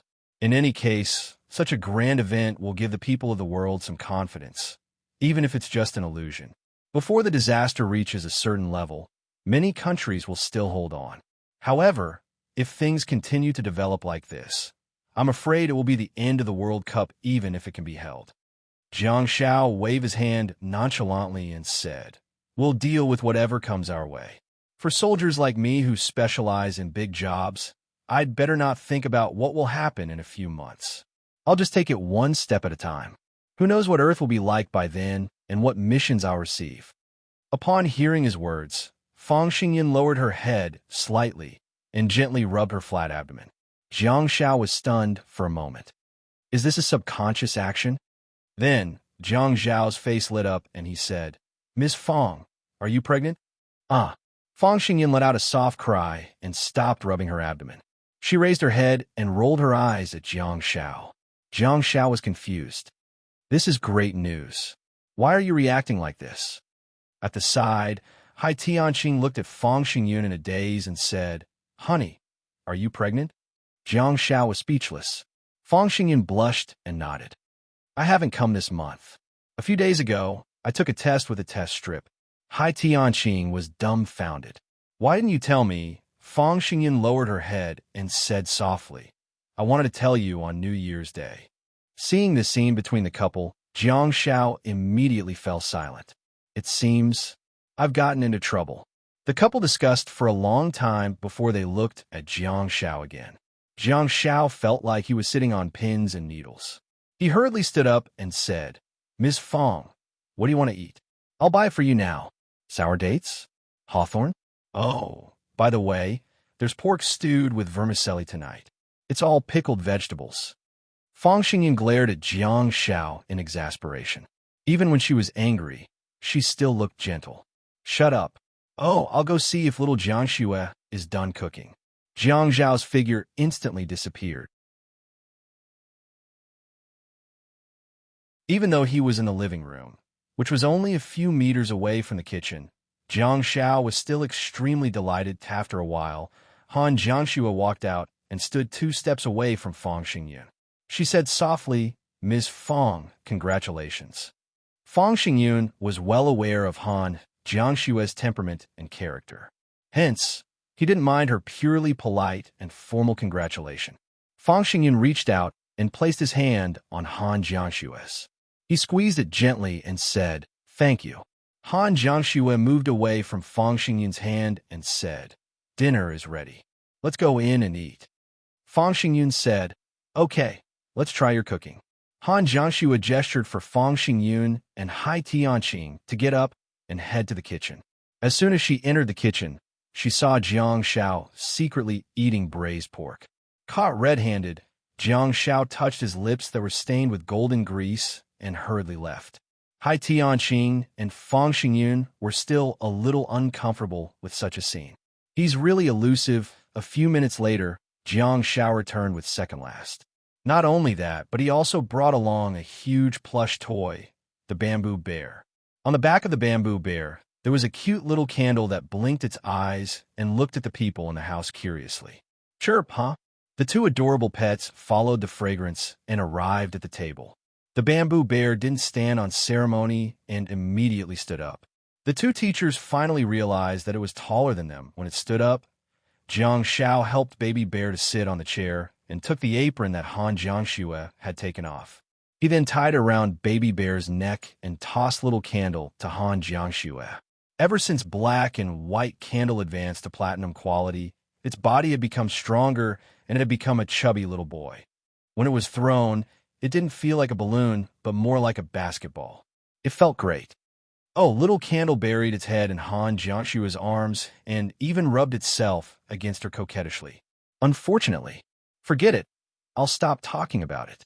Braised pork, home-style cold dishes, pickled cabbage, pork vermicelli, 3 delicacies, sweet and sour fish, boiled fish, pan-fried salmon, Crucian carp tofu soup. It could be seen that not only did it have a certain local flavor, but fish also occupied an important proportion.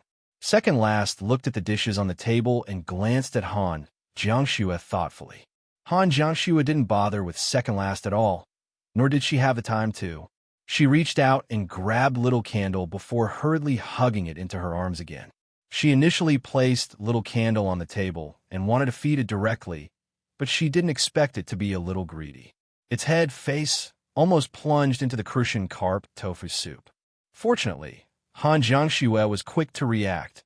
The meal was better than New Year's Eve, and both the host and the guests enjoyed themselves.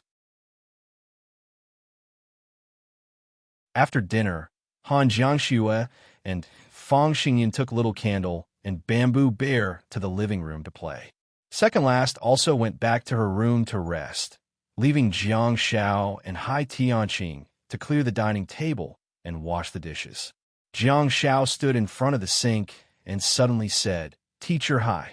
"Huh?" Hai Tianqing answered while cleaning up the pile of fish bones on the dining table and throwing them into the trash can. While washing the dishes, Jiang Xiao said softly, "Forget what I said before." Hai Tianqing asked what. Jiang Xiao said, "There are 11 people in the Star Organization." "I forgot." Hai Tianqing put down the work in his hands and turned to look at Jiang Xiao. Jiang Xiao washed the dishes seriously and said, "You're going to have a child, and you're going to be a father. If Wang One-Tail is still around, I don't think he'll want you to take risks. He'll also hope that you can protect your family well." Hai Tianqing remained silent for a while before saying softly, "You've grown up and you've already started educating me." Jiang Xiao changed the topic and said, "Do you think Teacher Fang will give birth to a boy or a girl?" Hai Tianqing said, "It's the same." Jiang Xiao said, "It might be a boy and a girl." Hai Tianqing smiled blissfully and sincerely. "Thank you for your blessing." Jiang Xiao nodded and put down the bowl and chopsticks. He then turned around and leaned against the kitchen counter before looking at Hai Tianqing. With a serious expression, he said, "Protect them well and keep them away from danger." Hai Tianqing looked at Jiang Xiao quietly and nodded gently after a while. Peek.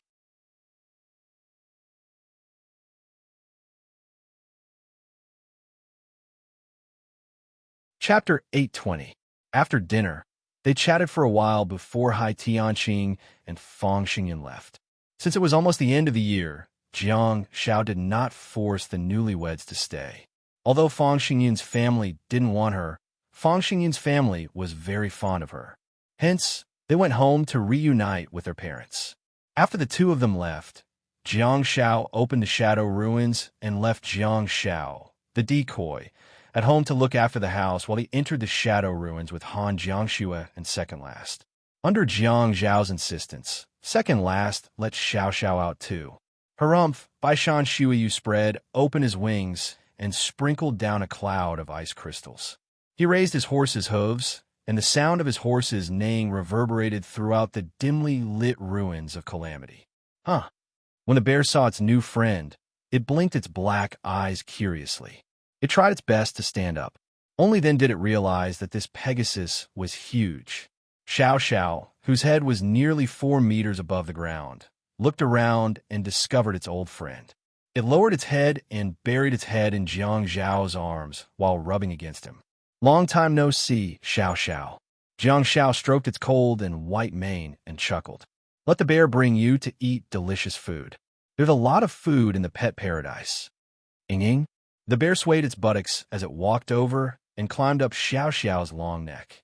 Xiao Xiao was displeased and raised its head abruptly. "Oh, oh, oh." Jiang Xiao hurriedly stepped forward and comforted Xiao Xiao. "This is your new friend.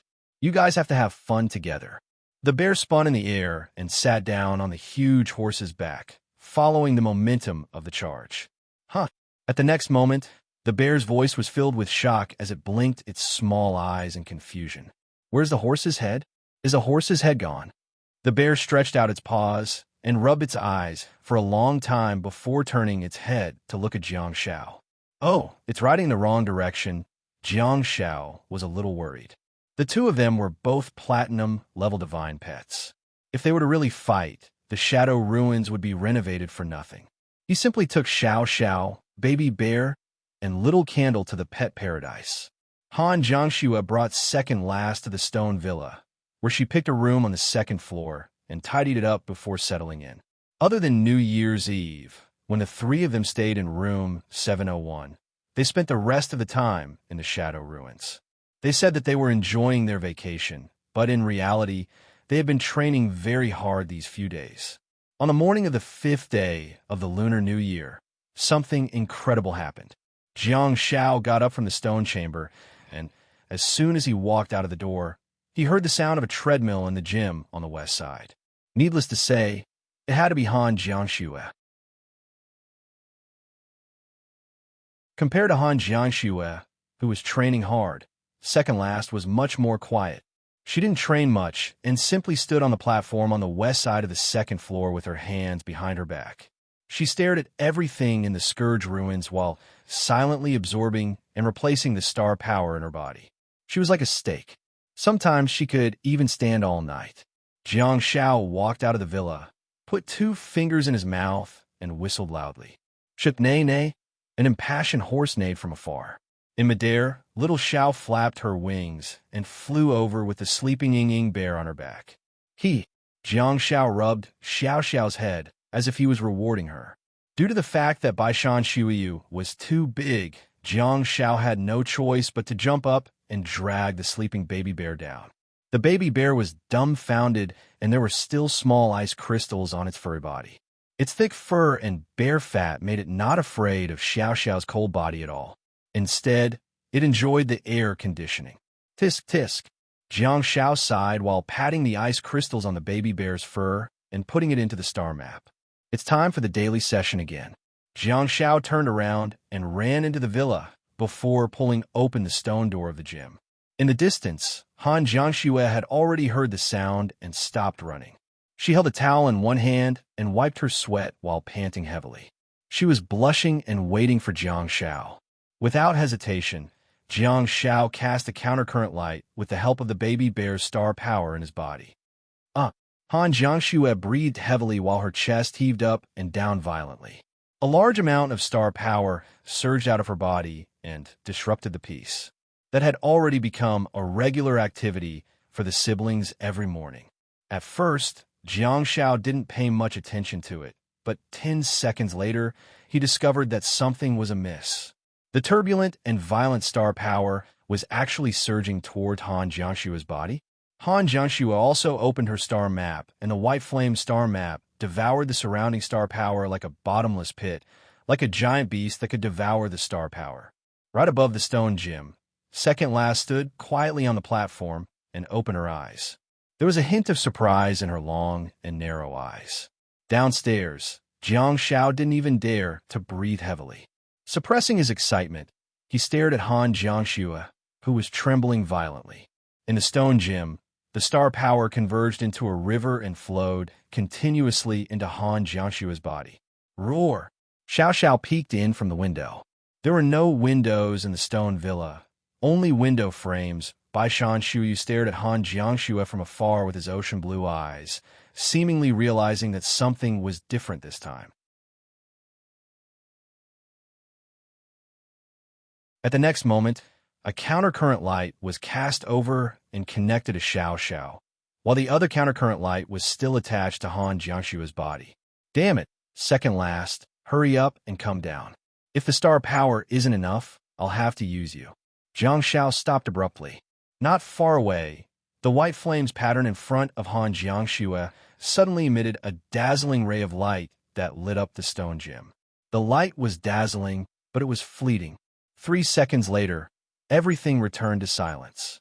Han Jiangxue let out a deep sigh while specks of starlight floated around her.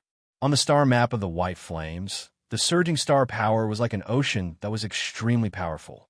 It was just a small star atlas, but it actually gave off a magnificent feeling. Hello, Xinghai. Han Jiangxue slowly opened her eyes, but there was no joy on her face. Instead, she seemed to be deep in thought. What is she thinking about? While Jiang Shao was still feeling bewildered, he saw Han Jiangxue suddenly stretching out her right hand, after which a white flame slowly ignited on her palm. It was getting brighter and fiercer. It was obviously very irritable as the sparks flew around and crackled. Star power. Has she finally been enlightened? Jiang Shao was overjoyed and frantically said, "Come, I'll be the target for you."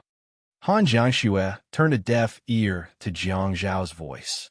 Following the direction of her gaze, the white flames floated around and seemed to be controlled. Come, come, come. Jiang Shao extended a hand and gestured. Han Jiangxue was obviously a little hesitant, and after pondering for a few seconds, the white flames floated towards Jiang Shao. The sparks and crackling white flames landed on Jiang Zhao's palm, but it did not explode. Instead, it was terrifyingly quiet. Damn it! Jiang Shao felt a heart-wrenching pain, and his heart trembled violently, while a layer of sweat appeared on his forehead. Next, a layer of water droplets suddenly appeared around Jiang Zhao's body. In the field tear domain, the water droplets condensed into a ball of water and pounced on Jiang Zhao's palm. CK.